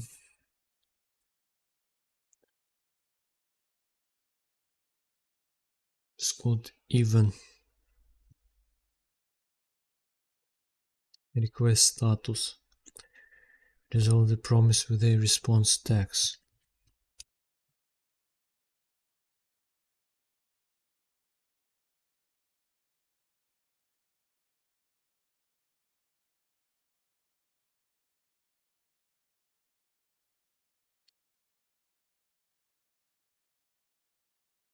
Else, otherwise reject with a status text,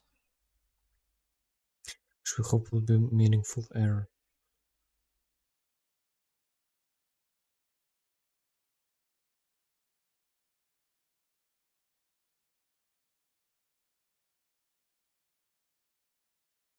Request.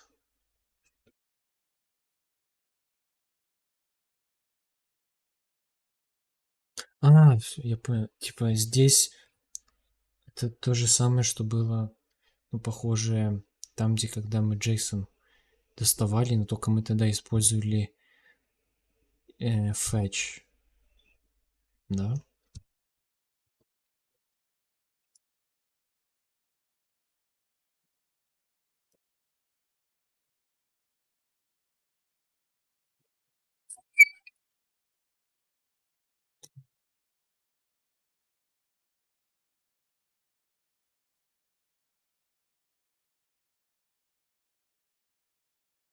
Так.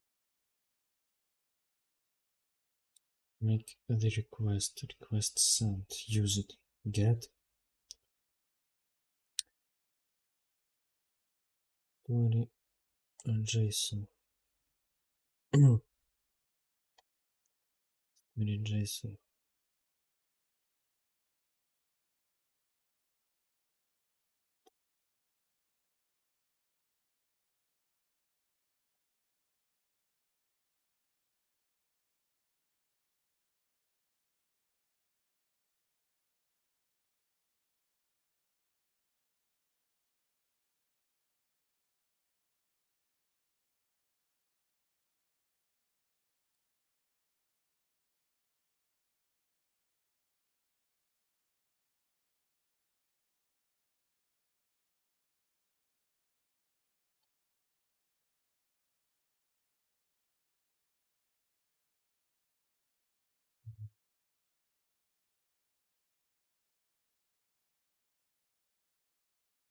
Function response.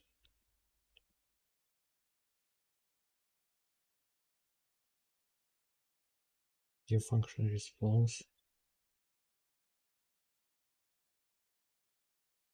Блин. Response это. Response console doc.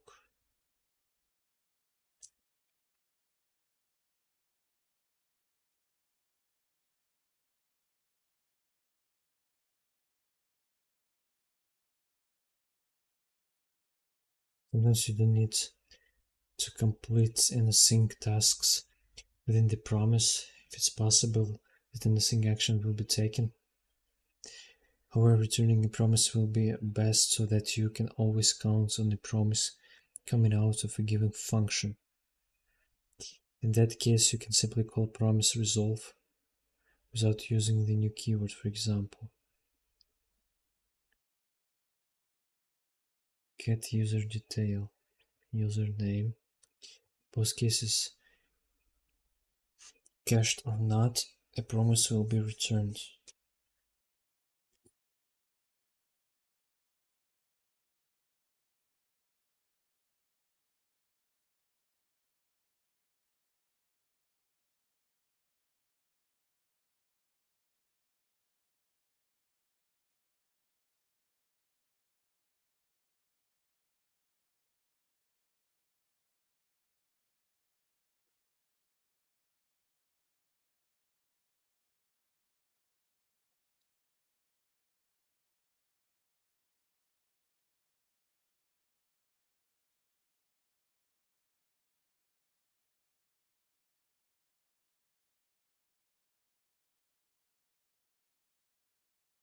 Снова возвращает промис, да.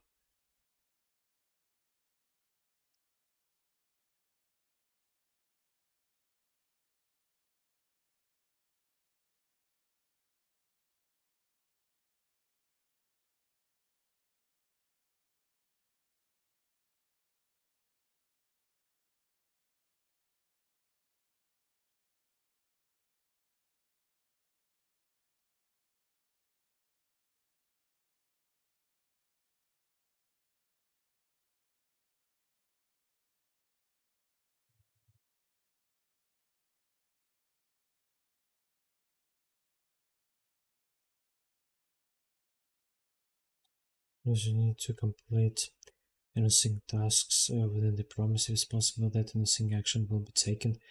However, returning a promise will be best so that you can always count on a promise coming out of a given function. Returning a promise will be best that you can always count on the promise coming out of a given function. In that case, you can simply call promise resolve or promise reject without using the new keyword, for example. Get user detail.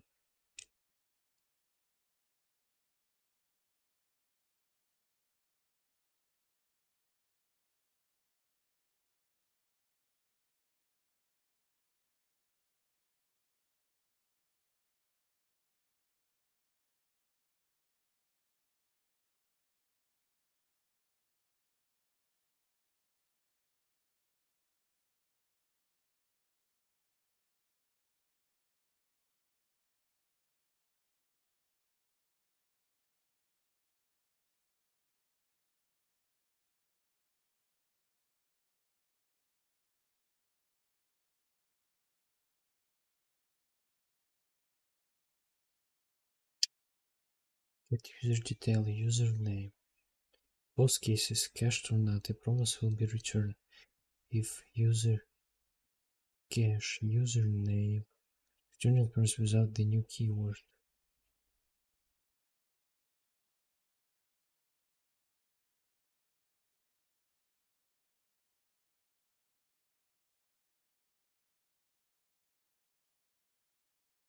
Я что-то не очень понимаю, что вообще происходит.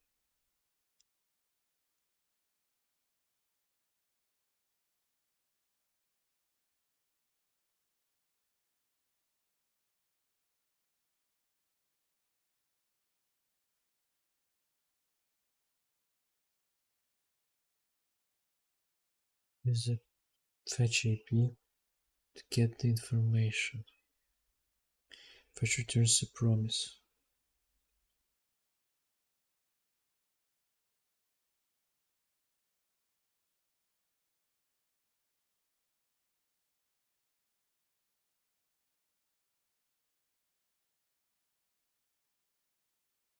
The fetch AP to get the information.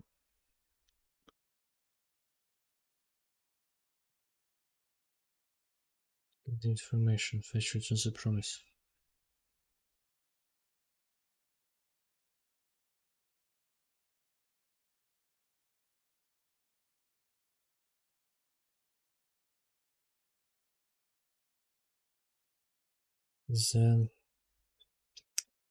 Then function results. User cache username result.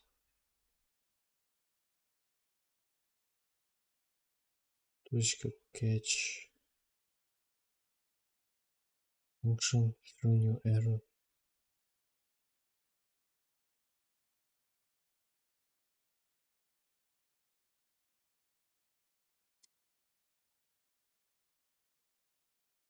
Since the promise is always returned, you can always use the then and catch method and its return value.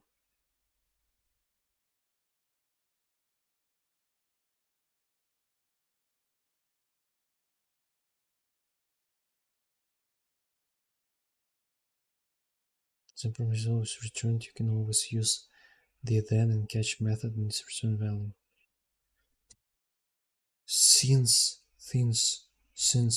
the promise is always returned, you can always use the then and catch method and its return value. Then all promises instances get a then method which allows you to react to the promise. The first then method callback receives the result given to it by the resolve call.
Resolve and reject a mock async action using set amount.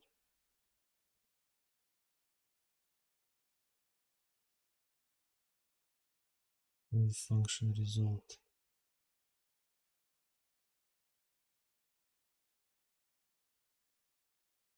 So look result. The then callback is triggered when the promise is resolved. You can also chain then method callbacks.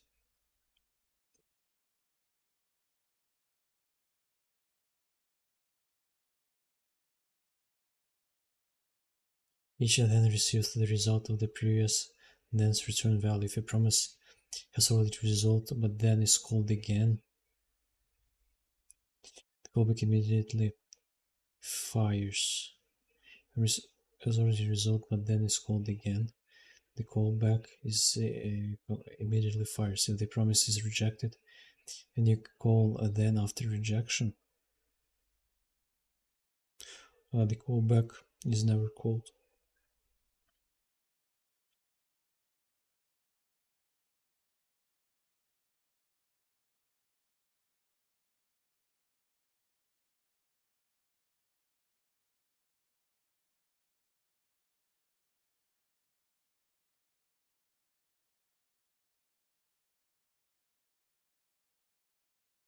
Catch. The catch callback is executed when the promise is rejected.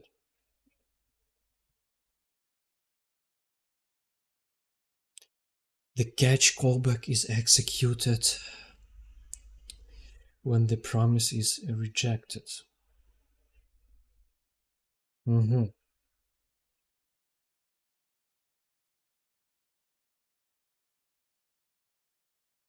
Reject done.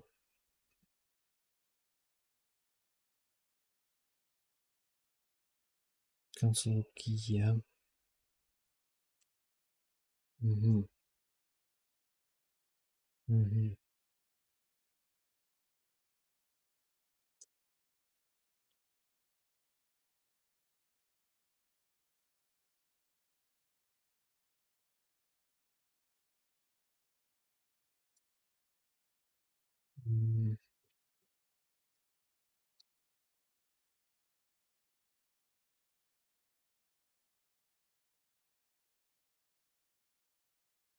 Okay.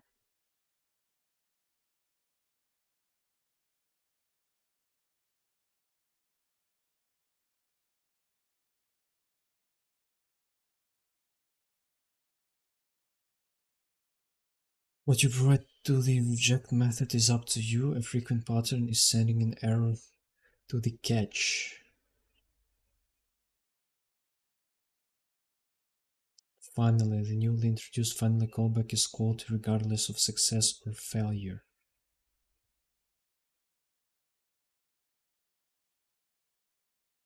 Так, resolve reject, and reject nope, then console log success, catch console log fail, finally res console log finally.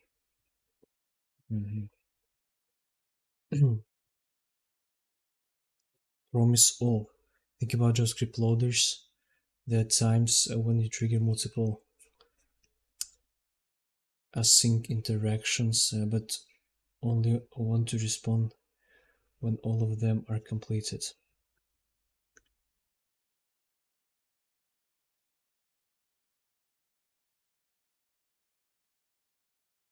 Think about JavaScript loaders. There are times when you trigger multiple async interactions, but only want to respond when all of them are completed. That's where promise all comes in. The promise all method takes an array of promises and fires one callback. Takes an array of promises and fires one callback once they are all resolved. Promise all, and then result, both promises resolved. catch one or more promises where was rejected. A perfect way of thinking about promise always firing off multiple Ajax via fetch request at one time.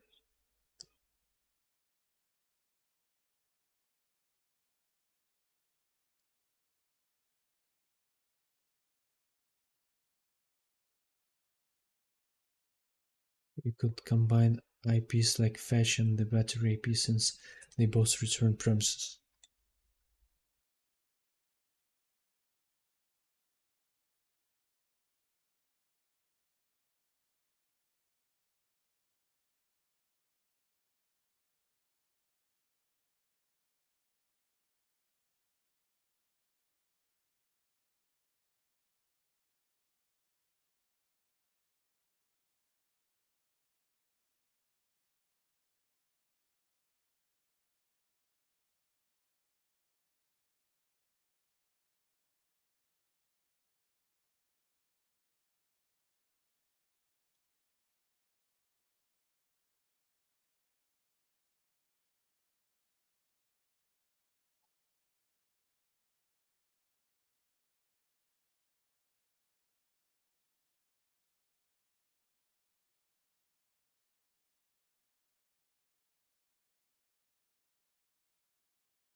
What's up?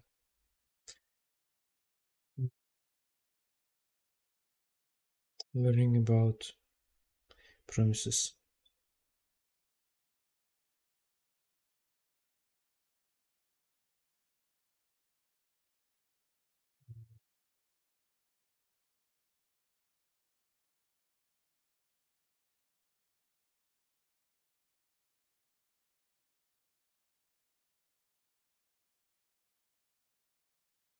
Combine a piece like fetch and the battery IP since they both return promises.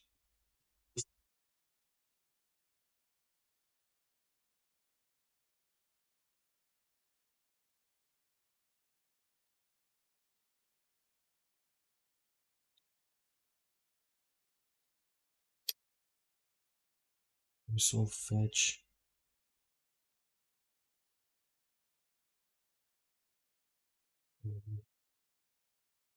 Dealing with rejection is of course hard. If any promise is rejected, the catch fires for the first rejection.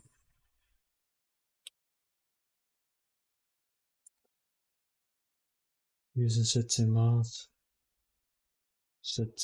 function resolve. Set function reject.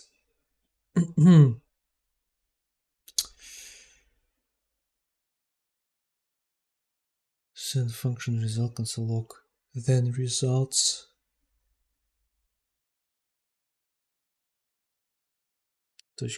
Catch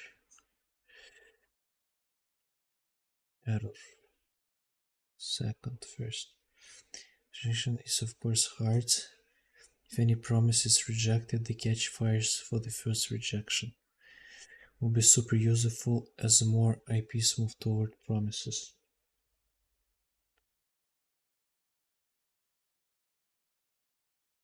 Promise raise is an interesting function. Instead of waiting for all promises to be resolved or rejected, promise raise triggers as soon as any promise in the array is resolved or rejected.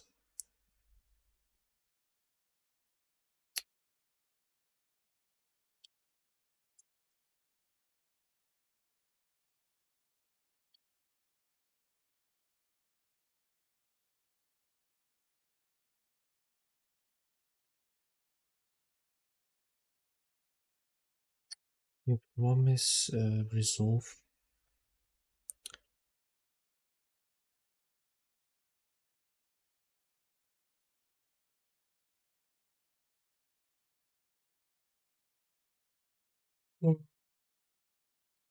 Reject. Democracy action using set timeout.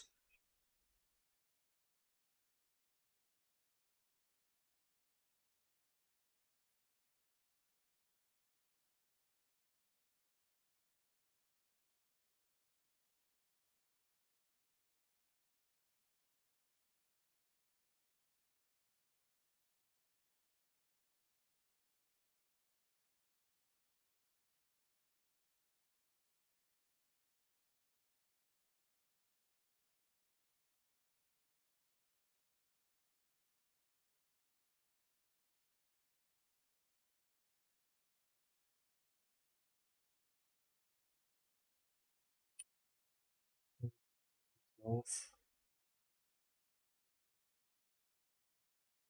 Resolve sec. Console log.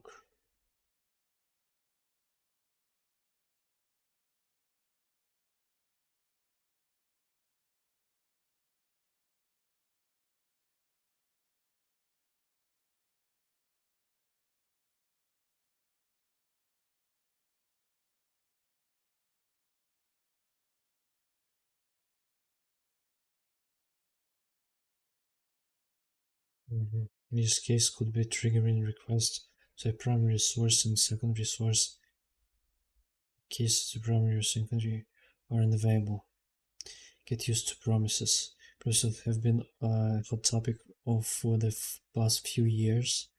For the last 10 years, if you were a Dojo Toolkit user, they have gone from a JavaScript framework pattern to a language staple. It is probably wise to assume you will be seeing most new JavaScript IPs being implemented with a promise-based pattern. And that's a great thing. Developers are able to avoid callback hell, and async interactions can be passed around like any other variable. Promises can take some time getting used to be. The tools are natively there. Time to let them learn. Okay.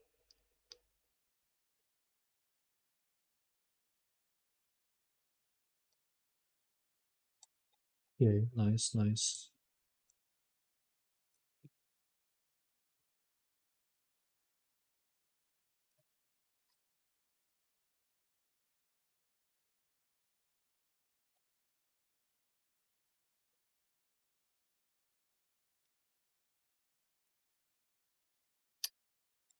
Oh.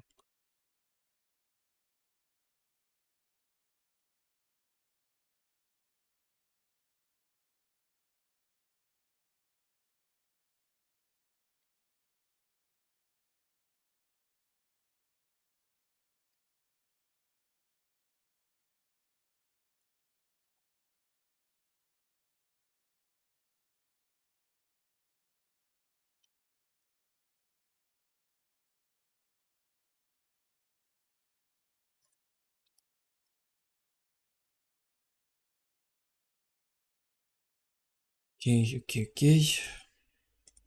Watch this promise video.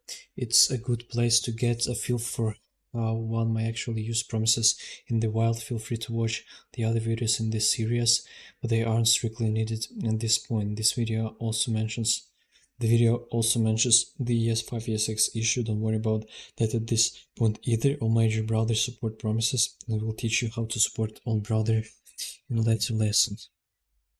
Okay.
Так, тот возвращает промис, мы потом то, что он нам вернул.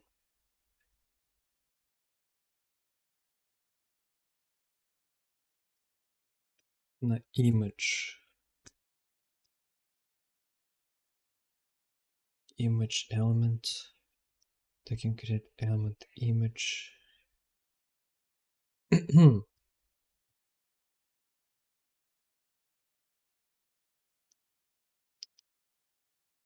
source, image source.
What image? Here I'll call back.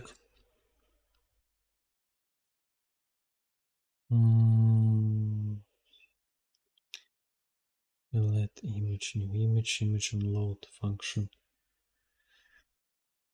Go back, null image.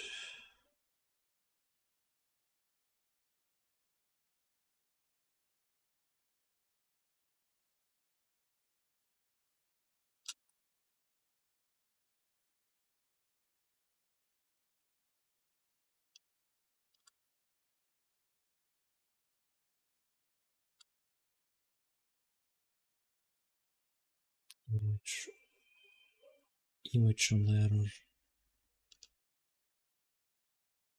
function. Let message image source ignore URL.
Load image.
Add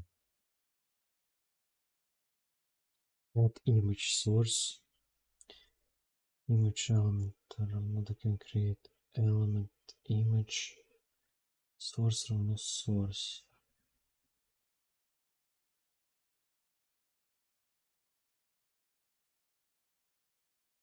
Document body append child. Promise all load image возвращает нам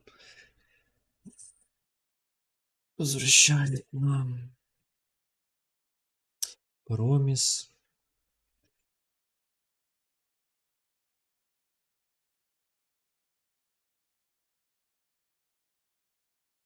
Возвращает нам promise.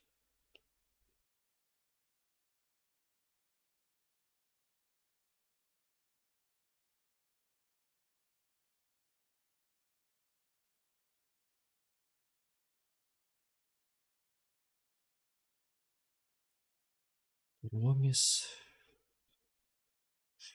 И создаем image.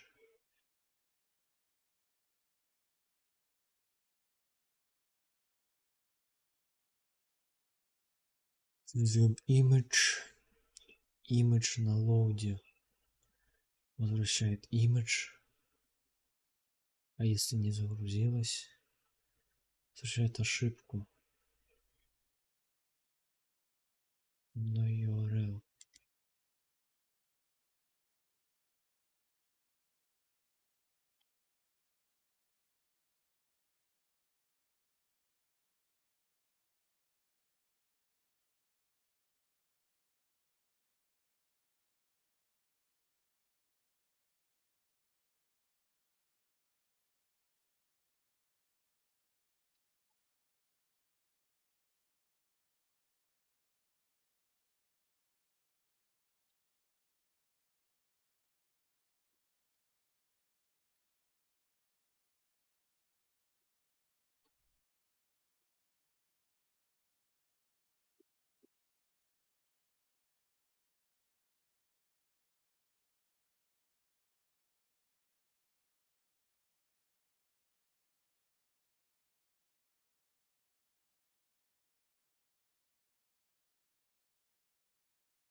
What is event loop video to understand how asynchronous code work in JavaScript?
Concurrency это что?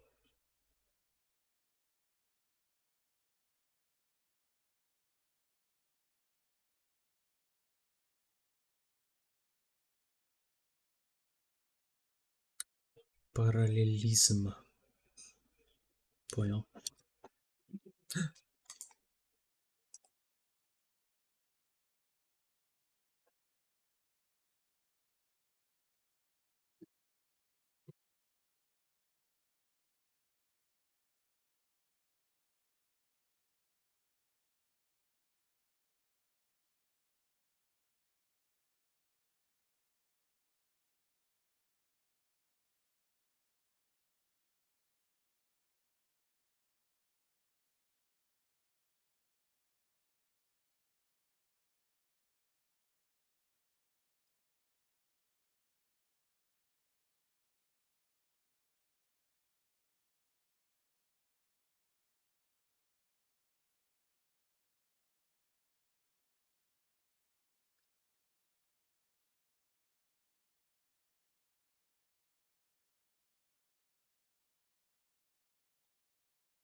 Хороший мужик, красава.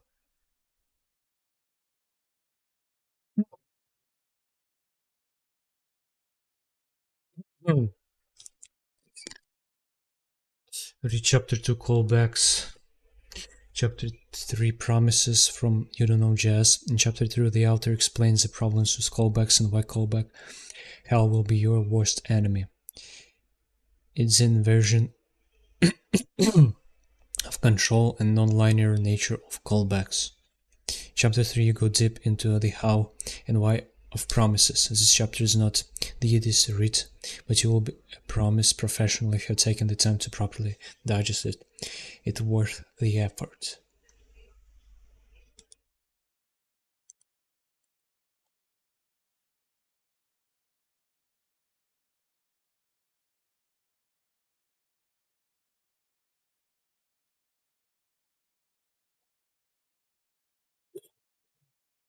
Что много?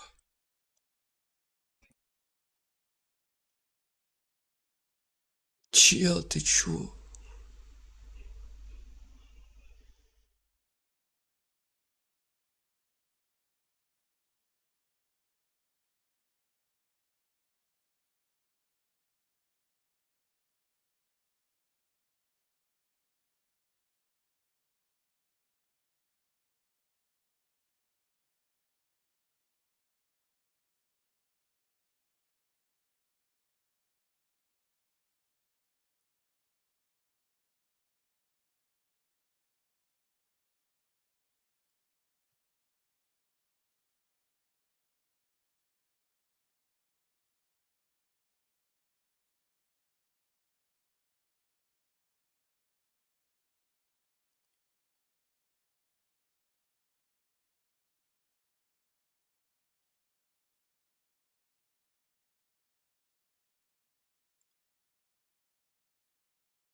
You don't know a sync and performance.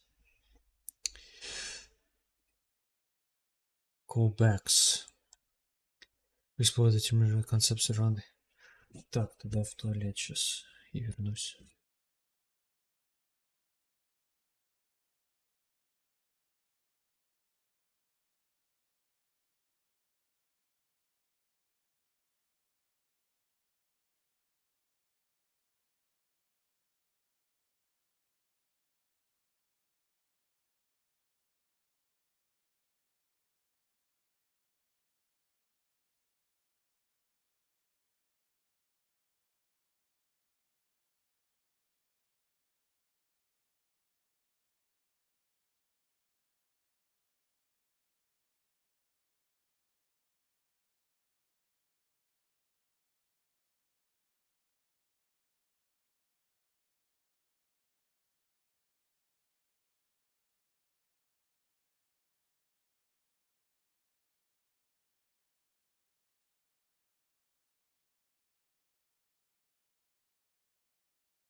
Так.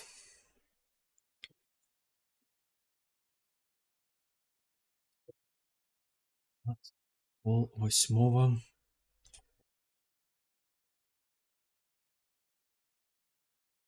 607 линий.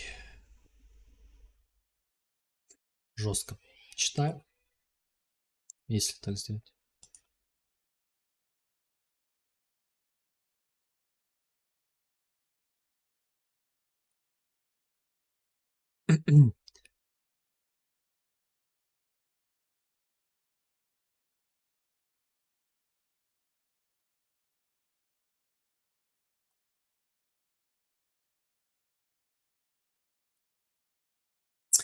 In chapter 1 we explored the terminology. 16, да.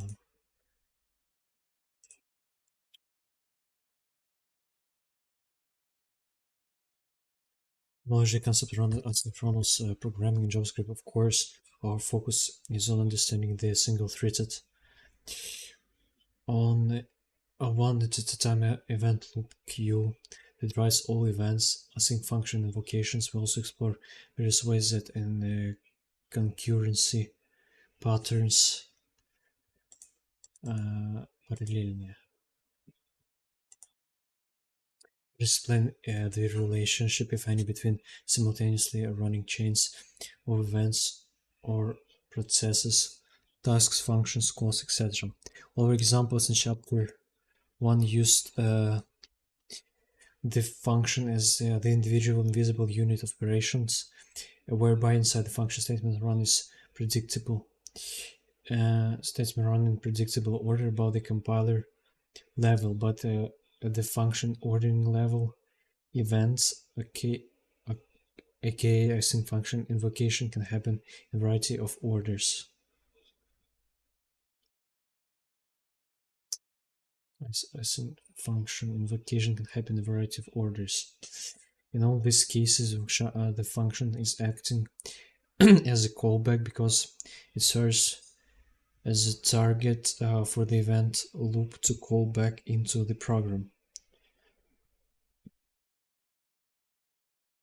The function is acting as a callback because it serves as a target for the event loop. In all the cases, the function is acting as a callback because it serves as a target to the event loop to call back into the program whenever the item is in the queue is processed. As you no doubt have observed, callbacks are by far the most common way to that asynchrony in JS program is expressed and managed. Indeed, the callback is the most fundamental async pattern in the language. Fundamental async pattern in the language. Countless JS programs and very sophisticated and complex ones have been written upon no other async foundation. Sophisticated and complex ones have been written upon no other async foundation than the callback, with of course the concurrency interaction patterns we explored in chapter 1. The callback function is the async workhorse for JavaScript, and it does its job respectively, except callbacks are not without their shortcomings. Many developers are excited by the promise, pun intended, and developers are excited by the promise of better async patterns. But it's impossible to effectively use any abstraction if you don't understand what is abstracting and why. In this chapter we'll explore a couple of those in depth as motivation for why more sophisticated async patterns explored in subsequent chapters of these books are necessary and desired. Continuations. Let's go back to async callback example. We started with chapter 1, but let me slightly modify to illustrate a point.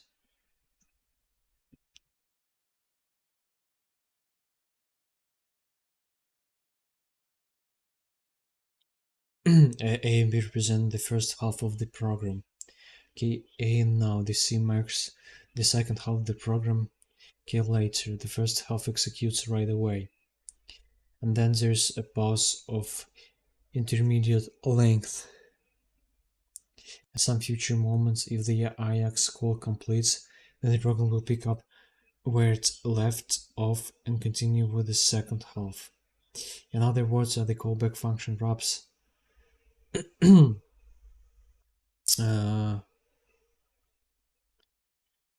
and or encapsulates the continuation of the program. Let's make the code even simpler. So for a moment ask yourself, how would you describe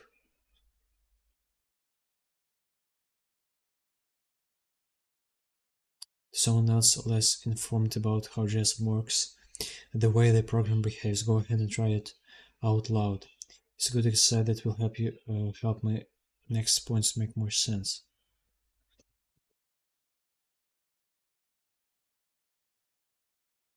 Сначала выполняется А, Б, а потом через секунду С. Most readers just now probably thought we said something for the effect of do. A isn't set up a timeout. Then once added fires do C. Почти не так. You might have called yourself and self-edited to do a setup timeout for then after the timeout fires do C. That's more accurate than the first version. Can you spot the difference?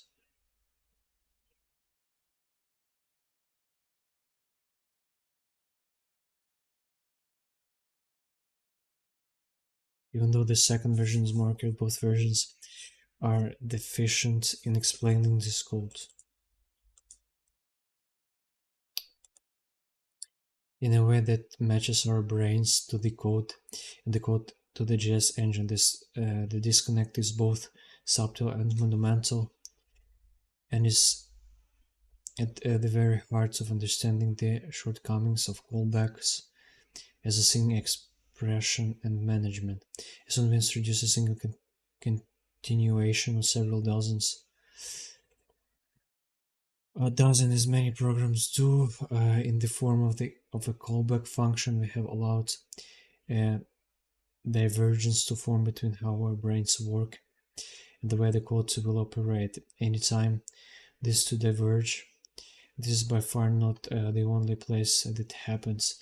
Sure, now we run into inevitable fact that our code becomes harder to understand, reason about, debug, and maintain. Sequential brain.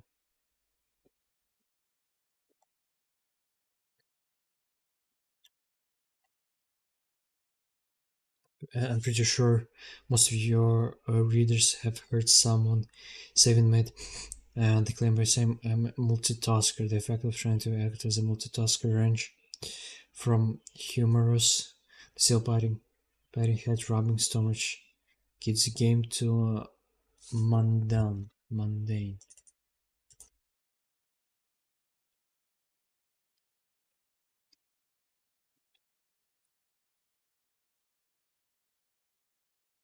Mundane. Chewing a gum while walking, to downright dangerous, texting while driving.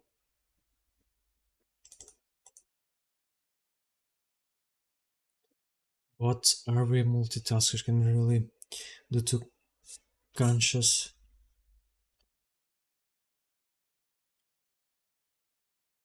potential actions once and think a reason about both of them is at exactly the same moment? That's our highest level of brain functionality. Have parallel multi-threading going on. The answer may surprise you, probably not. That's just not really how our brains appear to be set up. We are much more single taskers, as many of us essentially are A-type personalities who like to admit we can really only think about one thing at any given instant. I'm not talking about all our involuntary subconscious подсознание, да. Automatic brain functions such as heart beating, breathing, and eyelid blinking. Those are the vital tasks to our sustained life, but we don't but we don't intentionally allocate any brain power to them. Thankfully, while we obsess about checking social network feeds for the 15th time in 3 minutes, our brain carries on in the background with all those important tasks. We instead talking about whatever task is at the forefront of our minds at the moment. For me, it's writing the text in this book right now. I'm doing any other higher level brain function exactly at this same moment. Nope, not really. I get distracted quickly and easily a few dozen times in the last couple of paragraphs. When we fake multitasking, such as trying to type something at the same time we're talking to a friend or family member on the phone, what we're actually most likely doing is acting as fast context switches. In other words, we switch back and forth between two or more tasks in rapid succession, simultaneously progressing on each task in tiny, fast little chunks. We do it so fast that to the outside world it appears as we are doing these things in parallel. Thus, that sounds suspiciously like a thing invented concurrency.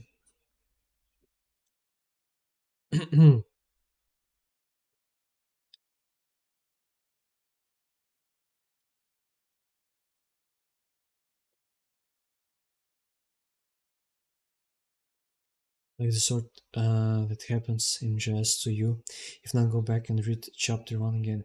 In fact one way of simplifying abusing as a massively complex world of neurology into something I can remotely hope to discuss here is that our brain work kinda like the event loop. Complex world of neurology into something I can remotely hope to discuss here is that our brain work kinda like the event loop Q. If you think about every single letter or word I tap as a single sync event, in just this sentence alone, there are several dozen opportunities for my brain to be interrupted by some other event, such as from my sense or even just my random thoughts. I don't get interrupted and pulled to another process at every opportunity that I could be. Thankfully, well, this book would never be written, but it happens often enough that I feel my own brain is nearly constantly switching to various different contexts, aka processes. That's an awful lot like how the jazz engine would probably feel.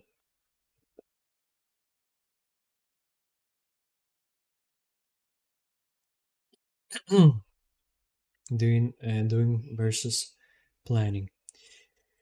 Okay, so our brains can be thought of as uh,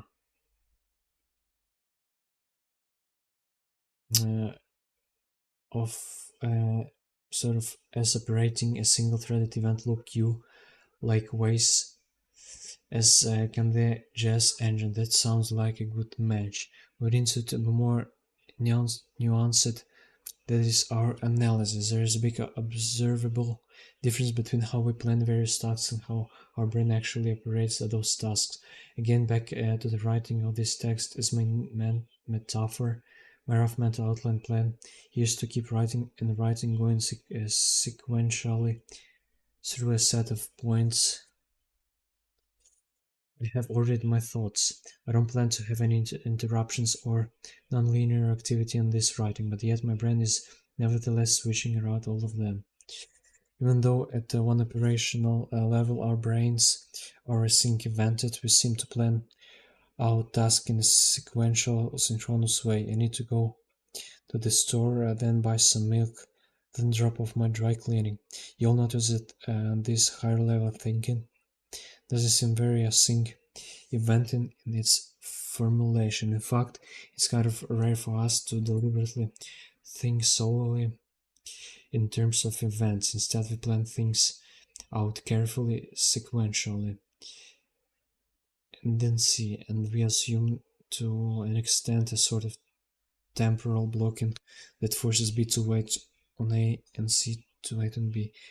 When the developer writes a code, they are planning out a set of actions to occur. If there any good, if there are any goods at being developer, they are carefully planning it out. I need to set D to the value of X and then X to the value of Y and so forth. When we write out a synchronous code statement, where the statement works a lot like our errands to-do list.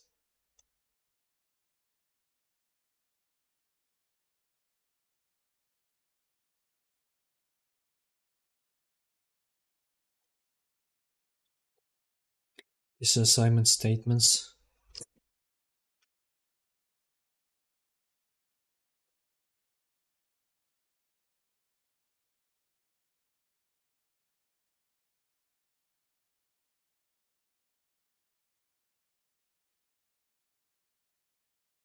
these are assignment statements.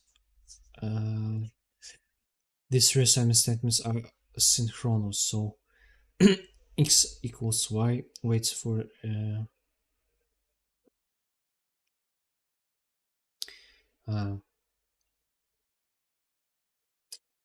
and to finish, another way of saying it is that these three statements are temporally bound to execute in certain order, the one right after the others. Thankfully, we don't need to be bothered with any async invented details here. If we did, the code gets a lot more complex quickly. So if synchronous brain planning maps well to synchronous code statements, how well do our brains do at planning out asynchronous code?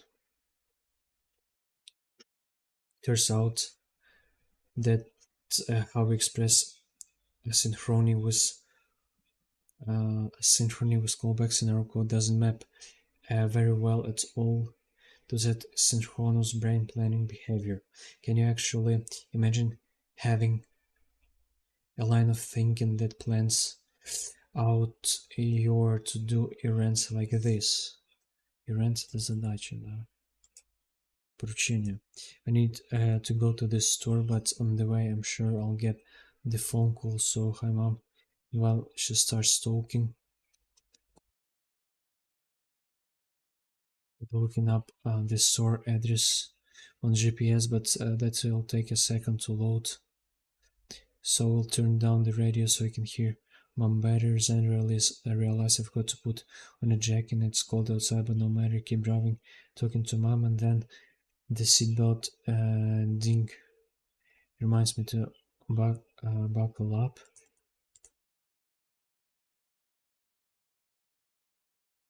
So yes, mom, I'm wearing my seatbelt. I always do. Finally, the GPS got the direction now. As ridiculous as it sounds, as a formulation for how we plan our day out and think about what to do and in what order. Nonetheless, is how our brains operate and function. Whenever remember, it's not multitasking, just fast context switching.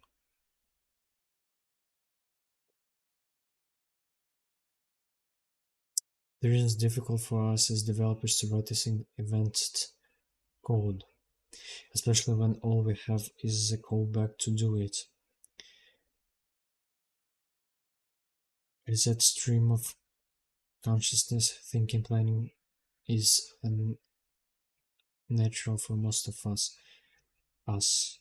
We think step-by-step terms, but the tools, callbacks available to us in code are not expressed in a step-by-step fashion once we move from synchronous to asynchronous. And that is why it's so hard to accurately author and reason about async.js code with callbacks, because it's not how our brain planning works. Accurately after and reason about async JS code with callbacks, because it's not how brain planning works. The only thing worse than not knowing why some code breaks is not knowing why it's work in the first place. It's a classic house of cards mentality. It works but not sure why, so nobody touch it. You may have heard all these other people, and the programmer meme twists all these others people code. I believe truly hell is not understanding my own code, and callbacks are one of main culprits.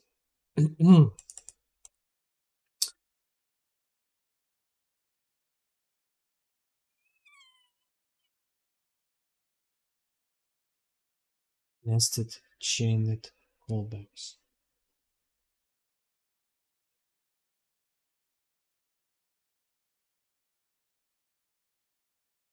Nested chained callbacks.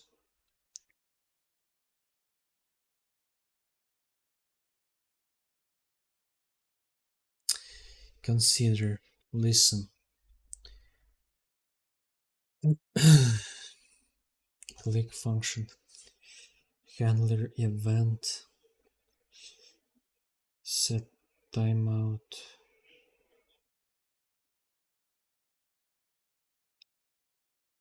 Request. Ajax. Response text. If text equals hello. Handler. Else if request.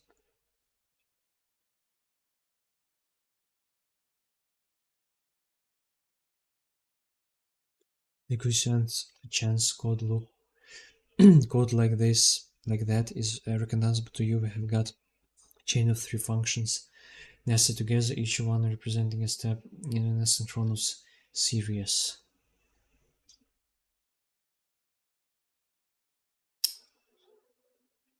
This kind of code is often called callback hell, and sometimes also referred to as the pyramid of doom, for its sideways facing triangular shape due to the nested indentation.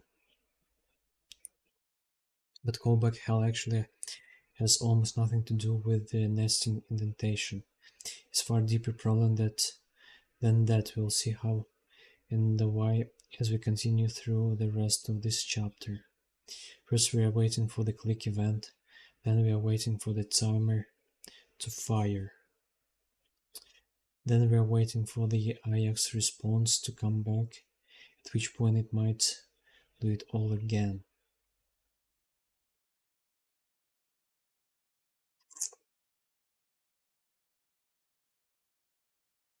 First glance, this code may seem to map its asynchrony naturally to sequential brain planning.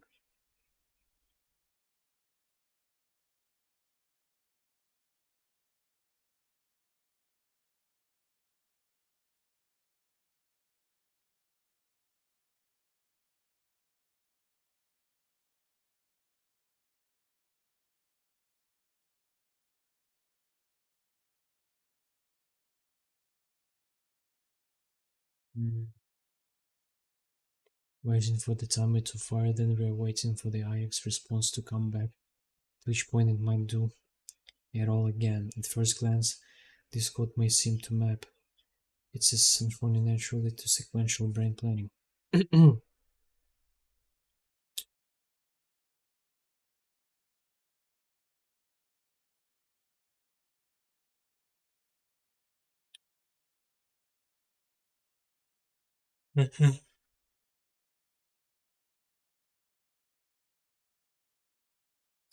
There's now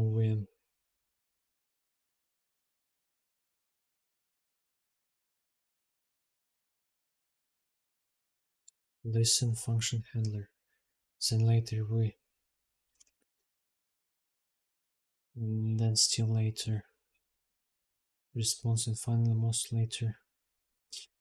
But there's several problems with reasoning about this code linearly in such a fashion. First, an accident of the example, the rest step on the subsequent lines. Steps on subsequent lines. In real suggests programs, there's often a lot of more noise cluttering things up, noise that we have to deftly maneuver. Passing our brains as we jump from one function to the next, understanding the async flow in such callback laden. Understanding the async flow in such callback laden.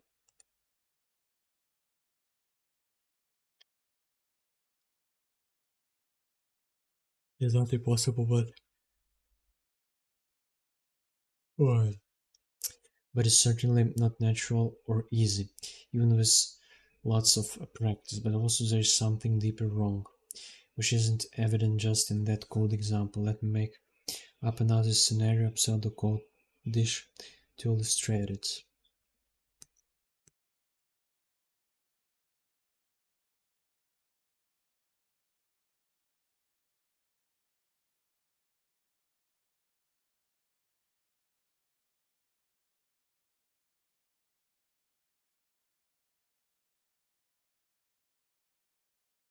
Do A, do B, do C, do D, do E, do F.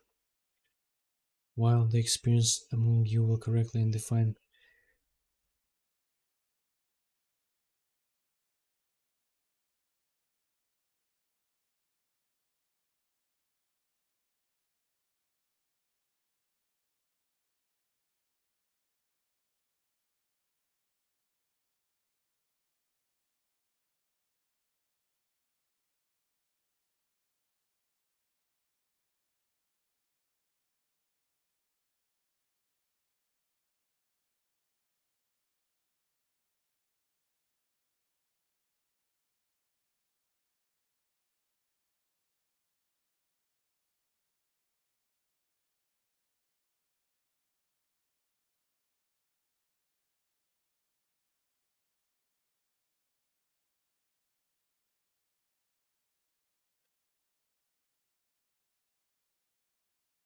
сначала И сделай.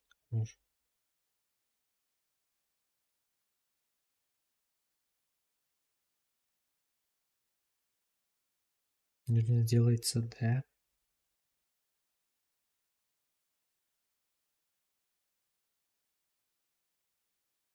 потом B, потом C, потом E, потом F. You correctly define the true word of branch here. I'm betting it's more than a little confusing at first glance and takes some concerted mental cycles to arrive at. The pairs won't happen in this order. Do A, do F, do B,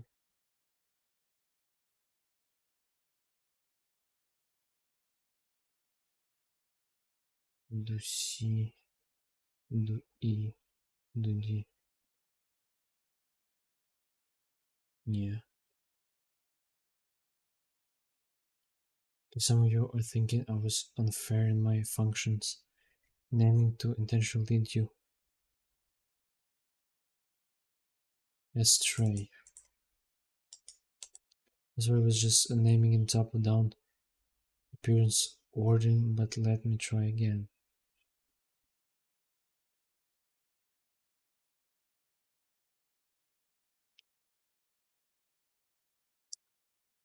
Do A, do B, do C, do D, do E. А чё так?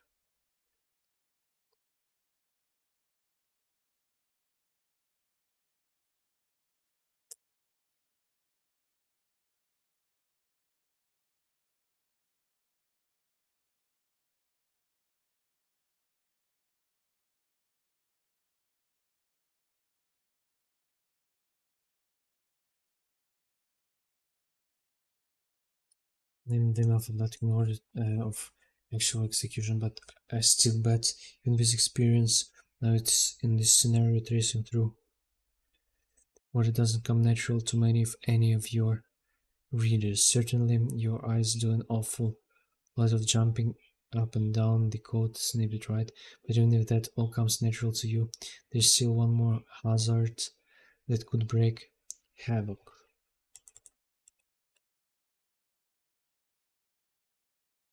Spot what it is. What if do A or do D aren't actually async?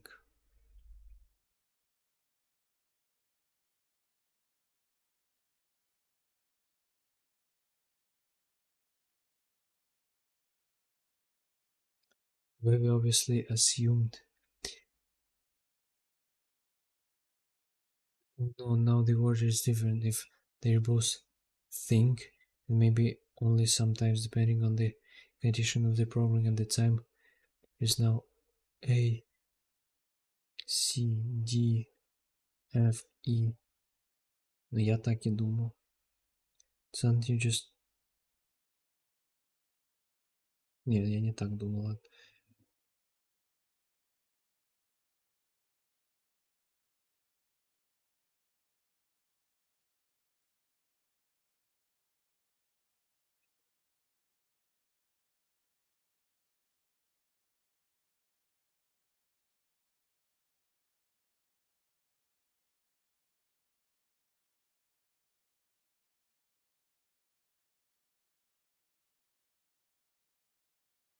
What if do A and do B aren't actually async?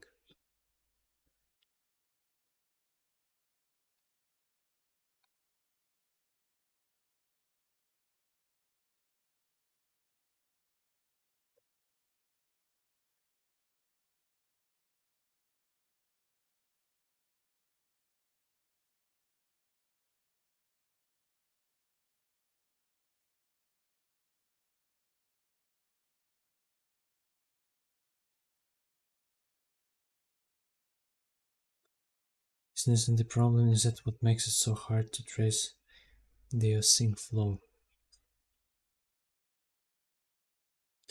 But let me rewrite the previous nested event timeout Ajax example without using nesting.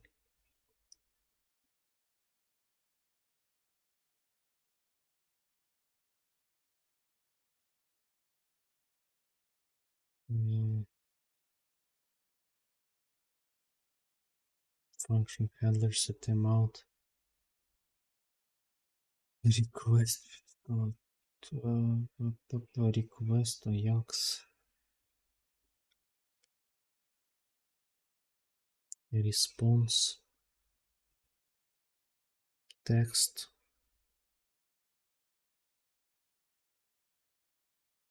if text hello handler if else request. The formulation of the code is not hardly as recognizable as having the nesting implementation woes.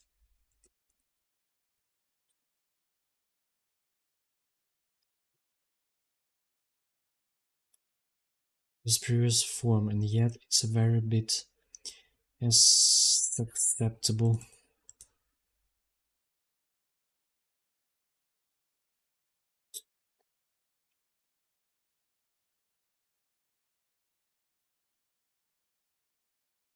Oh, but why?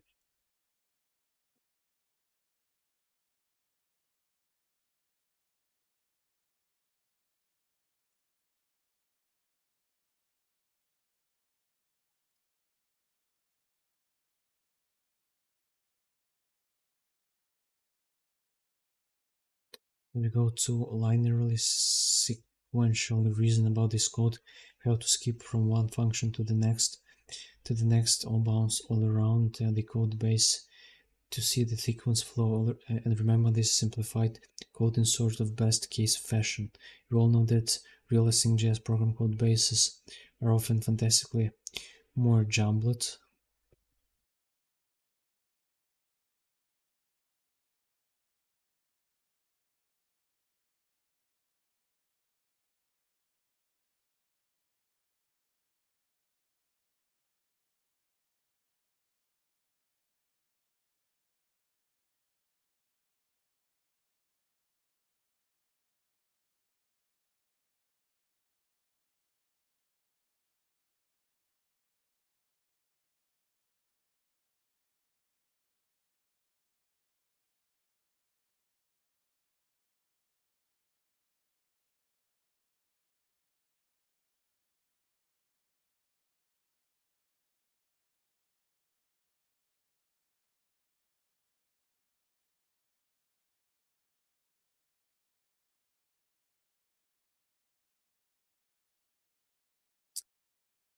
Um,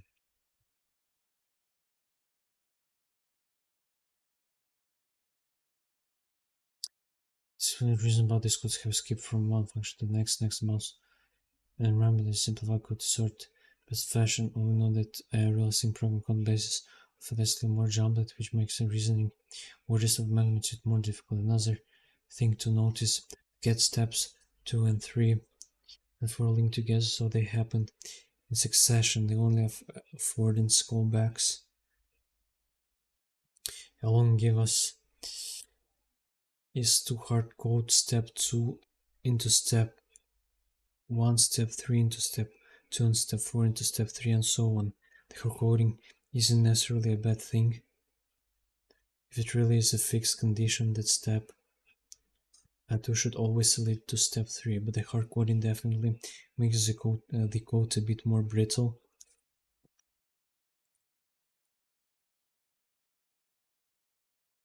As it doesn't account for anything going wrong with that might cause a deviation in the progression of steps. For example, if step 2 fails, step 3 will never get reached, nor does step 2 retried or move to an alternate error handling flow. So all of these issues are things you can manually hard code into each step, but that code is often very repetitive and not reusable on the steps or in other sync flows in your program. Even though our brains might plan out a series of tasks in a sequential type of way,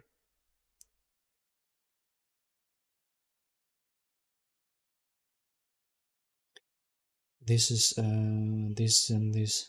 the event nature of our brain operation makes recovery, retry, working of flow control almost effortless. If you are out running errands, and you realize you left the shopping list at home, it doesn't end the day because you didn't plan that ahead of time. Your brain routes around this hiccup easily.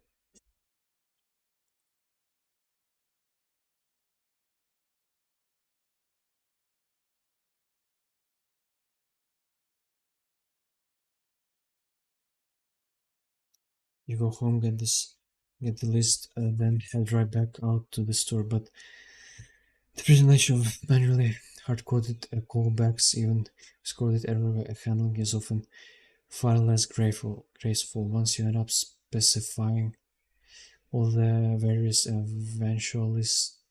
eventualities past the code become so convoluted that it's hard to ever maintain or update it. That is what callback hell is all about. Nesting indentation are basically a sideshow, a red herring. And is if it um, all that's not enough, we haven't even touched what happens.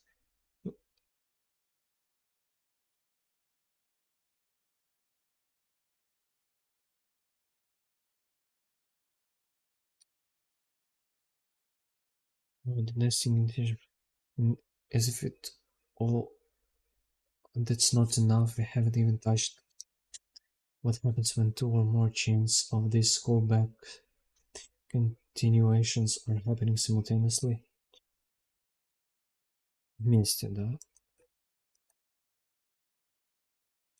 Or when the third step branches out into a parallel callback with gates or latches, or my brain hearts, how about yours? Are you catching the notion here that our sequential blocking brain planning behaviors just don't map well onto callback oriented async code? This is the first major deficiency to articulate about callbacks. They express asynchrony in code in ways our brains have to fight just to keep in sync with And here that our sequential blocking brain planning behaviors just don't map well onto callback oriented async code.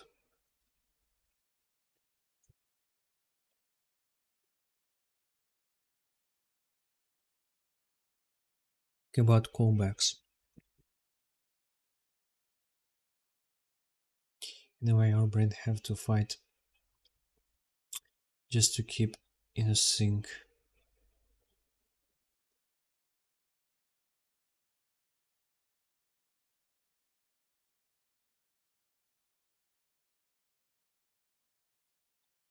Trust issues.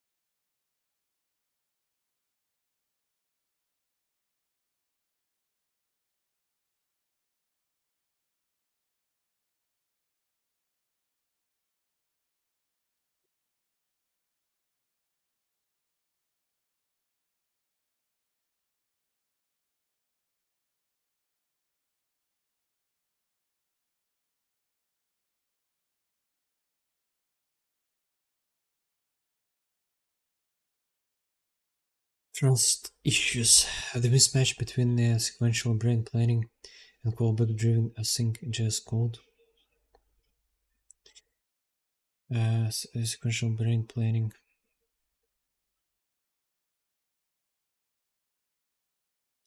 and callback driven async JS code is only part of the problem with callbacks. There's something much deeper to be concerned about. Mismatch between sequential brain planning, callback driven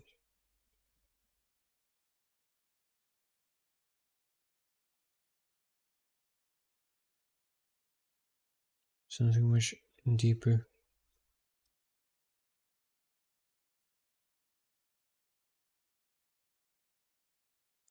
Using the notion of callback function that as a continuation of our program happen now under the direct control of the JS main program, but C gets deferred to happen later and under the control of another party, in this case the Ajax function.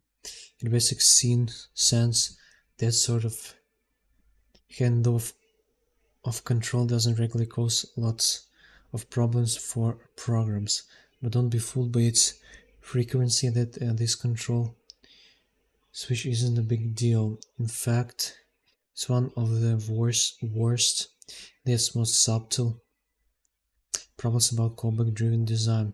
It revolves around the idea that sometimes Ajax, the party you hand your callback continuation to, is not a function that you wrote or that you directly control. Many times it's a utility provided by some third party.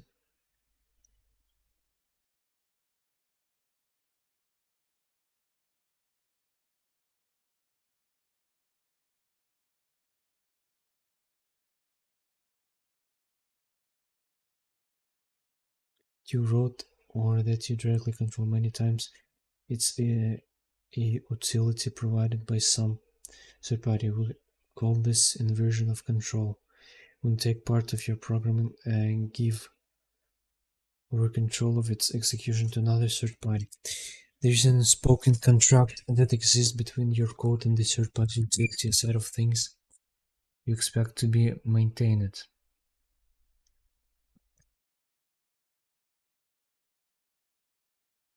And the control is deferred completely under the control of another party. In this case, in the basic sense, that sort of kind of control doesn't regularly cause lots of problem for programs. but on be full base in frequency.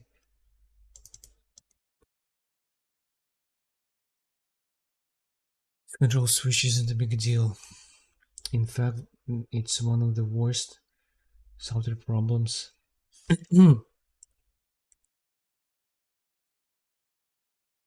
About callback driven design. It revolves around the idea that sometimes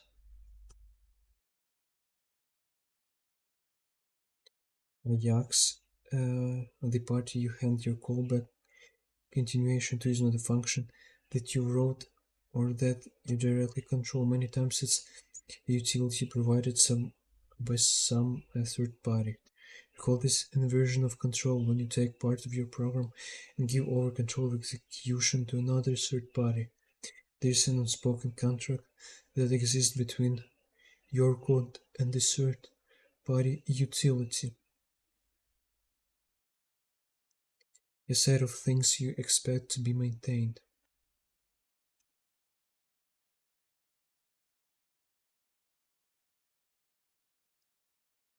A tale of five callbacks. Да, так я Кодварс просто мне нужно пару дней потренил, чтобы закрепить азы и основы и все. Чем мне дальше там сидеть? Там тем более задачи уже начали повторяться.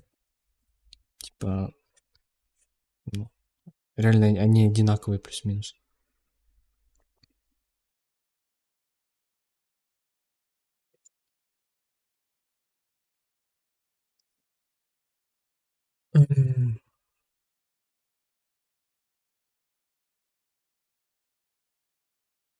Тебя, кстати, я буду спрашивать.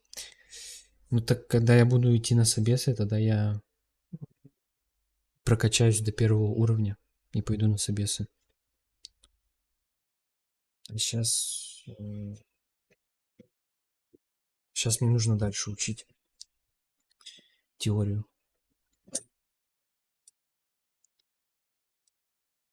Потому что,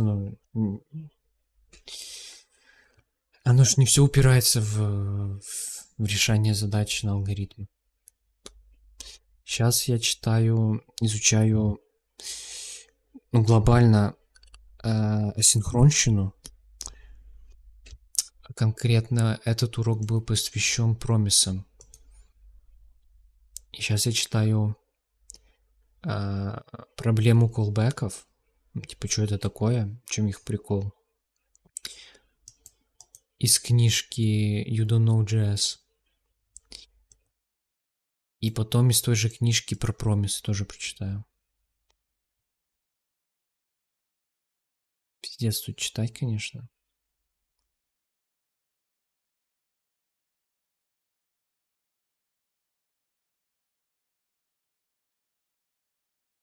Вот я узнаю, читаю.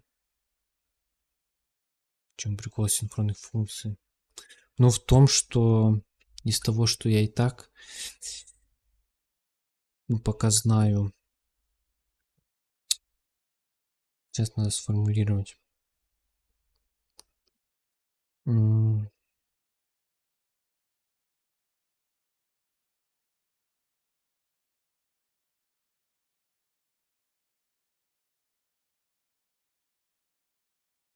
в том, что дается время на выполнение какой-то задачи. И эти задачи можно выполнять последовательно с нужным для них количеством времени.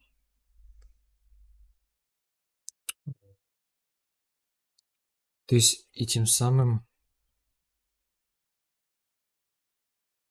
как бы дать выполнить все, что нужно,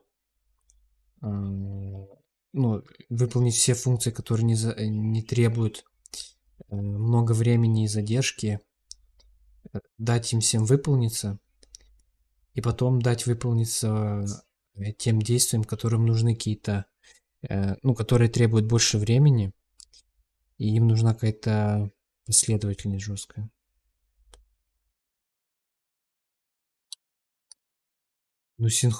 Ну, синхронное это одно за другим происходит. То есть выполнилось одно действие, перешли к следующему. Оно выполнилось, перешли к следующему. А синхрон, я так понял, что оно как бы разбивает действие на две очереди. И сначала выполняется то, что выполняется прямо сейчас, а потом выполняется то, чему нужно время для выполнения.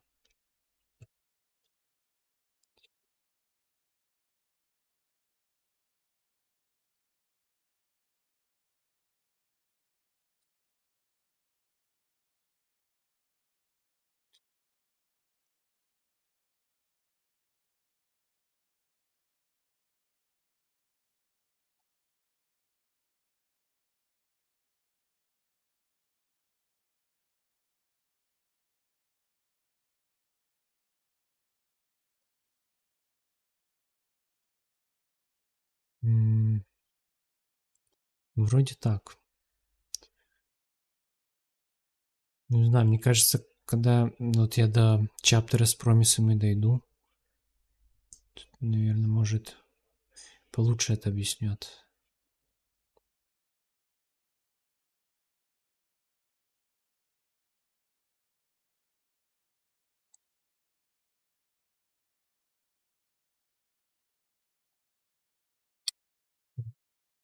Данные функции запускаются друг с другом.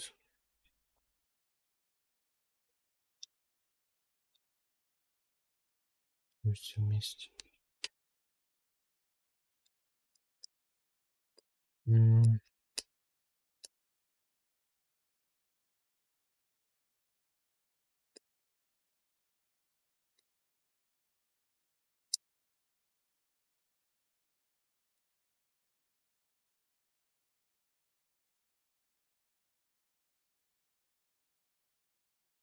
Открыл. Так, блин, где я остановился? TL5 callbacks.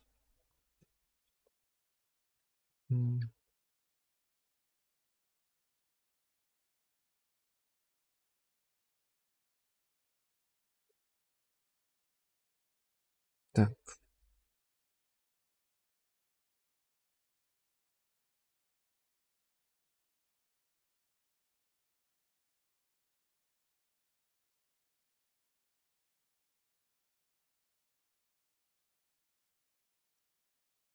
Окей.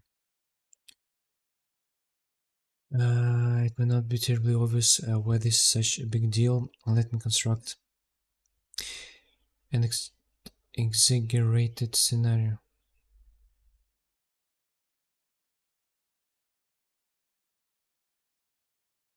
Не знаю, почему не загрузилось.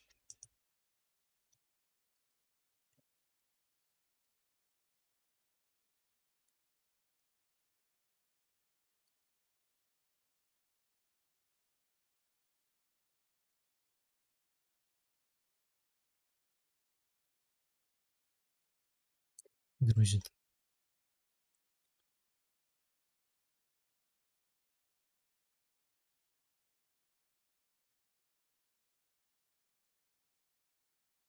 Делаешь запрос на сервер и не ждешь ответа от него.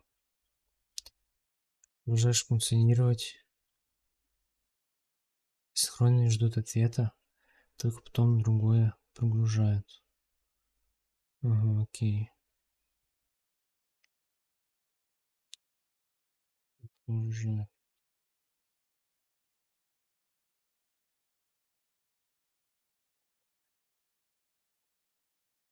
Окей. Это понятно, да.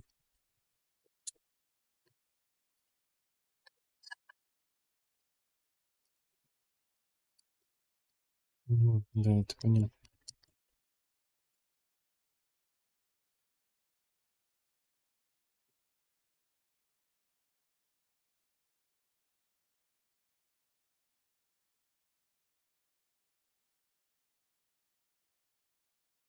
Was why this is such a big deal. Let me construct an exaggerated scenario.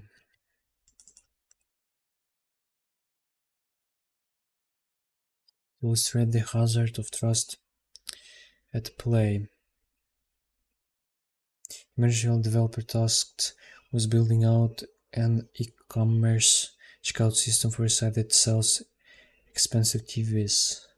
You already have all the various pages of the checkout system built out just fine. On the last page, when the user clicks confirm to buy the TV, you need to call the third-party function provided, say, by some analytics tracking company, so the sale can be tracked. You notice that they have provided what looks like an async tracking utility, probably for the sake of performance best practices, which means you need to pass in a callback function. In the continuation that you pass in, you will have the final code that charges the customer's credit card and displays on the thank you page. Look like analytics track purchase data function.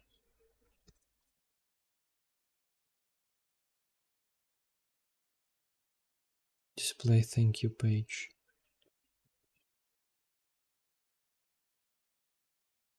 Easy enough, right? You write the code, test it, everything works, and you deploy to production. Everyone's happy.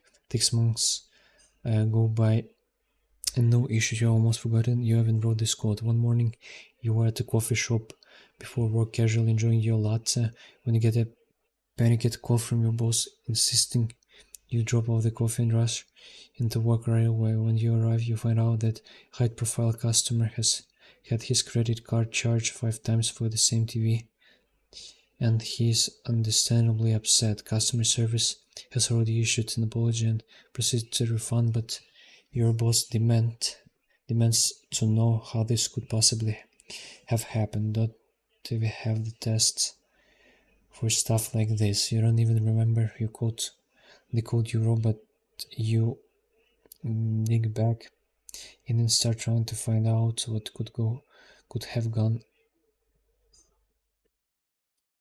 awry. Что за слово такое?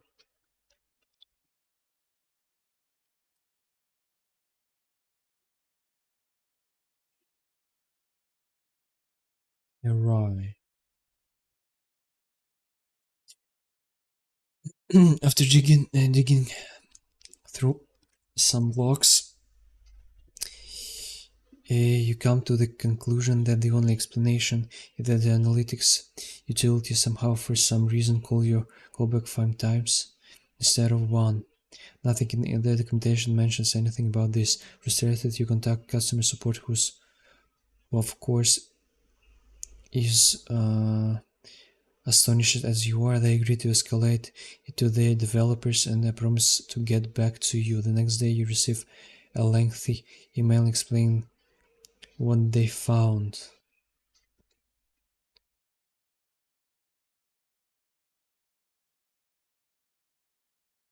Which you promptly forward to your boss.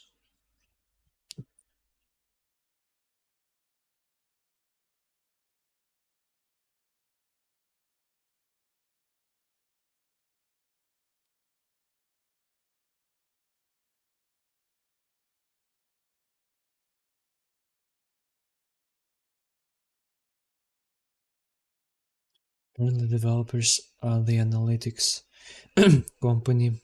Developers at the analytics company have been working on some experimental code that under certain conditions would retry the provided callback once per second for 5 seconds before failing with a timeout.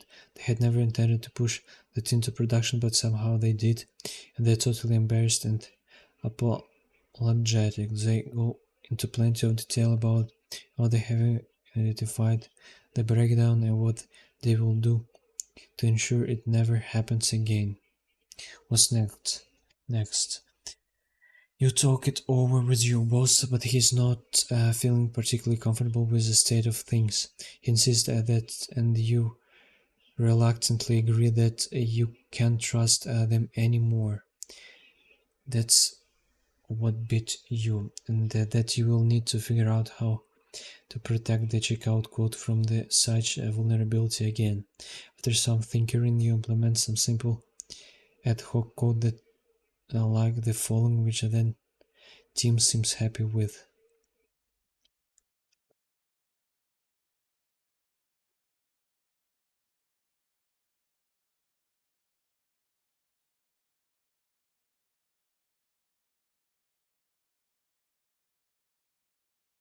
This should look familiar to you from chapter 1 because we are essentially creating a latch to handle if there happen to be multiply concurrent invocations of our callback. But then one of your QA engineers asks what happens if they never call the callback.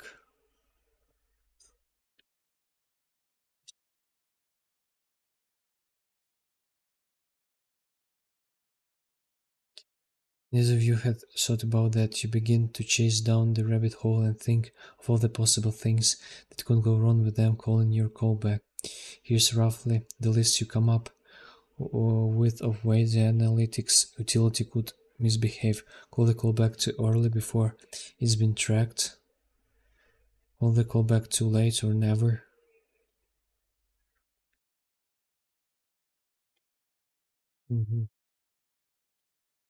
Too few or too many times, like they probably encountered, fail to pass along any necessary environment parameters to your callback. Swallow any errors, exceptions that may happen. That should feel like a troubling list because it is. You're probably slowly starting to realize that you are going to have to invent an awful lot of ad hoc logic.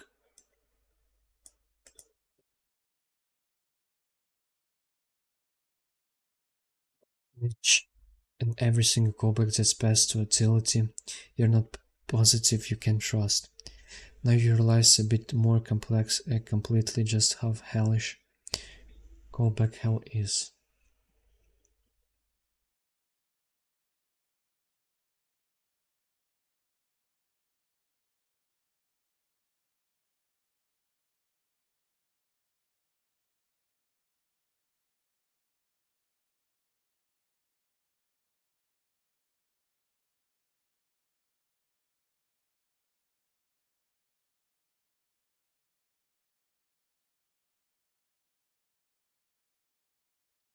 Just others could. Some of you may be skeptical at this point whether this is a big of this as big as a deal as I'm making out to be. Perhaps you don't interact with truly third-party utilities much, if at all. Perhaps you use versioned IPs or self-host such libraries. Today's behavior can be changed out from underneath you, so contemplate this. Can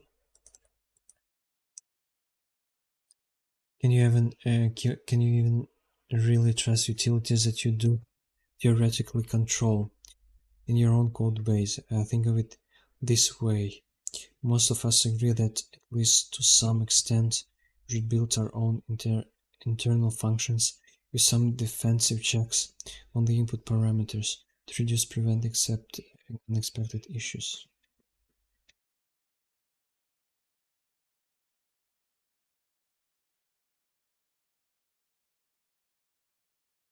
In this way, most of us agree that, at least to some extent, we should build our own internal functions with some defensive checks on the input parameters to reduce prevent unaccepted issues. Add numbers x, y. Plus is overloaded with quotient или как? Принуждение.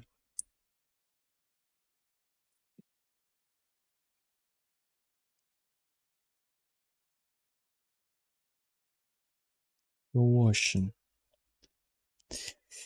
Насилие. To also be string concatenation Thus this operation isn't strictly safe depending on what's passed in.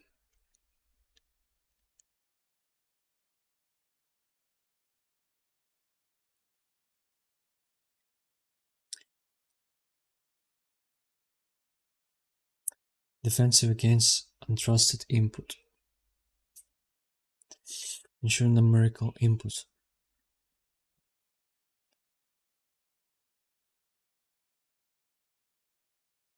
If you get here, we will safely do a numerical addition, or perhaps still safe but friendlier.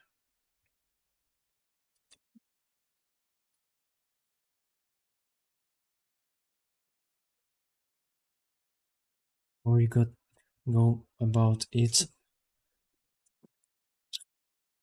These sorts of checks normalization are fairly common on function inputs, even with code we theoretically entirely trust. In a crowd sort of way, it's like the programming equivalent of the geopolitical principle of trust but verify. So does it stand to reason that we should do the same thing about composition of a single function callbacks? Not just with truly external code, but even with code we know is generally under our own control. Of course, we should. But callbacks don't really offer anything to assist us. We have to construct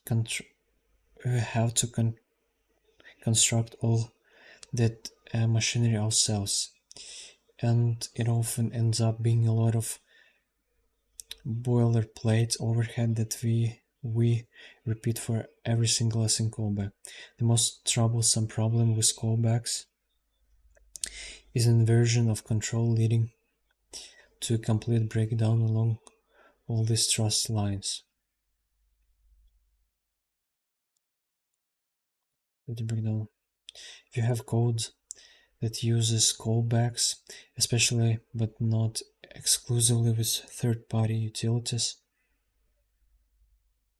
and you are not already applying some sort of mitigation logic for all this inversion, you have code that uses callbacks, especially but not exclusively with third-party utilities, and you're not already applying some sort of mitigation logic for this inversion of control trust issues. Your code has bugs in it right now, even though they may not have been beaten you yet. Latin bugs are still bugs. Hell indeed.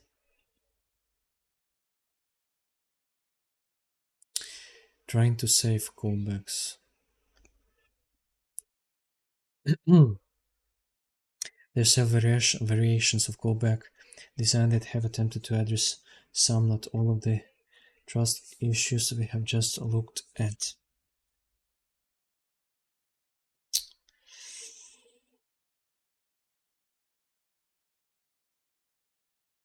Several trying to save callbacks.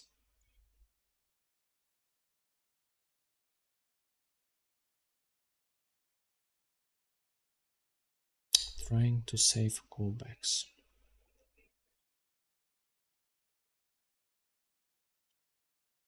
There are several variations of callback design that have attempted to address some, not all, of the trust issues we have just looked at. It's a valent зловещий, доблестный, не.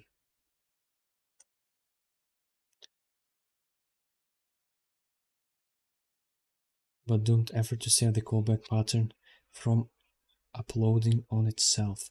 For example, regarding more graceful error handling, some IP designs provide for split callbacks. One for the success notification, one for the error notification.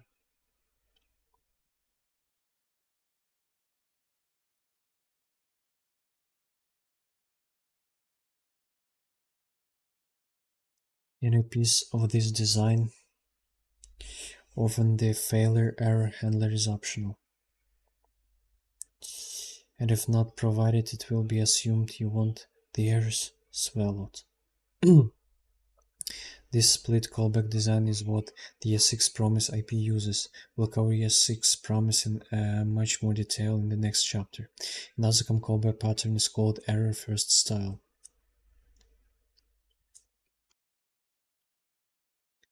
Sometimes called node style, is also the convention. Also the convention used across nearly all Node.js IPs, where the first argument of a single callback is reversed. Where the first argument of a single callback is reversed for an error object, if any. If success, this argument will be empty, falsely, and any subsequent argument will be the success data.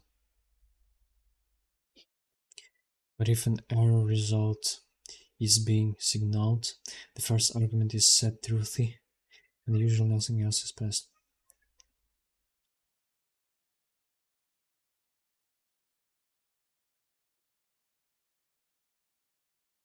In both of these cases, several things should be observed.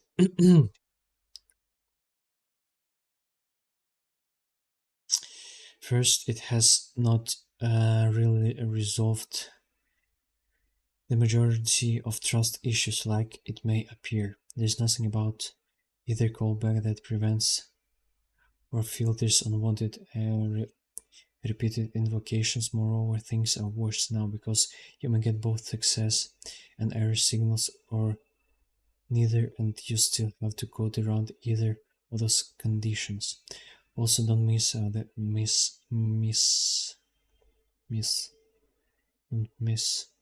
the fact that while it's a standard pattern you can employ, it's definitely more verbose and boilerplate-ish.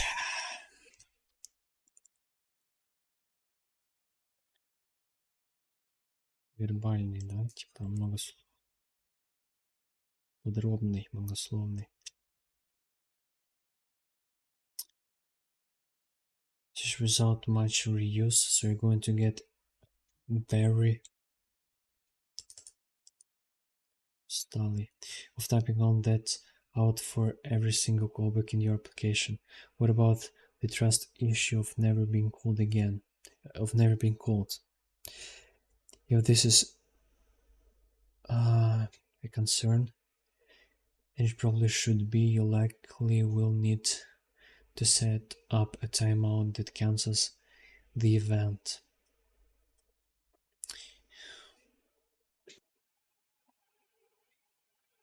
You could make a utility proof of concept only shown to help you with that. Timeoutify delay inf set timeout function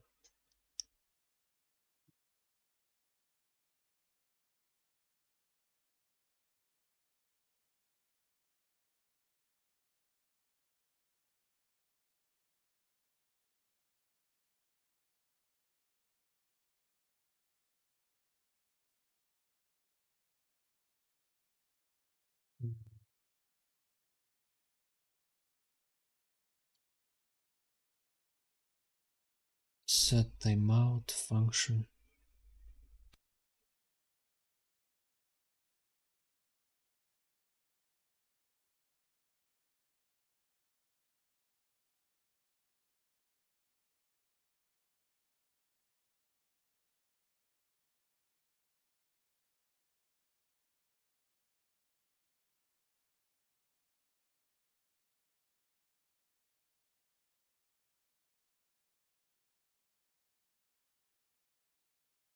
where timeout delay return function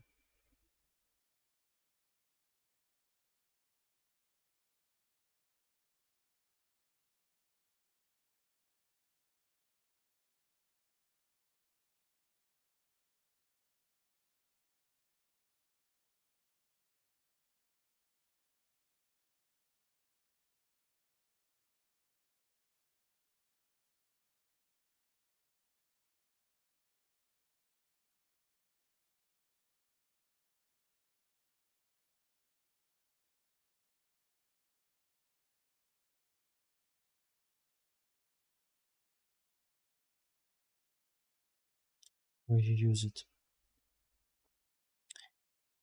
Look design. If error.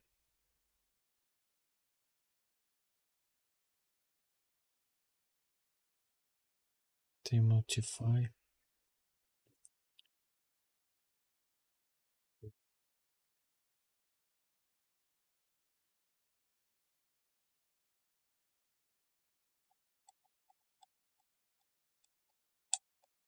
Error.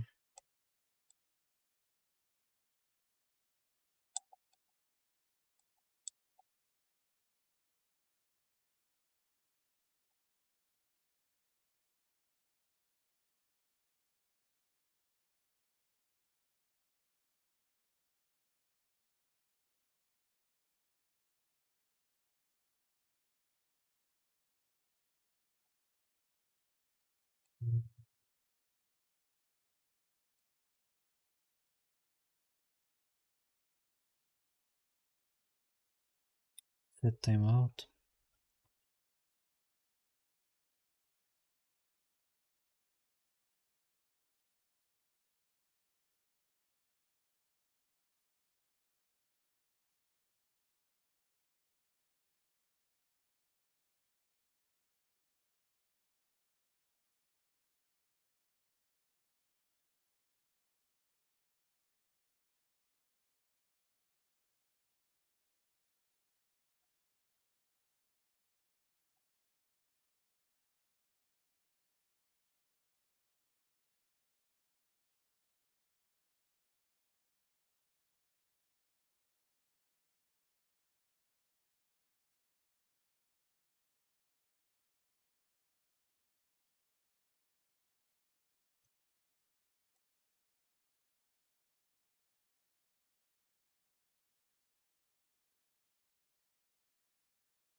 Rectify delay.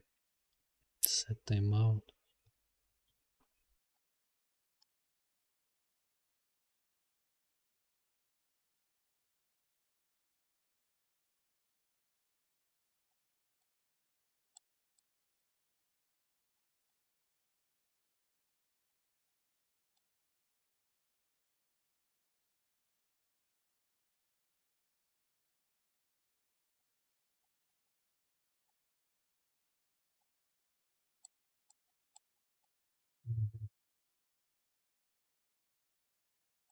Return function.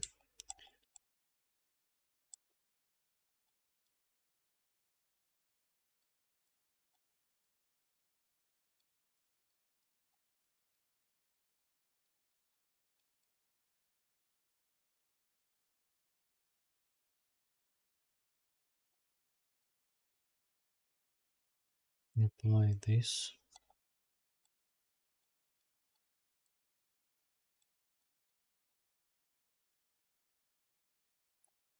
Another trust issue is being called too early.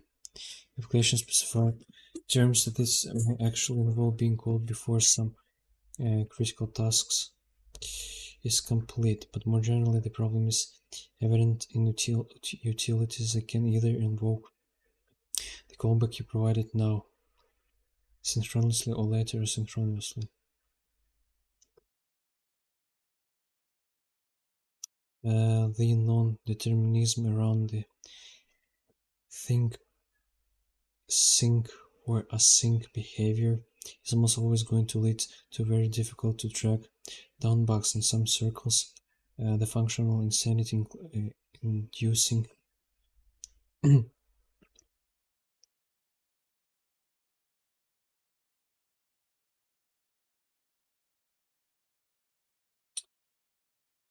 or fictional insanity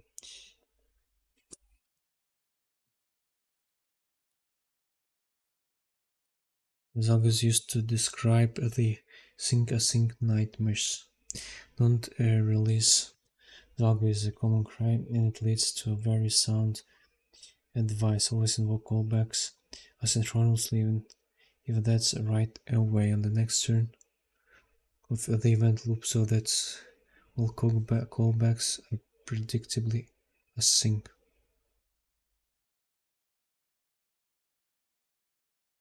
Consider resolve data console log A.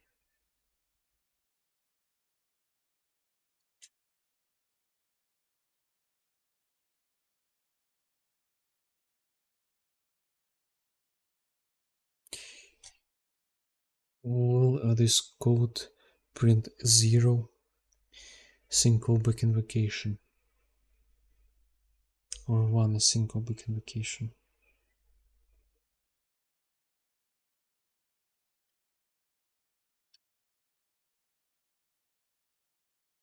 Depends on the conditions. You can see just how quickly the unpredictability of Java can threaten any JS program. So the silly sounding nevertheless Java is actually incredibly common, and solid advice always be asyncing. Well, if you don't know whether the IP in question will always execute async, you could invent a utility like this asyncify proof of concept.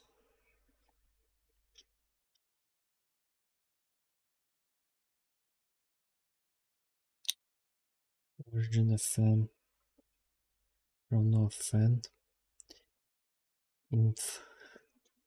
Что такое int? Set timeout function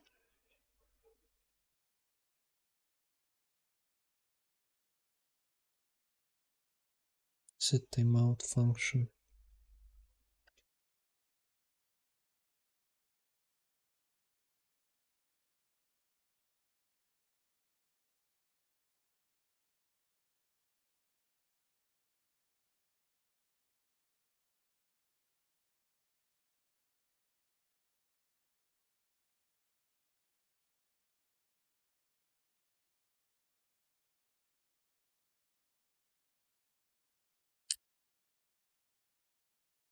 function if fn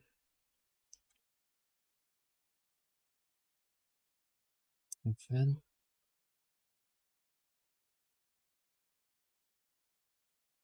fn now.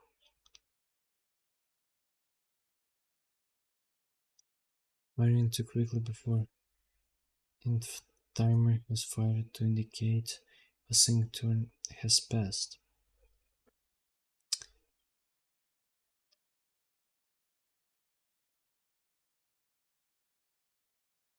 And bind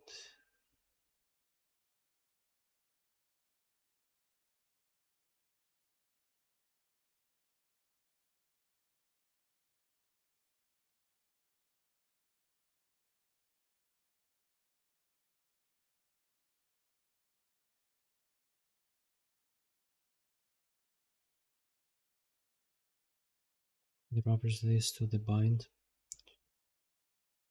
all parameters as well as curing any passed in parameters.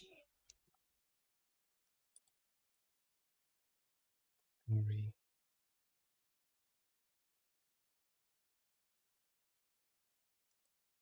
always async.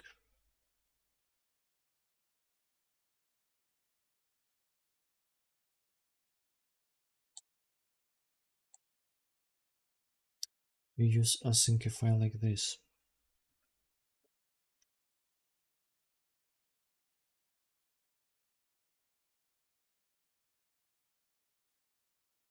Whether the Ajax request in the cache that resolves to try to call callback right away, or must be fetched over the fire or the wire and thus complete later asynchronously, this code will always output 1 instead of 0.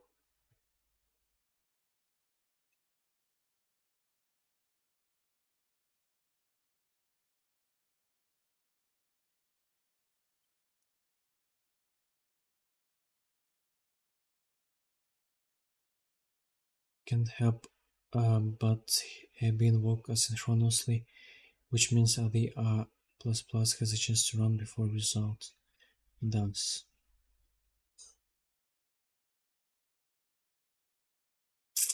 Yay, another trust issue solved, but it's inefficient and yet again more bloated boilerplate to weight our project down.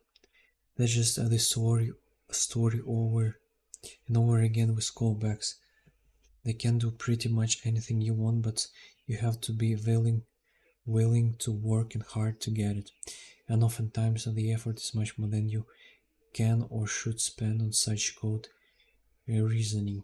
You might find yourself wishing for built-in APIs, languages, mechanics to address these issues. Finally, S6 has arrived on this scene with some great answers, so keep reading. Review. Callbacks are the fundamental unit of asynchrony in JS, but they are not enough for the evolving landscape of async programming as JS matures. First, our brains plan things out in sequential, blocking single-threaded semantic ways, but callbacks express asynchronous flow in a rather non-linear, non-sequential way, which makes reasoning properly about such code much harder. But to reason about code is bad code that leads to bad bugs.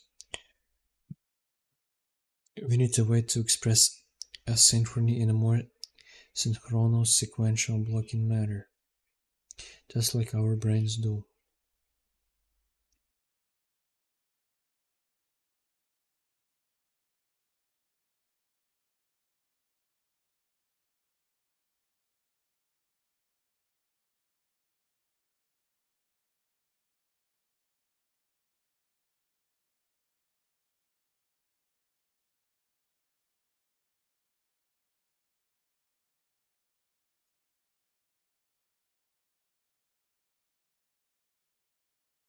Second, and more importantly, callbacks suffer from an inversion of control in that they implicitly give control over to another party, often a third-party utility not in your control, to invoke the continuation of your program. This control transfer leads us to a troubling list of trust issues, such as whether the callback is called more times than we expected. Inventing ad hoc logic to solve these trust issues is possible, but it's more difficult than it should be, and it produces clunkier and harder to maintain codes, as well as code that is likely insufficiently protected from these hazards until you get visibly beaten by the bugs.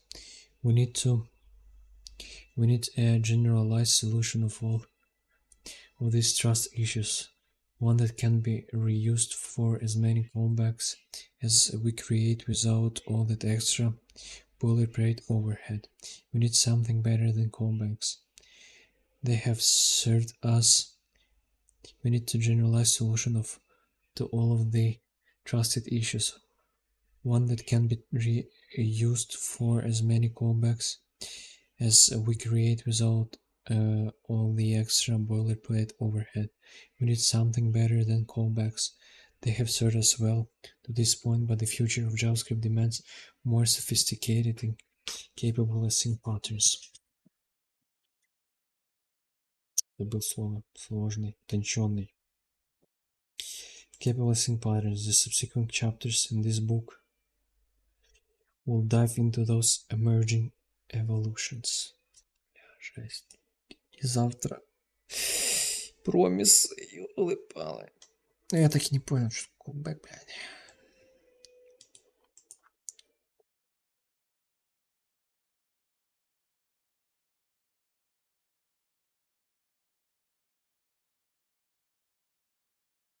Это понятно, что функция, которая вставляется как аргумент в другую функцию,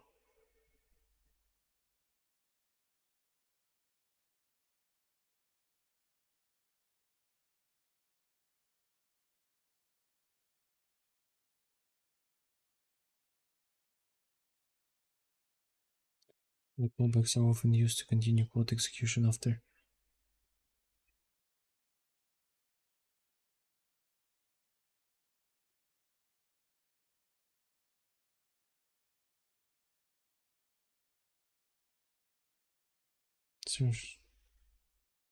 Окей, я понял.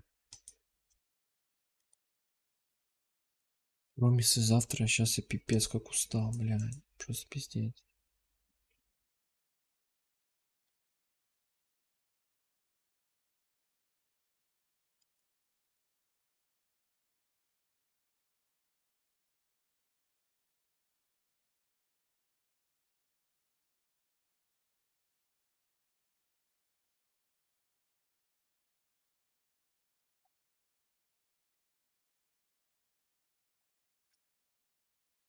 Ладно.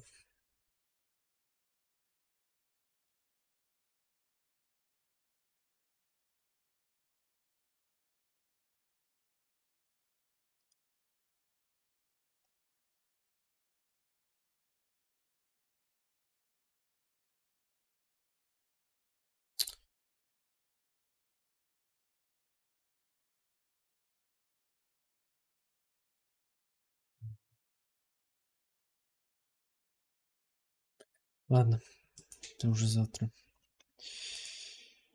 Всем спасибо за компанию. Всем пока. Завтра продолжим.